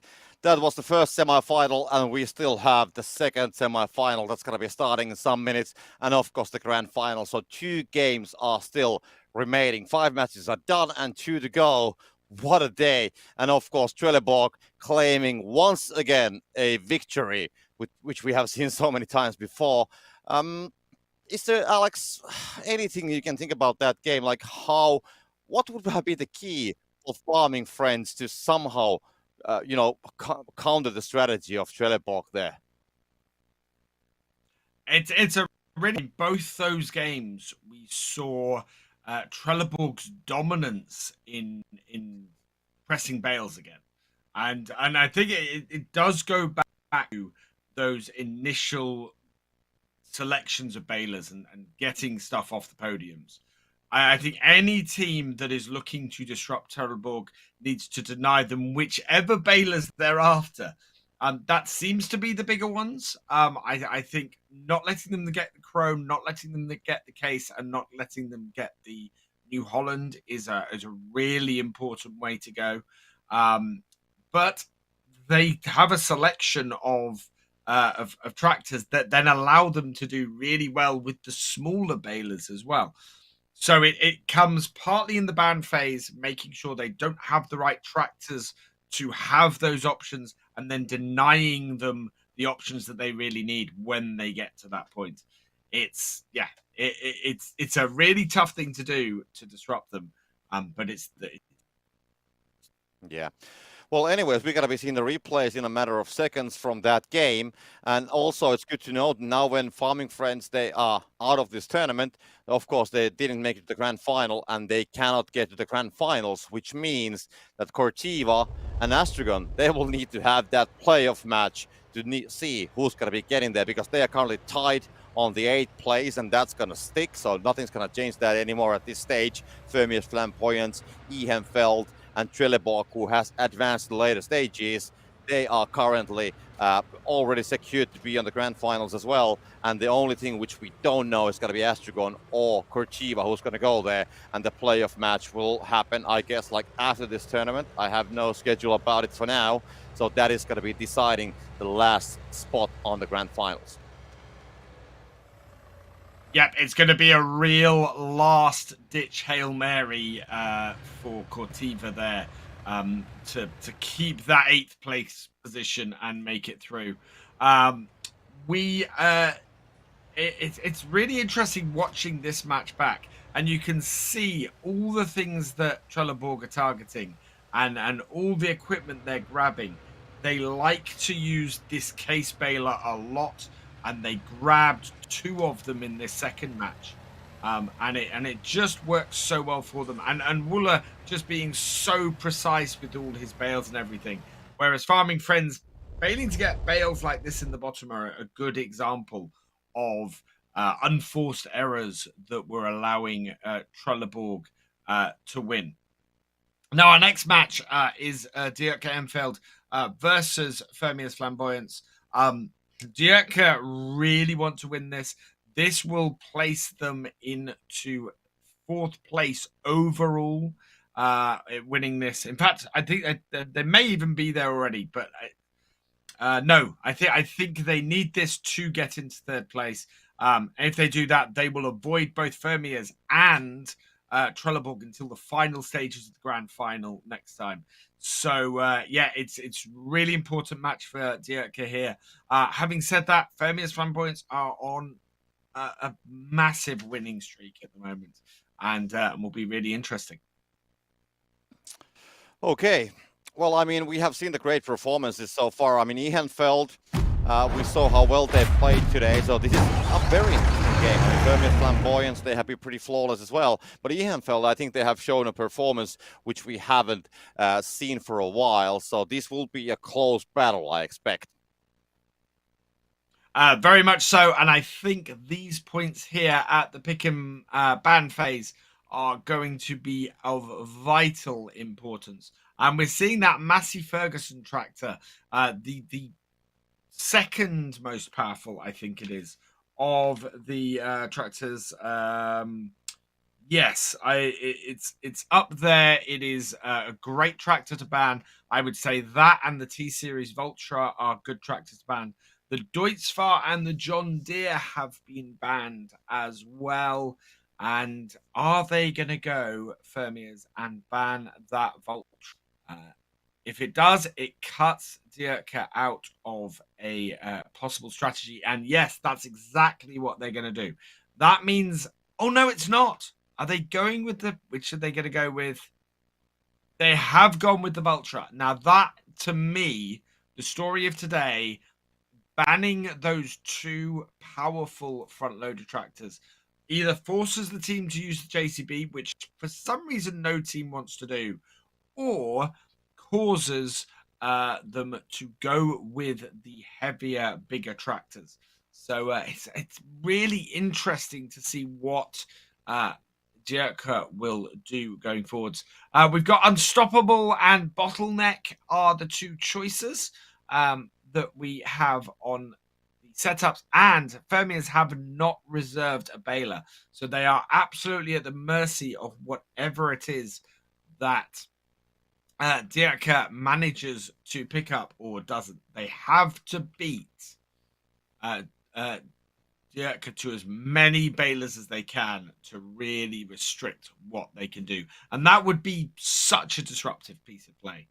The Vultra and the Fent are Dirka's choices, and the Vultra and the Fent are also Fermia's choices, along with the little John Deere. Both teams have left themselves as well with enough points to get personal perks for everybody. So yeah, pretty similar setup on the between the team's actual vehicle choices, and we've got a lot of combines off to the left. The teams will normally want to go for that ideal combine, and in fact, only Dirka are going for that ideal combine. The Baylors seem to be Fermia's targets. Yeah, I think Kita actually made a small mistake while leaving from the yard. He actually ran to the gate a little bit, and I think he lost like a second of time there. So he knew that he's gonna lose that challenge. So I think that's why he didn't go for the ideal.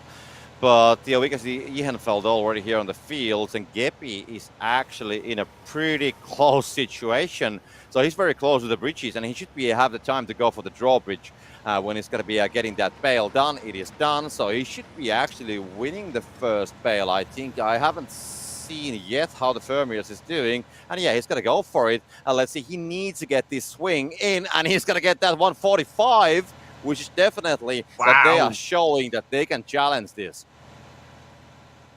Absolutely. Hayden coming in for their first bale now. He is losing valuable seconds, and he's taking the more careful, slow approach, but is going to get a 125, so 20 points. One bale. He has actually restricted it to one bale, which is good news, but they are slightly on the back foot, Fermiers here. And Dirka looking strong at this early stage. Yeah, it's looking good. That 20-point lead is definitely something that they were hoping for. And, well, like said many times before, Fermiers is the only team that has been able to challenge Trelleborg.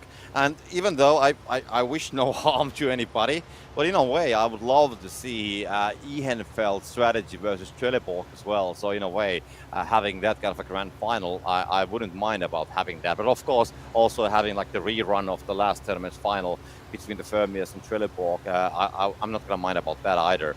I think we have three very strong teams currently, which are pretty tired with the situation. So Ehrenfeld, they have been able to catch up, found something new to the gameplay, and they are once again showing that they can do it. 2 games already today, they have shown, 1 game today, and they have already shown that they have a good performance, and the second series is looking good as well. And then, of course, the lovely landscape as always, the mountains, everything there. I wouldn't mind actually living in a town like that. It's not a town, but area like that. Absolutely beautiful area. I've been to the Alps a few times, and yeah, absolutely gorgeous. Well, Fermi is doing it, so I was going to say we've got a good 3,000 liters extra grain sitting there at the moment, and silos closed and Crazy Tool. Neither team is bailing, so Crazy Tool is no use. Silos closed would be pretty useful right now for. In fact, there we go. Fermia's doing what Fermia's do best, and they have closed the silo. Nobody for Dierke is anywhere near those perks. So are they going to be able to close the silo before things get evened up by Fermiers? That's well Yeah, played. Hayden is Hayden.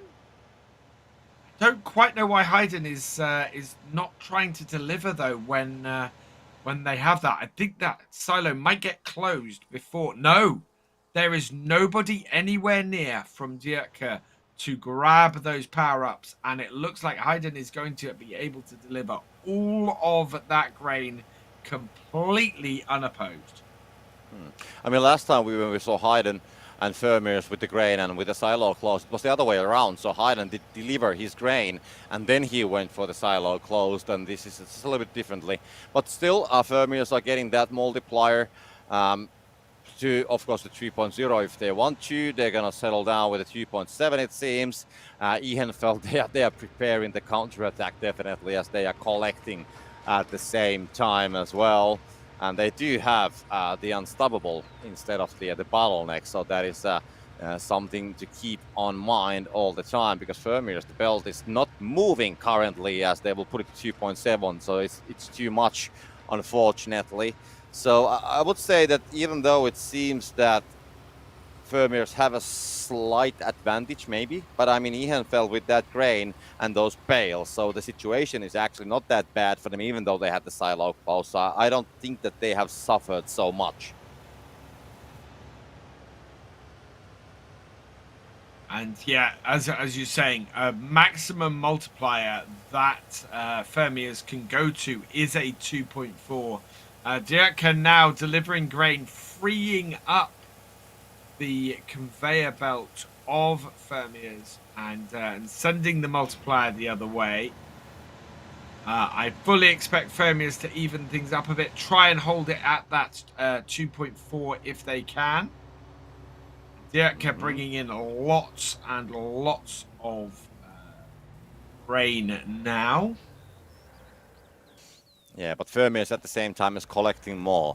So this seems to be one of those games when the guys are fighting the grain game as long as they can, at least until they see the 8-minute marks. And this has also evolved quite heavily during the season, as we usually saw that, yeah, somebody's going to pick up the grain, and then they're going to either unload it before or after the 8-minute mark. But now we see multiple runs to the silo before the 8-minute mark, and maybe even the third one after they see the drops and so on. So things, I would say that they have gone more complicated, in a good way complicated, that we see like more dimensions on the strategy, that it's not just about a couple of different selections on the way. It's more about like combination of selections and the timings as well. Okay, timings has been there always, but still I think that it's more like there's definitely more options that the teams have discovered during the season. And now we can see soon the 8-minute drops as well. And of course, silo closed cannot be there. But then on the other side, I mean, a grain multiplier still could make a lot of a difference, because we can see Ehrenfeld, they haven't gone anymore for the grain. They're now pressing the bales and they're not collecting it anymore. And I don't think that they have the time. So we have the grain multiplier coming for Vermeer's Flamboyance. Ehrenfeld, they cannot use that. And they have 55k, which efficiently, when you take the multiplier, that's going to be more than 75,000 easily, about 80,000 with a quick math without the calculator here. And that's going to destroy Ehrenfeld's multiplier for sure for the rest of the game. So they will have, well, we'll see where they're going to be settling down with it. But yeah, it's going to be bad. It's going to be bad, but they're going to have to be very careful, because if they go too far with it, they're going to shut their own conveyor down. So they've got to make sure they make it sit at a 2.4. Yeah, they Here they stopped the go. unloading for a while just to see if Wow. Ehrenfeld has any more grain remaining, and they realized that nope, they don't, or maybe they made some arrangements with the vehicles, Or- and then 2.3 for them. Can they go 2.4? That was the limit, if I remember correctly. Meanwhile, Ehrenfeld, they know that they have to get all possible bales inside. Even doesn't matter what is the factor, because it's gonna be still more than what they can get after a minute. So they are just having a huge. It's almost like in the Santa Claus Oh, they shop need to during stop the it! No, Christmas that's time. too far! Ah, that's bad. That's really bad. And then okay, let's just make it like as big as we can. Oh wow. Okay. Fermiers are doing the other alternative for when you have this setup. So now Diutka get just 1 point for every bale. They might as well put it in the bottom. They've scored a bale-tastic because they have been unchallenged. And yeah, Fermiers now either have to score exactly the same number of points as their opponents, putting them in the bottom the whole time, or they start driving up that conveyor and putting them in the top. There's no way. Yeah, it's.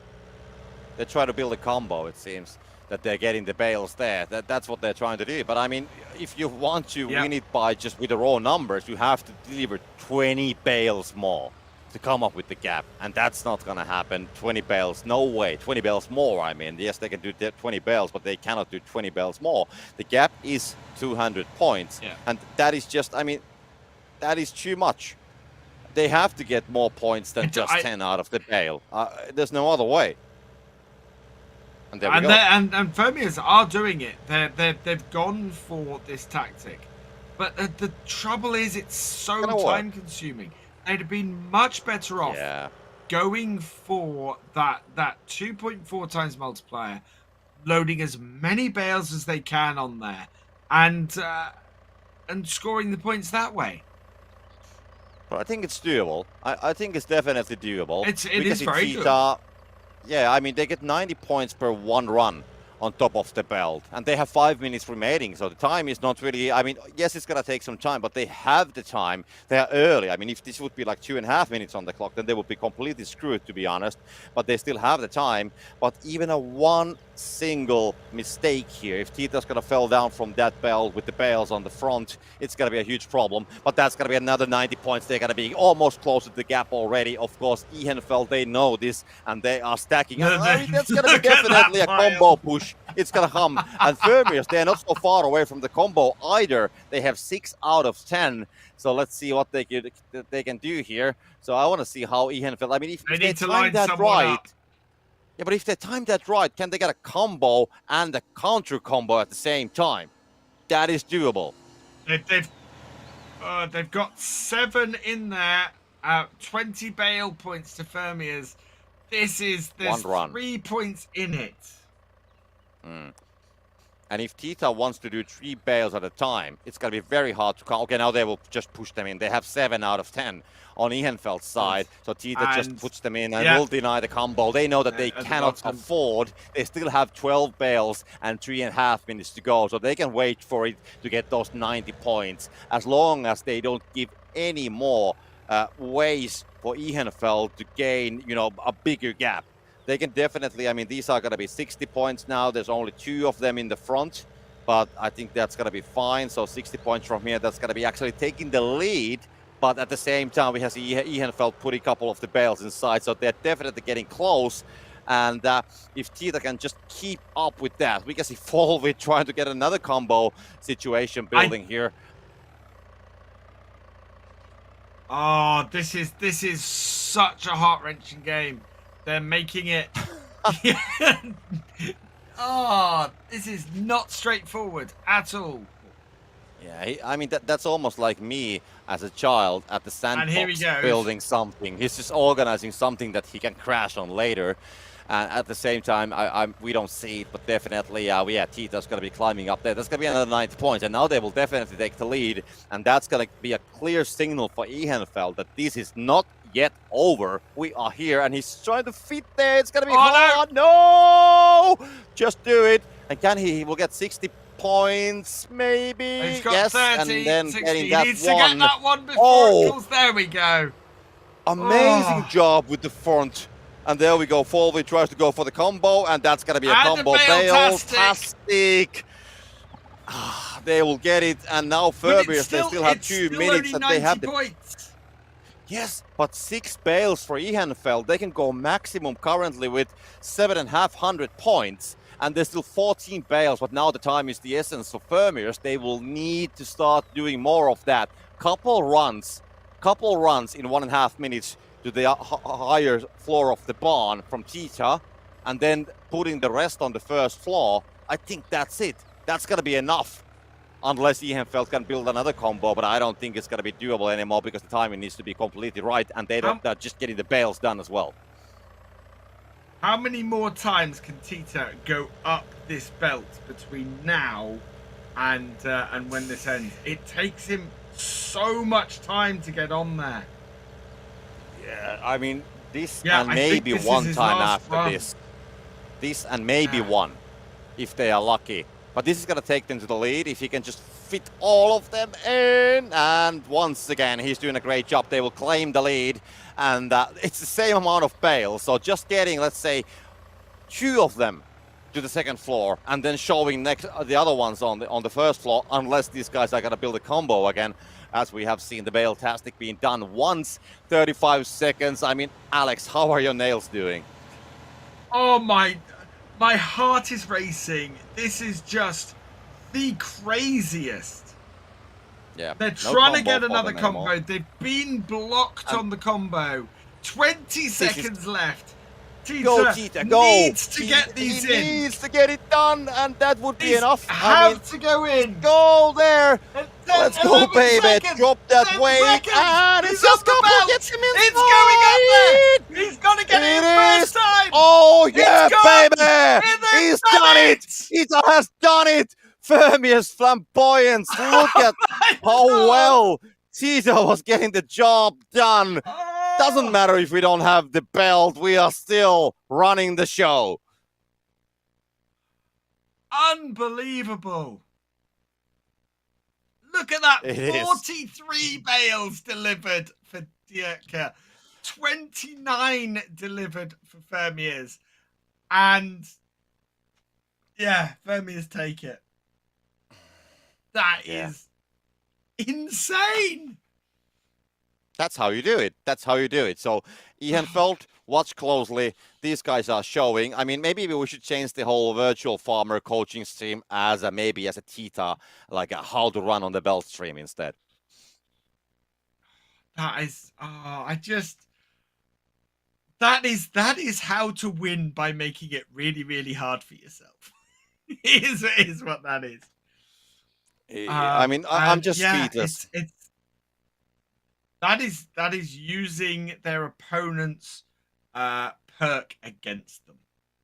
Absolutely using their opponent's perk against them, because there is no way that Dierke could come back and get themselves a better multiplier. It just destroyed any chance they had of doing that. That was insane. Oh man, I love it when the FSL's like that. I really do. I mean, Tita. I mean, the timing was pretty close. I mean, he was like 2 meters away from the bar when we had like 5 seconds coming as an overlay there, and then he just, he decided that he's gonna do it. It was close. We calculated like how many times he needs to go there, and he made it. But it was close. It was definitely close. We have seen these close battles. But 20 seconds left to try and get on that belt and score those 10 points with 20 those 90 points with 10 seconds left. That is just crazy. Imagine if we would have the player face cameras from the ENFL side. That's why I want live matches back. Yeah. Well, anyways. Yeah, live match. Absolutely get to see that. at least here the guys are smiling. These are not the real-time face cameras, but the guys are smiling. I don't know if it was the same face after the last game. But anyways, it is the second game of the series, and there's nothing else on the line than just getting to the grand finals. Of course, some money as well, but still getting, well, not on the grand final, but I mean final of this online tournament. And I mean, if the second game is going to be anything like the first one, I don't know, maybe we need to call to the producer, ask for a little bit more break before the final, actually. But yeah, I think we can manage it. And once again, Fermiers are banning those two telehandler tractors. I think that's a I don't think that's a reaction to Dierka here, to be honest. I think that's a reaction to Trelleborg. I think they're banning those two tractors in order because that's what they want to do against Trelleborg. They are already thinking ahead to the final, I guess.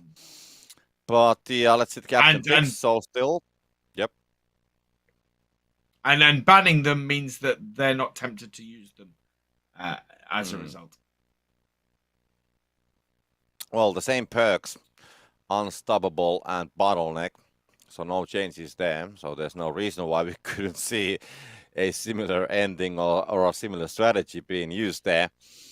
And then, of course, the player picks. Nothing so suspicious happening here, at least for now. Let's see what Tita takes, because I'm really looking forward. He's driving once again, and he's gonna take the same John Deere, so he can do the same tricks if needed. Got the narrow-wheeled case coming out, interestingly. I mean, Gepi did get a pretty good first bales on the first match of the day. But then on this previous game, it wasn't so successful because of the what happened on the platforms. So maybe he really wants to get that good first bale now, because that's a tractor which can deliver. So here we go. We've got combines out the front. We've got New Holland baler, the Fendt and John Deere baler off to the left. Yeah, there we go. Hayden is heading over for that Fendt. Yeah, this is important. Who's going to win that one? We can see Fermius getting at least one of them, and Tita is going to win the baler. The harvester, doing the same kind of a crash there on the backside as we have seen on the past. So as far as I can see, Fermius will win all the battles at the platforms, and a great position to get the definitely first good baling stuff as well. Yeah, it is. And these guys, they are way much far away. So the first bale delivery is going to be slower, definitely. Of course, depending what's going to happen at the barn, though. But for now, it seems that Fermius is definitely getting the better first bale just by looking at the positions. And there we go. Hayden is already here, and that's going to be more than 140. It's going to 148. 148. He's going to deliver. He is back. He's definitely back. That is so. Yeah, I mean, I'm not going to say that Ehrenfeld doesn't have a chance, because there's definitely do. But I was thinking before the game, as we saw great performance from Ehrenfeld on the earlier game, I was really thinking that this could be a closer series. But now it just seems that Fermius, they're like, ruling all the departments here. It's what Fermius are so good at. The whole disruption and doing what their opponents don't expect. Because as was evidenced by our reaction, it was, you wouldn't expect somebody to go and fully stop their own belt and then spend the rest of the match driving up it. That is completely unexpected. It is. It is a trick which Trelleborg could do. I mean, from them, I wouldn't be surprised, because they always come up with something else. But I mean, Fermius is definitely proving that what happened on the last tournament, it's not a fluke. It's a permanent thing. They are here to stay on the top, challenging Trelleborg. And I don't see anything on the chat from Trelleborg currently. So maybe the guys are planning, I preparing, or I maybe they think they're just watching this closely. yeah, they could be scared as well. Hopefully, they're gonna hear us.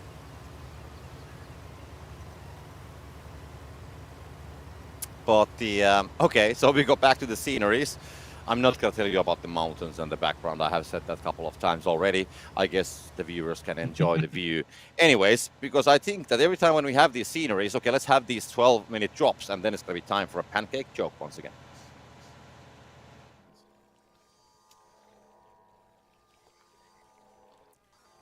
So direct delivery and We got herbicide. herbicides and yeah. Yeah, I think there's a bit of a delay sometimes between us. So sometimes we do accidentally talk over each other's. Unfortunate, but it happens. But anyways, I think those drops are not going to make a much of a difference. What do you think, Alex? I don't think either team is going to go for that for either of those drops. I think they're too far out of the way and not enough of an advantage. Both teams just want to get the grain in and try and keep the upper hand at the moment. Okay, so there we go. The unloading starts. But then I do have a question for you, Alex. Why didn't the waffle go to the pancake party? I don't know, why did the waffle go to the pancake party? Yeah, why didn't it go? He was a square. Why?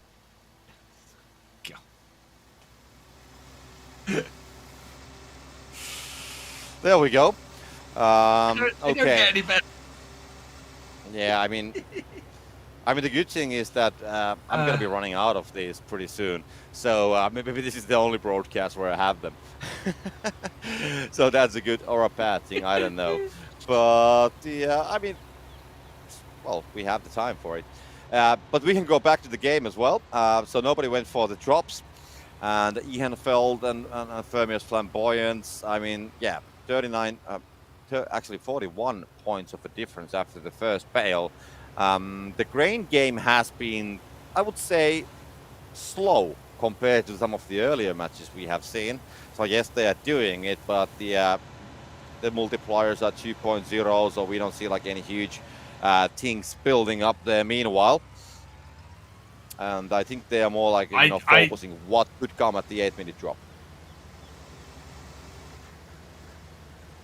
I think we're going to see a good grain game from Fermiers. I think Fermiers are going to do the same they did last time here. They have both ideal combines. They are set up to dominate with the grain as a result. And I think Jukka are in trouble. Because I think their own perk is about to get used against them again. And at the same time, we have JK telling on the chat that they are actually on the Discord channel playing card games with the team, so they're not even watching the broadcast. I don't believe that. I don't believe that. They are just trying to play the cool guys and trying to show that, yeah, we don't care, do what you want. But in real life, they are probably like, watching the wards with the slow motion or something like, how did they do that?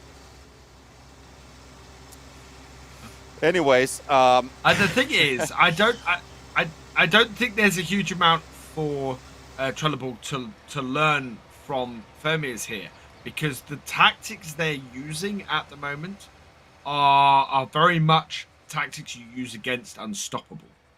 They're stuff that you use to disrupt somebody playing Unstoppable. So for a game that where Trelleborg are using Bottleneck just like Fermiers are, I wouldn't expect that to make the same sort of difference. Well, only 15 seconds for the drops, and this is a very important moment because we have a lot of grain on the both sides. Something has been unloaded as well, but the multiplier is about the same, so 2.1 versus 1.9. Just a couple seconds, and they are here. And yes, we do have silo closed. And I mean, even before I can call that, JP is right there. Yeah, but what's going to happen here is that, Fermiers, they will go for silo close, definitely. But they will just, I think they're just going to use a different timing. They're going to use the timing. Doesn't make sense, to be honest, to use a different timing, because I mean there's no reason why they wouldn't go for it. And I guess they just want to wait for a while. Haydn is kind of like, lurking in the area, pressing some bales, and then at some point they will definitely go for something. I would be surprised if they don't. And because the grain amounts are just so huge that you need to be able to utilize that somehow. And I think this is well, I'm not gonna say a mistake, 45 There we seconds, go. but Ihan felt maybe wasting a bit of a time as the silo is closed. That So was Fermius, they perfect. definitely went for it. And this is gonna allow about, what is it, like 35, 30 seconds for Fermius to be able to unload the grain before Ihenfeld can start unloading it. So there's a small moment, and that's why we can see Tita coming up with those bales that they want to use the multiplier. Maybe he's gonna even climb there, or will he just put them on the belt? I think he can put them on the belt. So these are the bales that they want to get in with the multiplier, and they will use the timing 10 seconds, which they still have. They will start unloading. It's gonna slow down, and then there's nothing that Ihenfeld can do to counter this, that they wouldn't get the multiplier points from these bales. Are they unload? They're not unloading. They're just going to score points with them. Okay. They can take that as well. Interestingly. Now they will start. Now they will do it. Now they will do it. So they There will we definitely go. try. Just taking it far enough to score some No. good points with them. Like that. Yeah, but they're just, okay, now it's gonna start unloading it more. So they probably did some arrangement with the vehicles right next to the silo. And yeah, these I mean, Folby tries to do something similar, but the timing is just not right. They are already down to 1.4, and they're gonna do the same with the belt. And this time they have the advantage already. Yeah. I mean, last time they did it, Ihenfeld was leading like with a 150 or 200 points, and now they will just stop the belt. But okay, Ihenfeld, they still have the grain, but so does Fermius Flamboyance as well. But I think in the end, the belt is gonna stay operational instead. So it's not going to go to 3.0. It all depends on how much grain there is there. 2.4. So the belt has stopped again. But there is still plenty of grain there for Diak, and they're pulling it back. But Cheetah is going to score points at 2.5. Can he get that in? Yes. But their belt is operational again. That was close. That was close. So they're almost leading. Okay, almost with the 200 points now. And it is a massive advantage to the Fermiers. 2.2 on that belt. They are getting 4 points for every bale, and they will keep now just trying to score points. Well, still 4 minutes remaining, and the bale count is about the same. So there is still a way for Ihenfeld to come back, but I think it requires some kind of a mistake.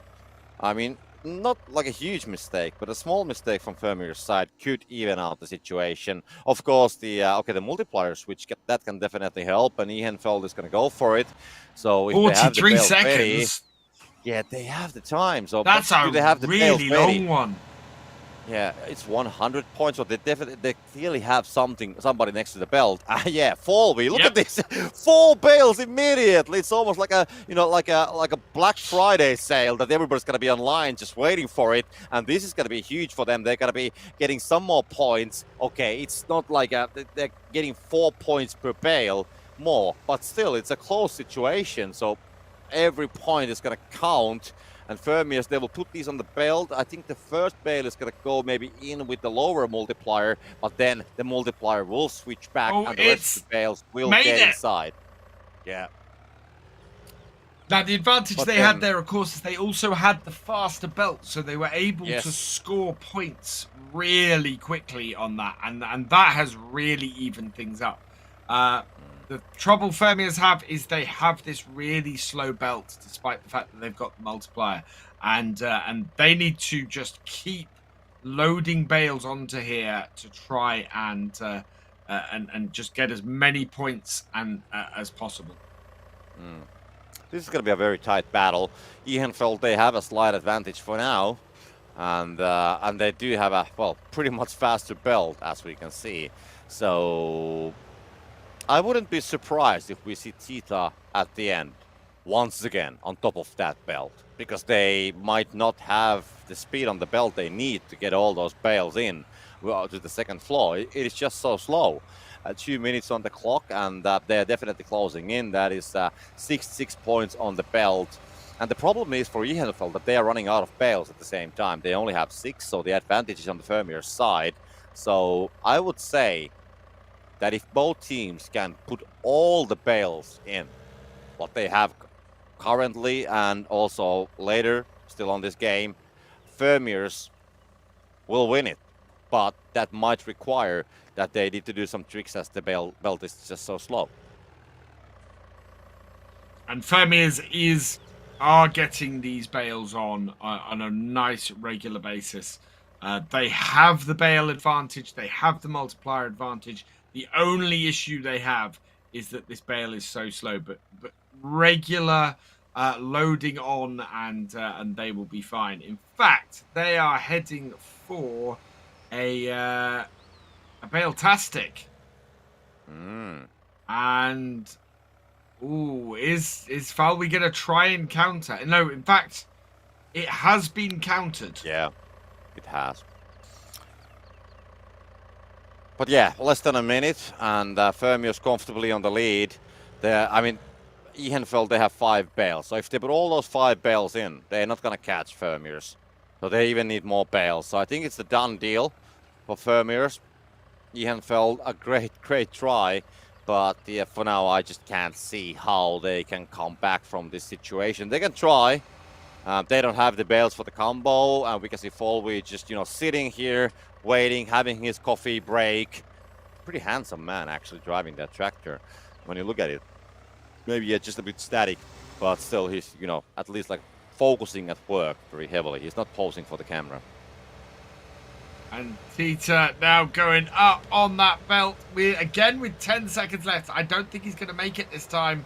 No, he is not on there, so he's going to have to put it down the bottom.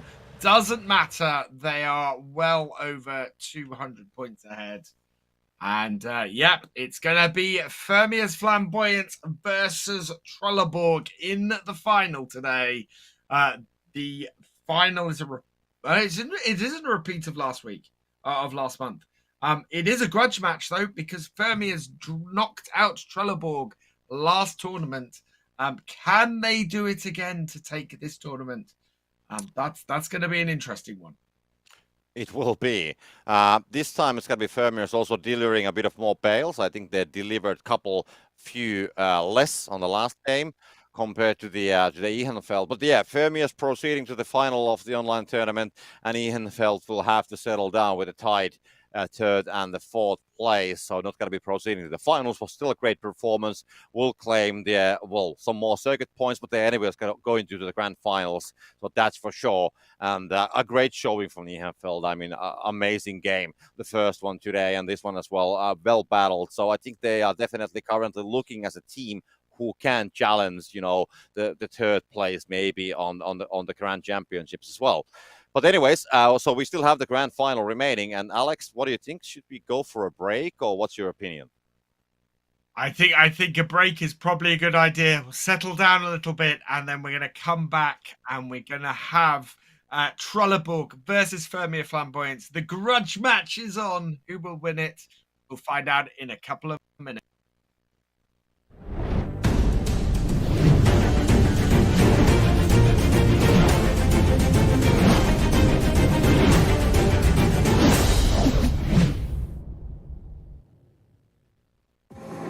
I'm running out of time, every day goes by so fast. And every moment counts, baby, I don't wanna miss a thing. We can sleep under the stars, we can sleep under the stars, or hang out in hotel bars, driving somewhere in your car. We can sleep under the stars, we can sleep under the stars, under the stars.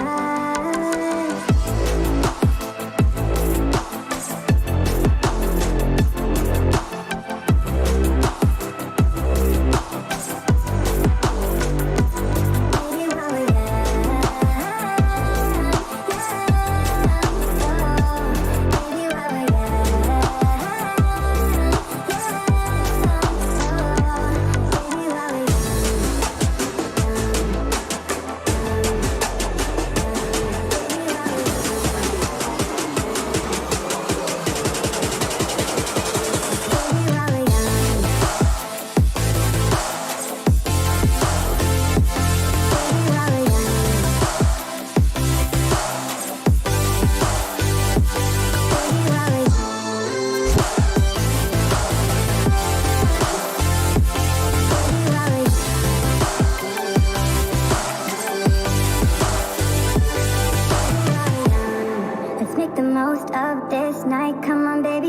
land.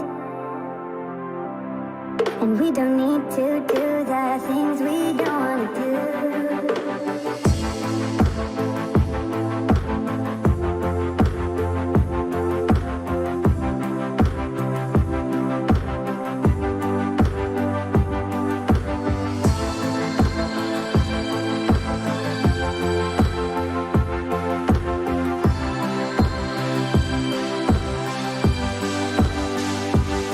Baby, while we're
Welcome back, everybody. So here we are. We are at the finals of the sixth round of Farming Simulator Season 4, Farming Simulator League Season 4.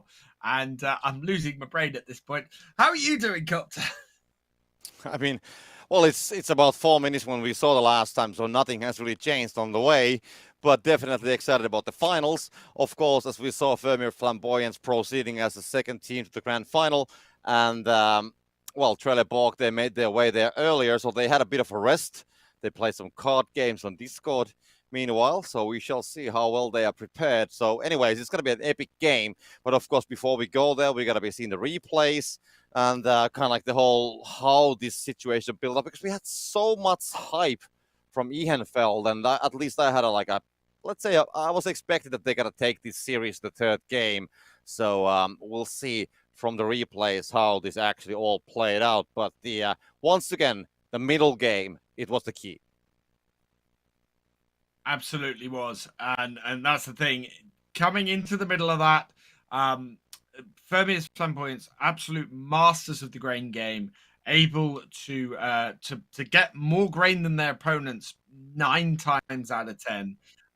First game, they did it absolutely brilliantly, stomped all over and then just drove up their conveyor belt to score ridiculous numbers of points with their opponents unable to do anything about it.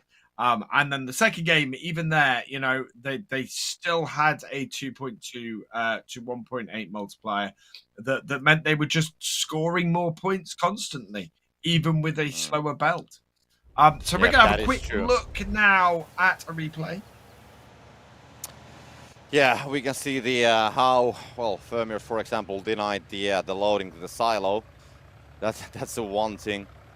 But in general, they just play. I mean, what I really love, we can see it later here, is that there was it was already happening there on the. We'll have Bale Tastics coming on both of the matches from Ehrenfeld on the first game, and also on the I think on the second game there was a.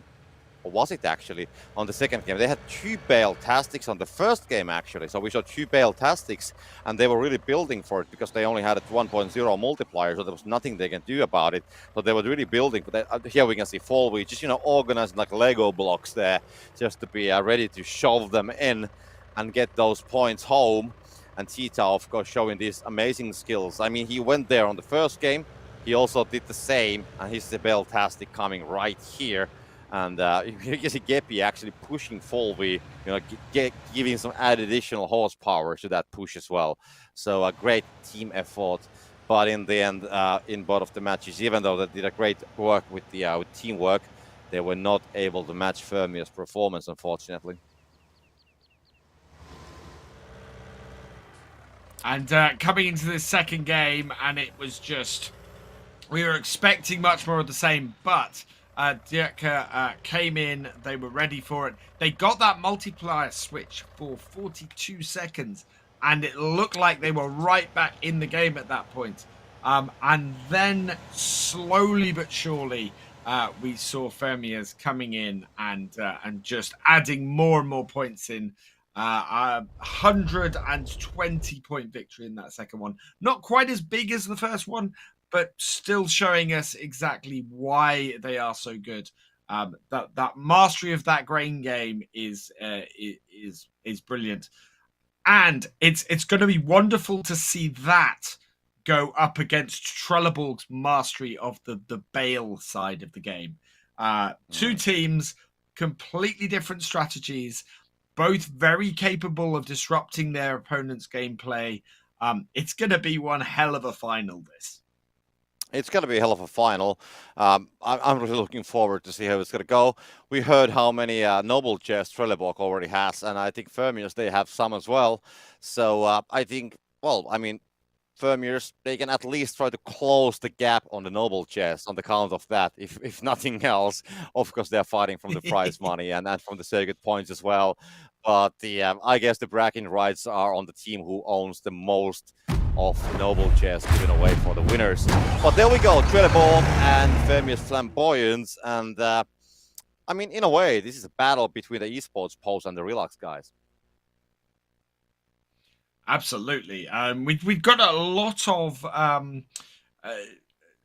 sort of wildcard teams that have come through this season, and yeah, Fermiers are up there at the top of them, and it's been really good to see. It's really mixed things up. It's made a big difference, especially in the latter parts of this season. I mean, Fermiers have come through in sort of the last 2/3 of this season to really come to the fore and really to be a team to be reckoned with, culminating in the last tournament where they won it. So great to see them against Trelleborg in this final today, to see how a bigger difference they make. And they're coming in and they're banning that Manitou that is so liked by Wooler. It means they've got to leave the Vultra open. And I fully expect Trelleborg to pick that Vultra because it is that or the Massey that's been banned are so integral to their Bale creation plans.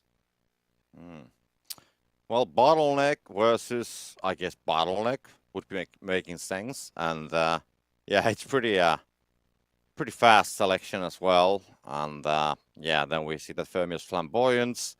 Let's see the last one. Okay, nothing. Absolutely nothing. That's a very dangerous tactic to go for against Trelleborg. Trelleborg could easily freeze you out of the equipment you need. Yeah.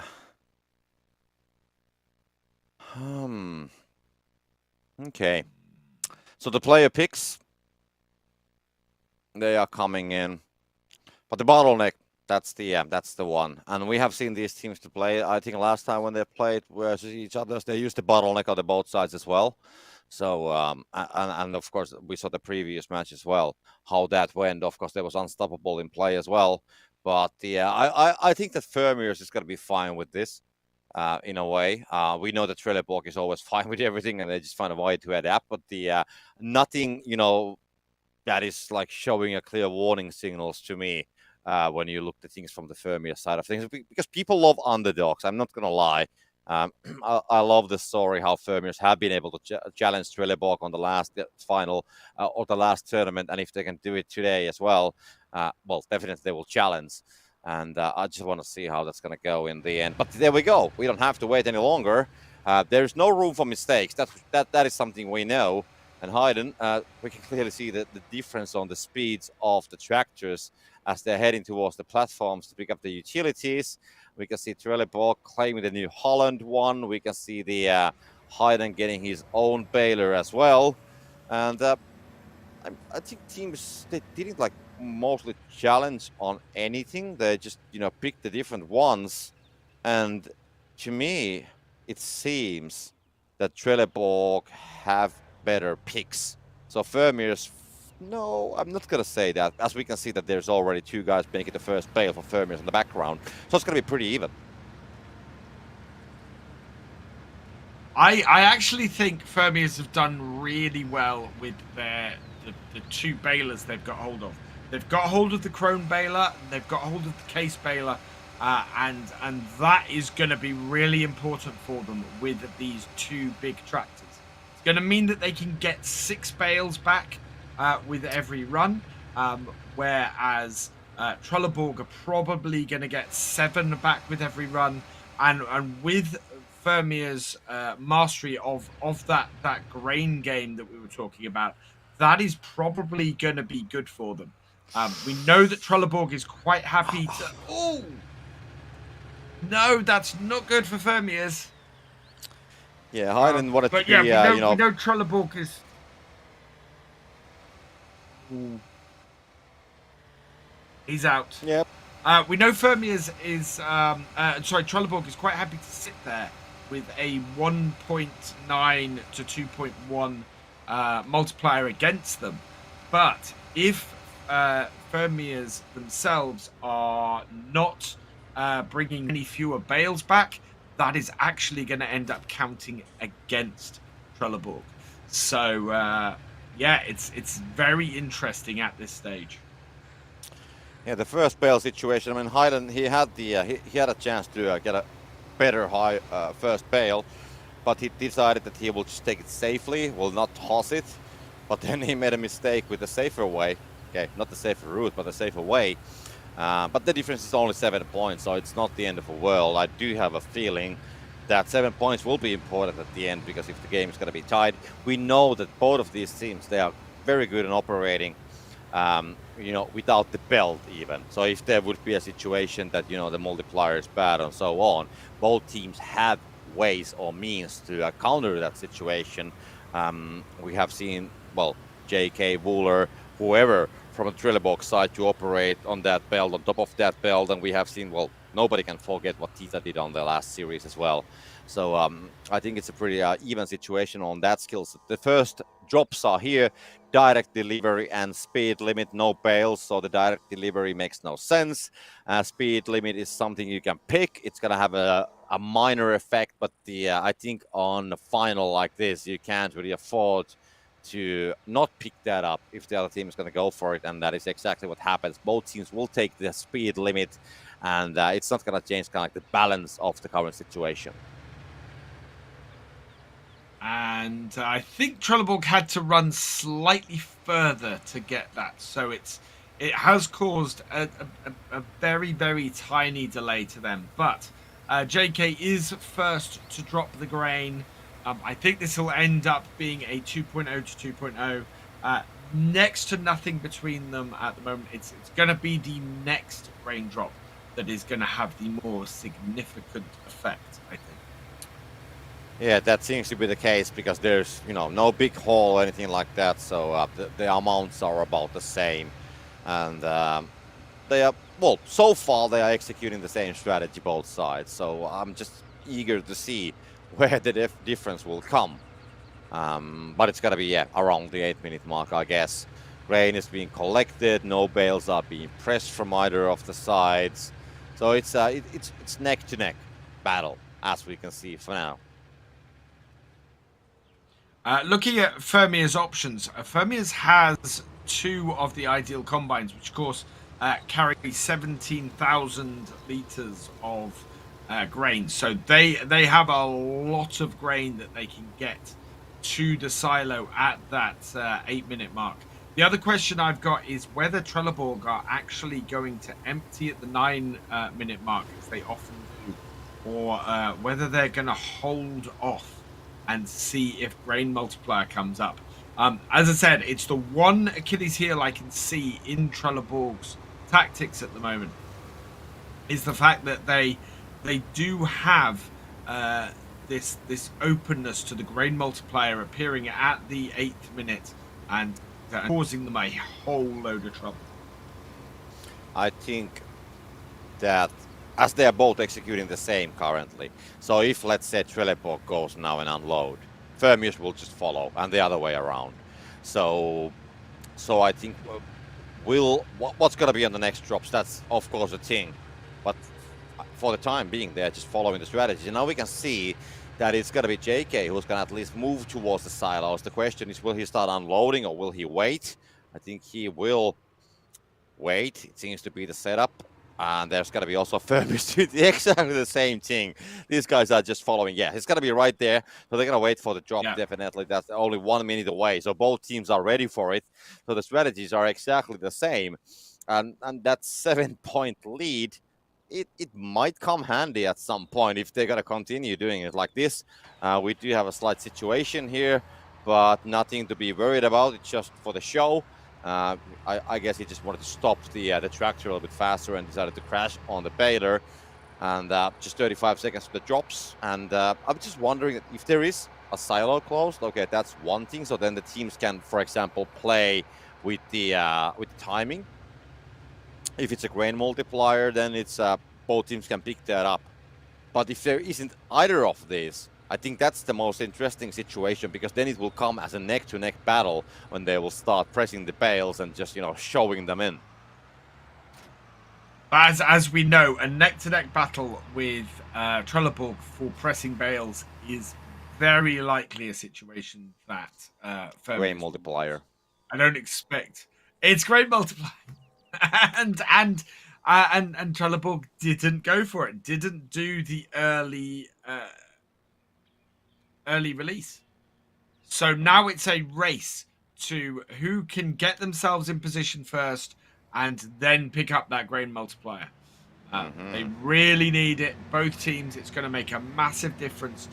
There's an extra 4,000 liters there for Fermiers. So Fermiers really need that multiplier to have its full effect in order to get the most out of it. And they are in position. And they have got it. So they've got 83 seconds to unload all of their grain. Yeah, they're going to play with the timing, definitely. Because, well, Trelleborg will go for it as well. Kind of like a no-brainer to do it. So we shall see where it's going to end up in the end. But Fermius, they have a slight advantage on here, as far as I can understand. They do have... Did they have the same multiplier? It's 1.5 for the both sides. Yes, it's exactly the same. So the differences on the grain and the points were so minor that the multiplier was the same. So that's going to be... They had like 10k more of the grain anyways. So the multiplier is definitely working for them. They should be ending up with a slight advantage on the multiplier, and then we'll see how the game is going to be played after that one. Let's see. They're loading it. I was worried for a moment that Fermius is going to be missing some of that grain to the ground, but that is not the case. But they are still waiting for it. They have 30 seconds to unload. And Trelleborg, they have 10 seconds more, so they did pick that up a little bit later. And now the both teams are doing the job, and it's going to be Trelleborg running out of grain, Fermius running out of grain, and 2.2 for them. So they will win this, and we are not expecting to have any more. And Wooler wants to get some points home, but they don't have really the multiplier to support this. But of course, getting some bales in, you have to do it eventually anyways. So it doesn't matter if it's now or later.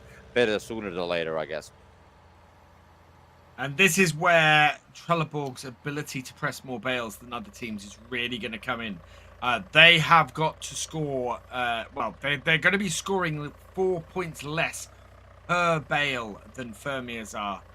If Fermiers can keep up with Trelleborg, in fact, they have at the moment 6 more bales than Trelleborg do.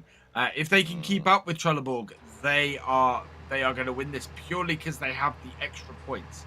So now it is just a race to the finish, with the possible wrinkle at the 4-minute mark of what the super drop can take.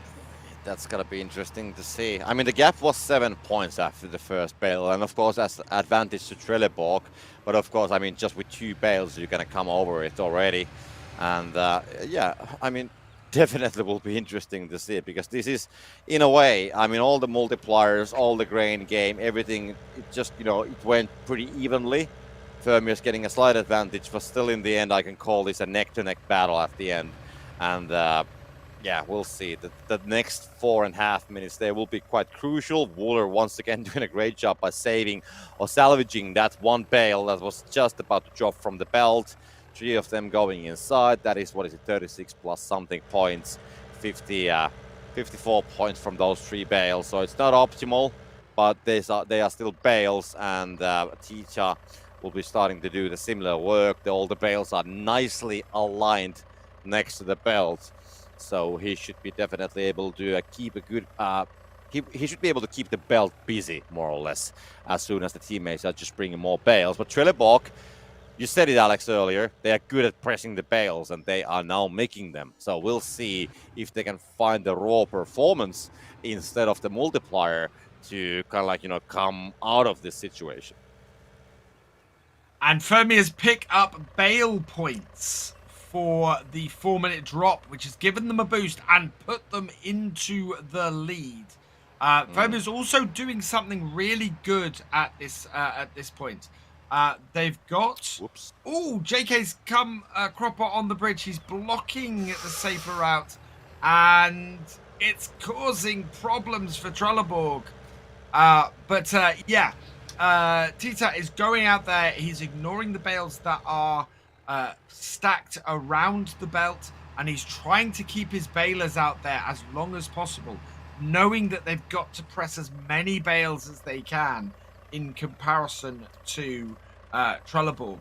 And it's a really good tactic. It's going to help them get extra bales and going to help them get extra points as a result. That bale's going to fall. That's okay. That was expected. And yeah, the balers are coming in, and they're bringing in 3 bales at a time, which is exactly what Fermi is.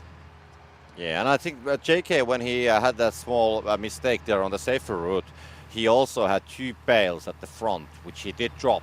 I think they're still lying right next to the fence there at the edge of the barn area. He had 3 on the baler, so he did deliver those. Probably will go and pick up those 2 a bit later. But Fermiers, I mean, Cheetah, yes, 1 bale drop, but like I said, he had a nicely aligned all these bales around the belt, so he can just, rinse and repeat currently to get the bales inside, and they are already leading by 100 points at the moment. Of course, Trelleborg, they have more bales, but as they're getting 18 points, so that Martin. Oh, Martin, has he done it, or is he? Oh, he's caused himself a big problem as Martin. He's not quite executed his drive into the moat right, and it has cost him precious moments. Moments that actually Trelleborg can't spare. And Tita needs to not be sitting there waiting for bales. Hayden is bringing bales in. Oh no, there are plenty of bales here for Fermiers. They can just keep getting them in. That's a and second pulling mistake. ahead. Yeah, second mistake from Trelleborg. We saw JK kind of like doing a small issue at the bridge. We can see Martin having a small issue with the jump. I think it was calculated that he's going to go to the water. That's going to give him a faster route to get on the other side of the fields. But the landing, you have to be very careful with that jump, that you can actually land the whole combination that you're driving on its feet, basically. And that just didn't work out this time. But still, they are, they're not so far away. 100 points is still about the gap, and they are still having 4 more bales. But that's not going to be 100 points. That's going to be less than 80 points, 72 exactly. Those 4 bales, which they have an extra. So for the moment, they don't have the bales or the multiplier to catch up with Fermiers, and 35 seconds to go, and I don't know if they can make any more bales. I don't think it's doable, because if Fermiers actually getting a couple more, and the gap is only 3 bales anymore, and Tita has been very efficient around the belt, and they are definitely looking good, because those 8 bales, plenty of time. For Trelleborg, it's I mean, it's gonna be complicated. This they are definitely trying everything they can, but they don't have the bales anymore. They just don't have it. They're gonna drop them as well. Fuller makes a mistake. And that's it. These are the errors you cannot do. Yeah, I think the pressure is getting on them. Wow. So many unforced errors on Trelleborg's part. And look at that. That is 10 bales less than every other game Trelleborg have done today. Mm. That is incredible. And there is It the is. mastery of the grain as well. Look at that. 32 bales to 36. 4 less bales that were delivered by Fermiers, and they took that round. So yeah, Fermiers playing Trelleborg at their own game and winning, disrupting them really well. That's impressive work from Fermiers. Yep. At least they, well, if nothing else, at least if let's say that if Trelleborg uh, wins, at least we take this series to the three games now. But Fermius, they have a pretty strong hold currently, and I mean, even if Trelleborg would win the next 2 matches and Fermius would be placing on second place on this online tournament, it definitely would be a clear signal towards the grand finals played later next month. But yeah, of course, let's wait and see how it's going to go tonight.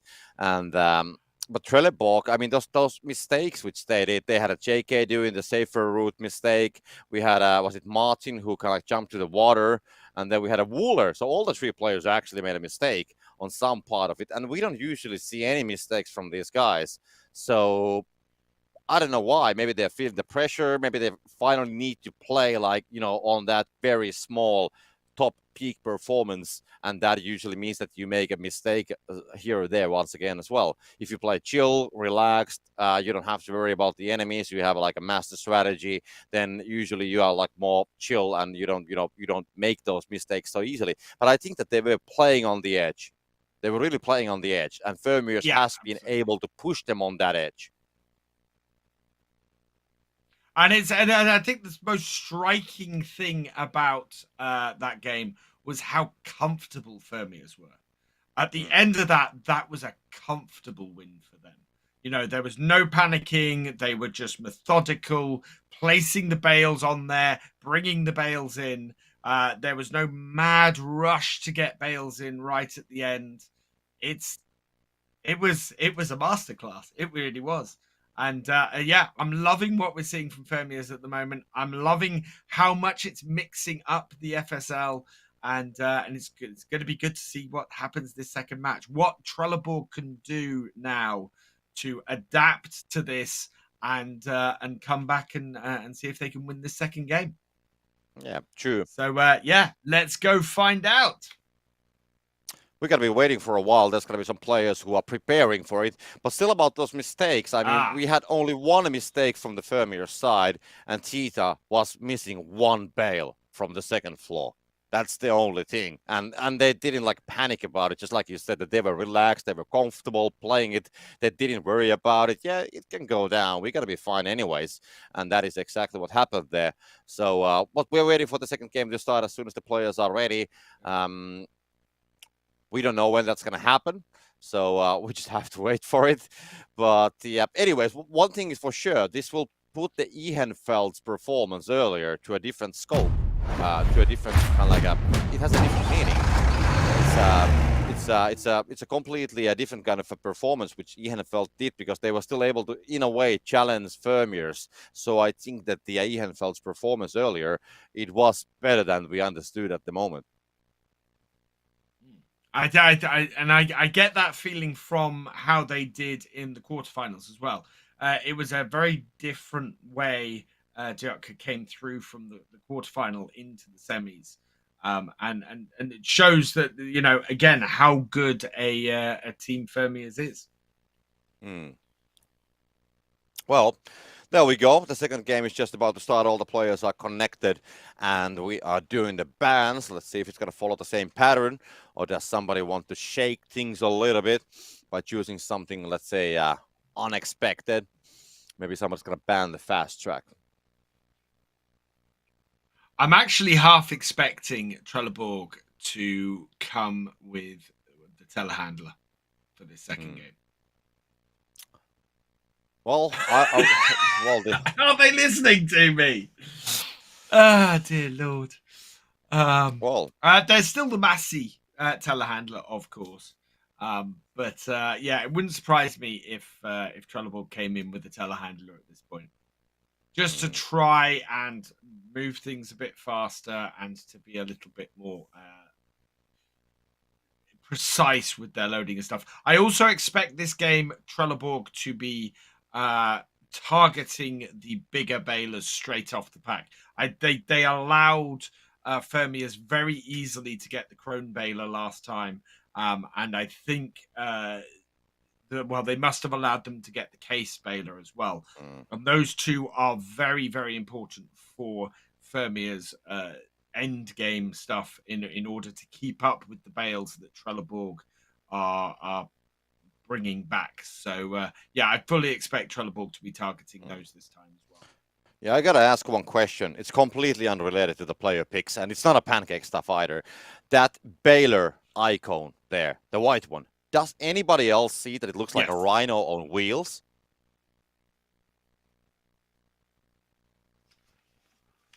I guess not. Sorry, just bringing up a picture. The Crone. I kind of see where you're coming from. Oh, the case in the New Holland do. Wow, they look like rhinos on wheels. Now. Well, there we go. It's the rush. Let's see how it's going to go this time. So we can see that there's going to be a challenge definitely for the harvester. We can see, there's going to be the usual. Tita's going to go for it. I mean, that is like a trademark strategy. And let's see who's going to win this one. It's going to be Martin. He's going to win this challenge. So we can see that there is now both sides will win one challenge. Martin's going to go for the ideal. Of course, that's just waiting there, so no challenges are happening.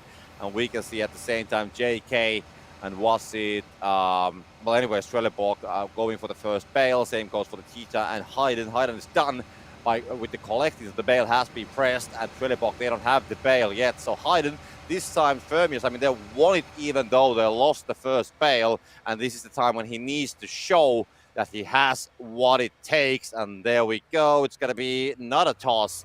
I guess it's going to be a little bit a complicated toss with the Crone because we haven't seen much of a tosses happening with the Crone, but still 139 and taking the initial lead. I think losing that case baler is not a good thing for Fermiers. This is why Trelleborg reserve it, because they now have 2 balers that can hold 3 bales that only take 3,600 liters to press. Fermiers are at a disadvantage because they only have 1 baler that can do that. So they are going to have to work that little bit harder to get as many bales as Trelleborg do, and it's a little bit of a disadvantage. It is a good bit of disruption there from Trelleborg, and I thought absolutely they were going to go ahead and do. Well, the gap is 27 points, so this time Fermiers will win the first bale. Clearly, JK actually having some problems with the first bale to get that inside, and we don't see that. I mean, we said on the last game already, we don't see mistakes from Trelleborg that often. And now we already have the second game in a row when they do, I would say, it's quite big of a mistake from them. I mean, we have seen many teams to do it. Of course, they are allowed to make mistakes. I mean, they are not like they are still human, even though sometimes we claim that they are not. But it's very uncharacteristic, like you said, that they don't usually do mistakes, especially with the first bale. So we'll see. But we have seen them to come back from a bigger problems than this. It's only 27 points, so we shall see.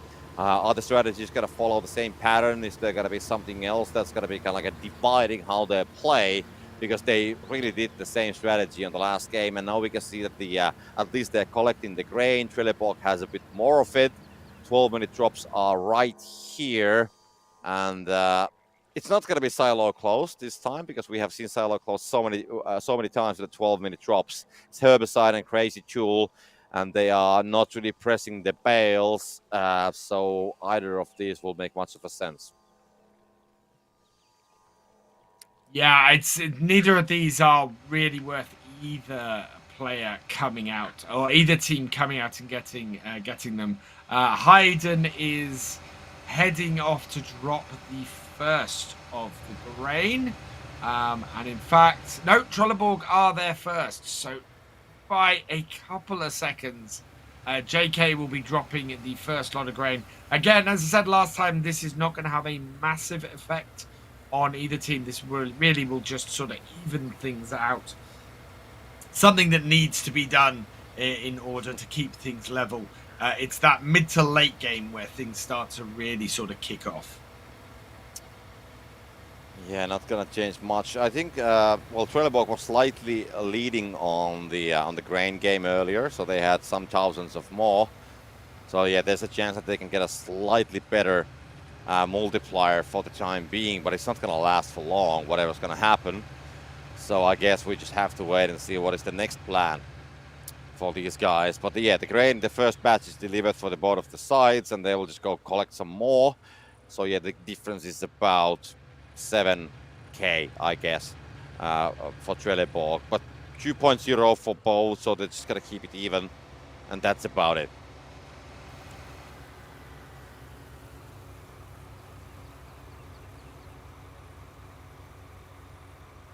But okay, so the work has begun. 2 minutes for the next drops.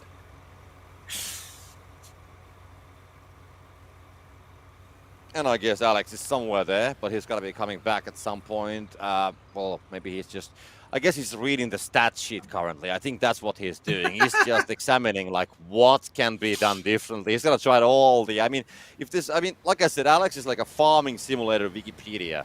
If you need something, he knows. My wonderful rural internet dropped out for a moment, and so I had to refresh my screen. But I am back, and yeah, it's.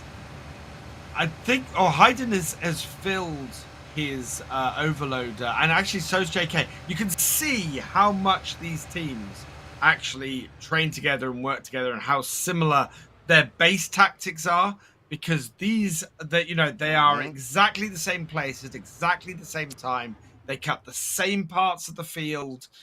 It is like clockwork. These teams train, and then it's just there's a little bit of variation in that mid to late game, which is where they're trying to get the one up on each other, and with Trelleborg, it's how many bales can I press.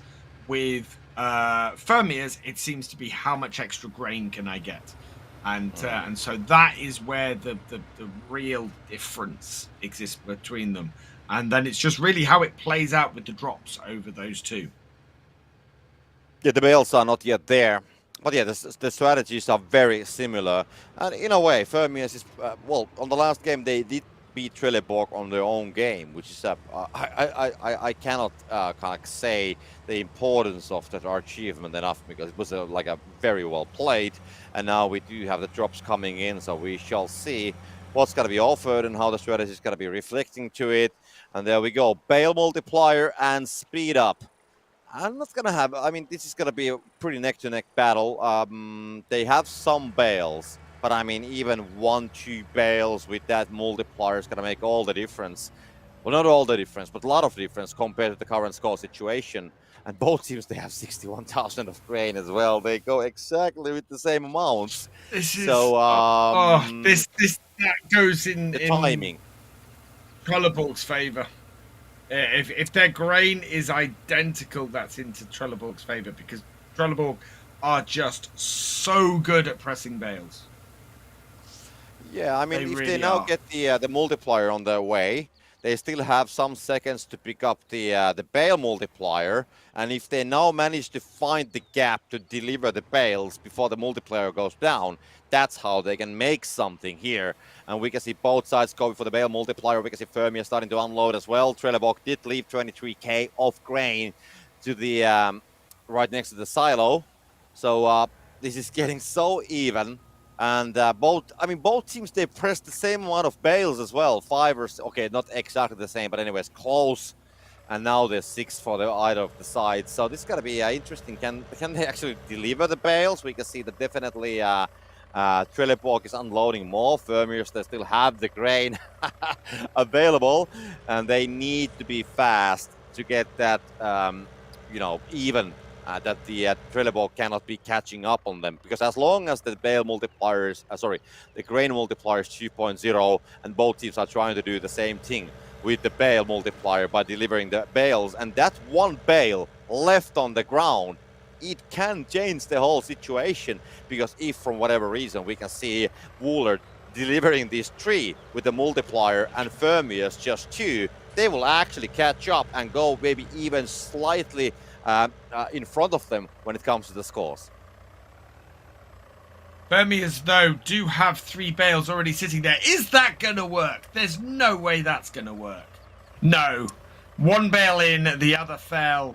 That did go in for 30 points. Oh! Neither of those did, though. That is huge. Awful for Trelleborg. And there's going to be 2 more going inside. There's no multiplier anymore, but still the points are coming in. So 60 points lead for Fermiers. They don't have as many bales, so we shall see. I mean, Alex has been saying so many times that Trelleborg is amazing when it comes to pressing bales. So I think we're going to be seeing a true measure of that at the end of this game. JK is able to bring 5 bales in with every load. That is going to be the big trouble for that's going to drop for Fermiers. Fermiers are stuck bringing in 5 bales just across both their balers. So this is where Trelleborg are really going to hit the bales hard, are going to try and score as many points as they can in the next 4.5 minutes. And yeah, they have the equipment to do it. They have it. It's going to be close. I mean, Fermius, they have the lead, and they didn't do a bad job on the last game. They were able to kind of like keep up with the same pace as Trelleborg. So it's going to be very tight. I mean, there's still like some point difference. So Fermius can afford to, let's say, lose like 2 bales. But what are the chances of this coincidence that both teams with the bale multiplier are gonna miss the bales? Okay, Tita got 1 out of 2, but Trelleborg got none inside with the multiplier. So both teams making mistakes, and I guess that is a kind of like a signal how important the final is. Like I said, that teams are playing at the edge, so they are still doing the same thing. They are playing at the edge. This is now down to stacking and bale delivery, and I have to say, if I'm my money has to be on Trelleborg if it's down to bale delivery. Just everything about their setup, everything about what they have screams to me that that they can just get more bales in and score more points. I mean, they are about to go ahead, and they have more bales. It's just, yeah. At this point, it's simple close. Numbers. It is close, definitely. I mean, at the same time as we see Wooler, there's got to be somebody putting the bales on the belt of the Fermier side as well, and that is what is happening. But yeah, when we look at the kind of like the belt area, there is nobody like for the moment putting them in. They still have the time, but you're completely right. Trelleborg is definitely catching up with the hard work they are doing currently. But I'm not going to call it, I'm not going to be biased towards either of these teams. I think both teams, they have a chance, so it's completely wide in the open. I wouldn't be surprised if Trelleborg makes another mistake, for example, and Fermius will claim the victory because of that. I wouldn't be surprised completely, honestly. And but we just have to wait and see. 2.5 minutes, and then we know. But one thing is for sure, this might be, or this could be, the most even game during this weekend, because it's just so close. We had a close match earlier today as well, but this is going to be another thriller, clearly. But it's a different one. There's no multipliers, there's no tricks, it's just hard work. 11 bales to 13. So we have it. Actually, that's very even at the moment. Amazingly, how even that is at the moment. It's 11 bales to 11 and about 15 points in it. How can Fermiers... Well, Fermiers do need to be pressing more bales. You can see now Trelleborg going slightly ahead. They're starting to load bales up now. They've got quite a few sitting here ready. It is 462 to 469. In the last minute and a half. 482 to 489. 509 to 502. Bale for bale between Fermius Flamboyant and Trelleborg at the moment. Fermiers are running out of bales, though. They do have 5 bales here. But yeah, they're a bit scattered. And look at that, into the lead now at Trelleborg. More bales arriving for them as well. Yeah, I think the definitely Trelleborg side is more organized. So we can see that how nicely they are unloading the bales from the baler, and then they can just easily put like 2 bales at the belt at the same time. And on the Fermier side, they're like here and there. So I think the Titan needs to do more work to get the bales positioned at the fork of the tractor, and then okay, there goes 2 bales at the same time as well. So I'm not gonna say that it's gonna be yet done, but in a way, I mean, it can be about it can be about seconds, and those seconds can come from the fact that they need to be collecting the bales, from the larger area, and they are not so organizedly put. Because I can see that Trelleborg is doing like a very small moves here. We can see Wooler just going back and forth, back and forth, back and forth, and putting them on the belt. And Fermiers, they kind of like have this like a seek mode on. That Titan needs to be looking around like where's the next bale and so on. And there we go. That's not going to go inside, by the way. It could be a very costly mistake. And they are not going to make it. It's going to be Trelleborg.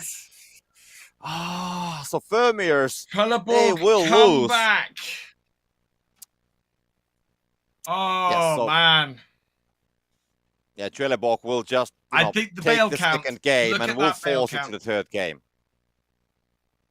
8 bales, 6 bale difference. I'm absolutely putting that down to the fact that Trelleborg managed to block Fermiers from getting the 2 larger balers at the start. That cannot have helped them. And yeah. So we're going to 3 games in the final. Yeah, I think it's definitely the right thing to do here. I think this kind of a matchup definitely deserves to be decided on the final game. It's going to be the last game of the evening as well, or day, depending where you are. But yeah, it's going to be going to the best of 3 series, the last game. And there we'll see who's going to be winning the online tournament number 6. It's going to be Fermius Flamboyance, who won the last tournament as well. Or it's going to be Trelleborg, who won the 4 tournaments in a row before that. So whatever's going to happen, it's going to be a great setup for the grand finals. That's going to be, by the way, played next month, so don't forget to watch that as well. And it's going to be top 8 from the whole season who's going to go there. We know that these teams are going to be there, and the only thing which we don't know is Cortiva or Astragon. And we don't have the time, unfortunately, when the match is going to be played. It's not going to be displayed on this stream. It's going to be probably played later on the week or something like that. There's going to be additional information coming out of that. To answer Fielding's question, we've had one other match today go to 3 games. That was Agril versus Farming Friends in the quarterfinals. Otherwise, it's been straight games the whole way through. Always great when we get a final go to 3 matches. Fermius Flamboyance looking far less comfortable in that last game. And Trelleborg looking much more comfortable. I think it kind of went wrong a bit for Fermiers when they didn't quite get the balers they wanted at the start. But also when that grain multiplier evened up as well, that also didn't help them. That meant it was a straight shot, and they needed to get the bales in. So here we go into round 3. Winner takes all for today's tournament. Can Trelleborg beat Fermius Flamboyance, or will Fermius Flamboyance take the win for the 2nd tournament in a row? Let's find out as we head into the ban phase. Yes. That's where we go. So finally, the last game of the day is going to be starting up, and we'll see who's going to be the champion of this weekend's tournament. The bans, as we can see, will there be the other telehandler? Will we see the telehandlers in play? That is at least a question that is going on my mind. But yeah, so it's up to Fermiers if they want to ban them, one of them. I don't think it makes much of a sense. Well, it could, but yeah, it's still got to leave the other one. So they're going to go for Valtra which is quite similar as the Massive Ferguson band on the as a first band as well. And then let's see if there's going to be anything different on the picks. Bottleneck has been used so far. And there we can see the Rhino on wheels as well, better on both of the sides. That is, I think that is a very good from Fermiers, banning both those two tractors. It forces Trelleborg to either use the JCB, which I don't know why teams have an adverse thing to using the JCB, or to pick two large tractors. So I think that I think we're going to see very similar vehicle setups now, unless Wooler, of course, goes for the telehandler, which is very possible as it hasn't been banned. But he hasn't. He's going for a slightly safer choice of that John Deere in this round. I think that the as they have been playing so similar gameplay, so usually a telehandler comes handy when there's some kind of a disruption with the belt, or that there's something special going on the game. But these teams, they have been following the same strategies more or less. So having a telehandler would be maybe a disadvantage at this stage. There's the JCB. The fast track. So I've spoken about this a lot, that I'm surprised teams haven't used the JCB. It's out. This is slightly less powered than the Voltra or the Massey Ferguson, but it is a fast tractor. I fully expect it to win when they come to race to get starting equipment. And they're away. Oh, Tita making there was a two of them mistake as he comes out. There was two of them. One was on the tractor and one was standing on the ground. Two cheetahs. We saw Martin. it. Yeah, I think there might have been some kind of an issue for Cheetah. I don't know what can explain that, but definitely there was a problem. But Martin's got that's not crashing on the other player. It might seem that, but yeah, they can't do that. So it's going to be crashing on his own harvester and getting that. So, but yeah, great start for Trelleborg, I think. I think Fermius, they had a slight issue with Cheetah there, but he's right here. So not having any kind of a network issues, that was my first thing, that if there's a network lag or something which caused him to warp and, get out of the vehicle or something like that. But that's not the case, and Heiden will have a great first bale. JK is going to be following at the same time, but for the moment, Fermiers, if they will, nail this one, they will take the early lead once again, and it's not going to go inside. JK is going to come after later, and that's going to be 137. Fermiers, they need to shove that in, and they got to, so Trelleborg will win the first bale. Heiden, that's just 7 points, so it's not a disaster, but of course, we love the drama. Fermiers have had a fairly good start on their choices. They have got that New Holland baler. It is a triple bale baler, so that can transport 3 at a time. The downside to it is it takes 200 litres more than its case counterpart to press a bale from it, so there is a little bit of a disadvantage from that, but it's not as much of a disadvantage as they had last time. And they did manage to get the Crone baler, I believe, from the looks of it. So I think that Fermiers are in a fairly good place. Trelleborg themselves, they have 2 case balers, so they are fairly well off at this stage. But they are following the same pattern. I mean, they are just executing the same. So this will be another thriller, definitely, if it's going to go that way. And let's see if the jobs are going to do any tricks. But the, yeah, so both are, I think they had pretty much the same amount of grain as well, 20-something, 29K or something collected. So they are, yeah, getting close of filling those tanks, which they currently have available. They're actually running almost the same hundreds as well. So not much of a difference for the moment. 20 seconds, 15 seconds when we have the drops. So let's see what will be offered and how that's going to be maybe, just maybe affecting the gameplay, because we have seen some disruptions, but we have seen some drops which haven't been so disruptive as well. And I think that we haven't seen much of a silo close being happening at the 8-minute mark, and that is now possible as we don't get it at the 12-minute mark. I'm looking at this. There is another advantage Trelleborg have at the moment. Trelleborg has both ideal combines. That's 17,000 liters each that they can put here at the 8-minute mark. In order to counter that and match that, the only thing Fermius can do is bring a third combine on and use that. And if they go up there and they grab the Rostel Mash and harvest with that. And bring that down here. That will counter Trelleborg quite well. Otherwise, I think we're going to end up with Trelleborg having more grain at the 8-minute mark than Fermiers do. And if Fermiers are on that kind of back foot, that's going to be very difficult for them to come back from. Just have to wait and see. I mean, they have been playing some different picks on the past as well. And these small differences, they're definitely playing a key part. But yeah, we haven't seen it yet, like you're really like escalating. We saw Fermius ending up with a 2.2 multiplier earlier, which was a thing. But other than that, I mean, the differences with the grain have been like very small.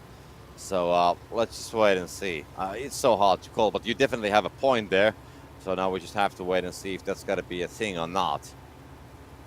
But yeah, we're coming to a slow phase. There's 3,000 liters difference between the ideal combines and the John Deere that Fermiers are running. So yeah, they do need to make up that difference. Otherwise, they might find themselves at a slight disadvantage in the later stage of this game. Yeah, the tension is definitely building up. I think the teams definitely know what the others are doing. They have an idea what might be the play because they have played the same game already twice. And then I'm just wondering if there's anything here in the middle that's going to change the game at all. Hayden gets ready to unload, but not going to start unloading yet, JK. I mean, this is the third time in a row when they're going to start unloading it now. So Trelleborg makes a small difference there. It's a very small one, like 2.1 versus 1.9. But that is a drop we haven't seen before. That is the biggest difference between this and the other games. But the fact that amazes me that every time the guys are bringing the load next to the silo, it's like 1 or 2 seconds apart. We have seen them on the same picture twice, and now they are just coming in different pictures, but at the same time as well. So it just, it blows my mind how well these guys are timed with together as well. It is. It's absolutely amazing. And here we go. So this is what I expected. Vermeer's coming in, third harvester, lining everything up, ready to get that extra grain in, get themselves that extra piece of multiplier. They absolutely need to do this. This is the strategy that they've used to such great effect today, and we'll see if it works against Trelleborg as they try and bring in 3 harvesters to get that extra bit of grain. Yeah, and that actually, that case combine is big. If they can fill that case combine, they will have a really good advantage. But do they have the time? I mean, and it's the grain drops are multiplier. Here. Yeah, I mean, they don't have the time to really utilize it. They both teams, they have 61k. So Trelleborg has 500 more, and they have a slight advantage on the on the grain count as well, because they grain count is slight advantage there, and they already have 2.1, so it should be ending up with the same. There we go. 2.1 for Trelleborg, depending how they will use it. They will pick it up about the same time as well. We can see Fermiers, they will go pressing the bale, so they're actually currently leading there slightly. Not going to be a big thing at this point, but definitely they're doing the work. So, and now the unloading starts. So Fermiers, they are playing with it, but most probably they will just, end up with almost the same amounts. And then once again, it seems to be coming down to the efficiency And and just like you said, Alex, Trelleborg is damn good at it. So that could be a thing. It needs to get all this grain dropped at this point. I really think that third harvester is going to come in. Would not surprise me at all. Yeah, because there are only 2 harvesters there for Fermiers at the moment. The third harvester has been put in place. Are they going to bring it in here and drop more grain? But if they have grain on Because it, that it is should be the visible. end. We don't see it. I mean, there's 0 grain, so there is no there grain. isn't. I mean, they have the third There harvester, isn't. but there's nothing loaded on it. It's still there. It's just where they sitting parked there it. unused, and they just got to go and score. And this is actually really bad now for Fermiers. They are at a multiplier disadvantage, going into a straight shot with Trelleborg into the final 5 minutes. 21 points, opening shots. Wooler is there and stacking, and yep, that has not panned out for Fermiers, and that is the ideal combine. That is having 2 ideal combines. Yeah, the multiplier definitely not working for Fermiers, and yeah, the raw performance here at the belt, as mentioned, Trelleborg, they have a slight advantage here, definitely. So this competition, like when it comes all the way to the last minutes of stacking, it is something where Trelleborg is highly efficient. So Fermiers, they need to do like a magical job to get it done. We can see the bales are more organized this time, which is a great signal, to be honest. I mean, they get the second bale on top? Yes, they can. So this is actually looking good. So they are getting the bales. And they had a slight lead. I think it was, what was it, like 20 points or something like that after the first bales. And so with that multiplier, 10 bales is going to take away that. And of course, I mean, Trelleborg is already in the lead. So that's the thing. But I mean that they have 4 more bales. So if Vermeer's Flamboyance will put those 4 bales on the belt, if they manage to get those, it's going to be pretty even with all the bales being used. So, but yeah, Trelleborg definitely with that multiplier, they have about 1 bale advantage.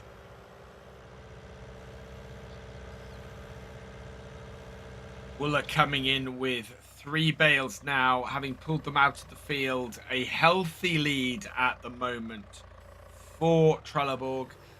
But Tita is coming in and stacking bales up now, scoring points for Fermiers as fast as he can.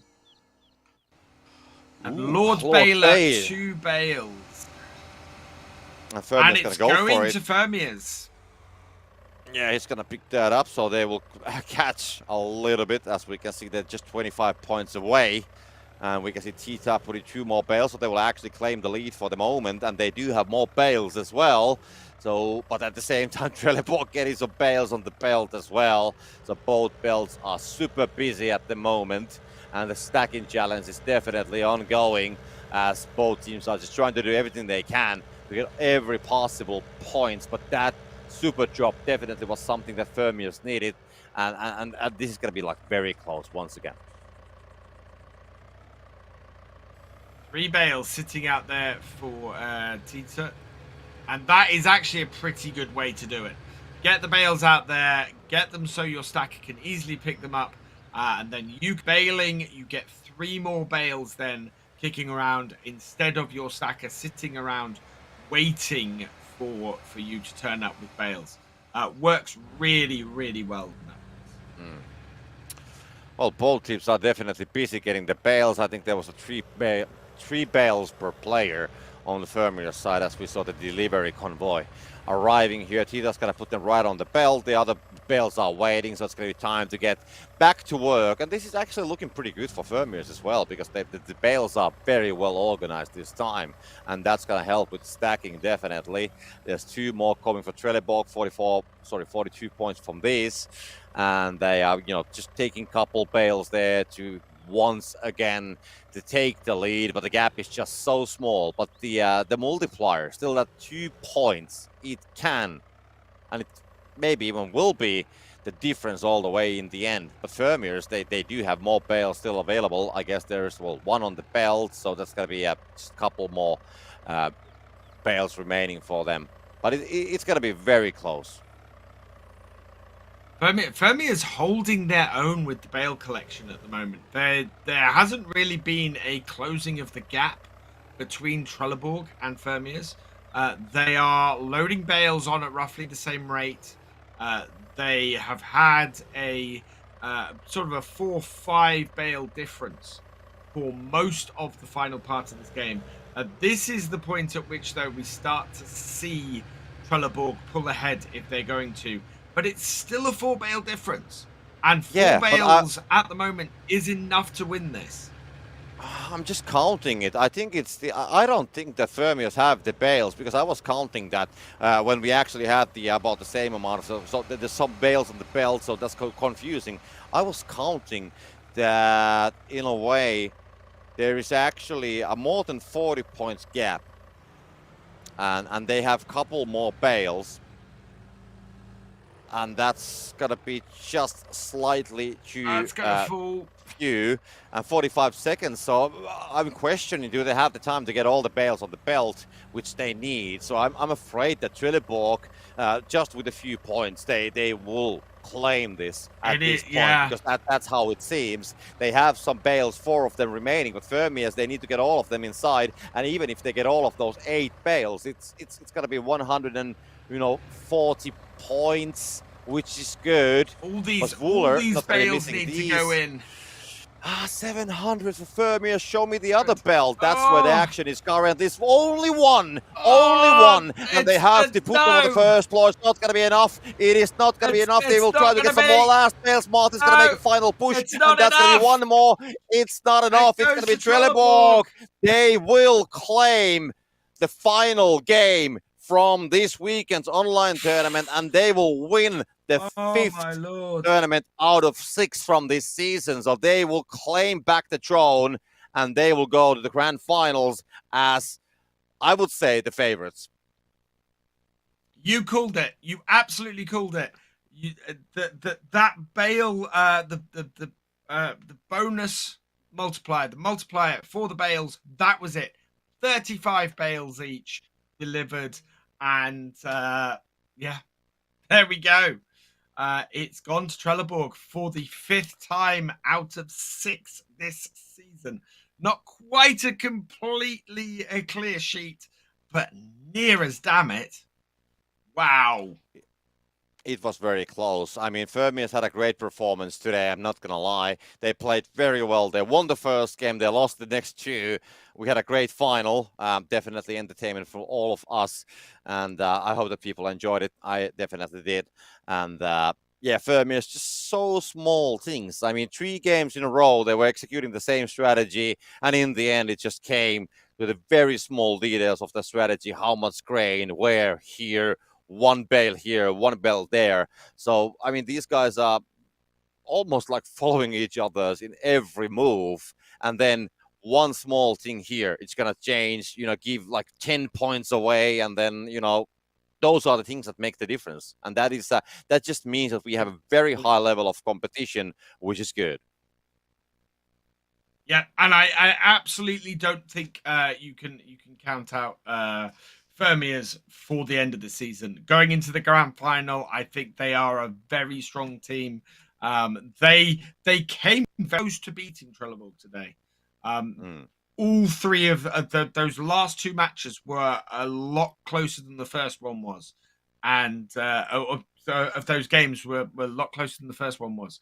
And I think it will be. It's going to be a very interesting grand final next month.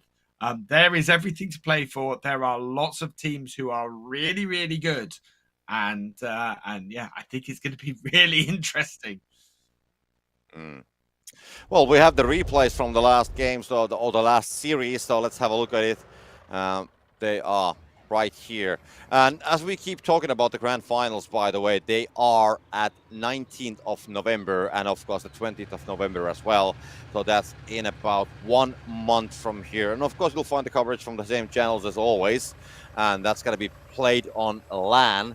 and there's going to be the prize pool that's going to be 4 times the prize pool as every online tournament. So these have been 10,000 euros each, and the World Championship will be 40,000 euro prize pool. But there we go. There we have the replays, and this is where we saw the JK doing the very small mistake, which we call the uncharacteristic one, and we can see the 2 bales right next to the fence as well, but they did pick them up later and did deliver them. And this is Martin. This is the game which Trelleborg lost, and we can see the obvious reasons why they lost it, because it was coming all the way down to the small, very small things. And when you add all these 3 small things which they did on the game, they ended up losing it.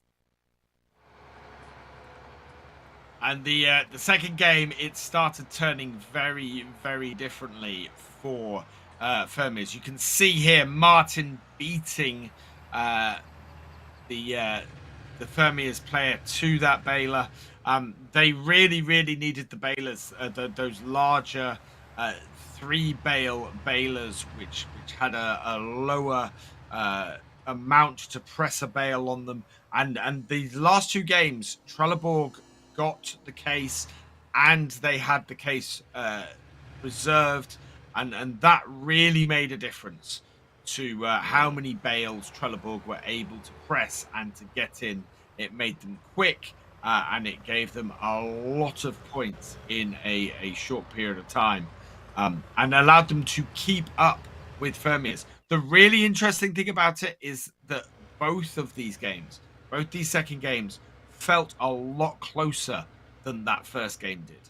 And yeah, I think if Fermiers had managed to get that case baler instead of Trelleborg, we'd be talking a very different story at the end of today. So yeah, I think there's so much to play for next month. I think it's going to be really, really interesting. Yeah, and I'm very much looking forward to see the players on LAN, so we can hopefully see the reactions of the players and something atmosphere that we haven't seen during the online time. Of course, all these the COVID, which unfortunately did happen. Of course, a lot of events have been running in online since then, but it's gonna be time to get back on the LAN for the grand finals, and we're gonna be seeing the standings just in a couple of seconds. So let's have a look. There we go. Trelleborg. These are the final league standings. So we can see Trelleborg, Fermiers, My Insanity, Ehrenfeld, Lindner, Bednar, Valtra will make to the grand finals or the world championships, and then we have Astragon and Cortiva tying on the points, and they will have to play that playoff match together to see who's going to win that one. So they're going to claim the spot on the world championship by playing a single match. We don't know if it's going to be best of 3, best of 5, and there's going to be separate information about that one, but it's not going to be played here on this broadcast. So the final spot is kind of like, undecided between these 2 teams. And the one of the big stories today, because Bednar did not make it through to these finals, they have dropped 2 places down from 4 to 6. Dirk Enfeld taking their place in 4th place. That means Dirk is not going to be facing any of the seeds above it immediately in the finals, which is really great for them. They're going to have a great time going through those finals. Is Astragon or Cortiva going to make it through? We'll see on the 19th and see exactly which of those 2 teams is going to be joining us in the finals. It's a really great set of teams in that top bracket, and Trelleborg and Fermiers are leading them and playing absolutely amazingly. It's been such an exciting season of the FSL. We've had so many close games, so many different strategies this year have been employed at different times. So I'm loving it. Yeah, definitely. I mean, 6 tournaments are done, and we only have the World Championships remaining. So make sure to find the broadcast in about 1 month, 19th of November and 20th of November from this channel. Make sure to watch that. Definitely my pleasure to be here. Once again, I hope that Kermit's going to be fine as well, and he's going to be hopefully joining us for the grand finals as well, or the World Championships. And a huge thanks to Alex and all the viewers and Giant Software so far. Definitely a lovely weekend.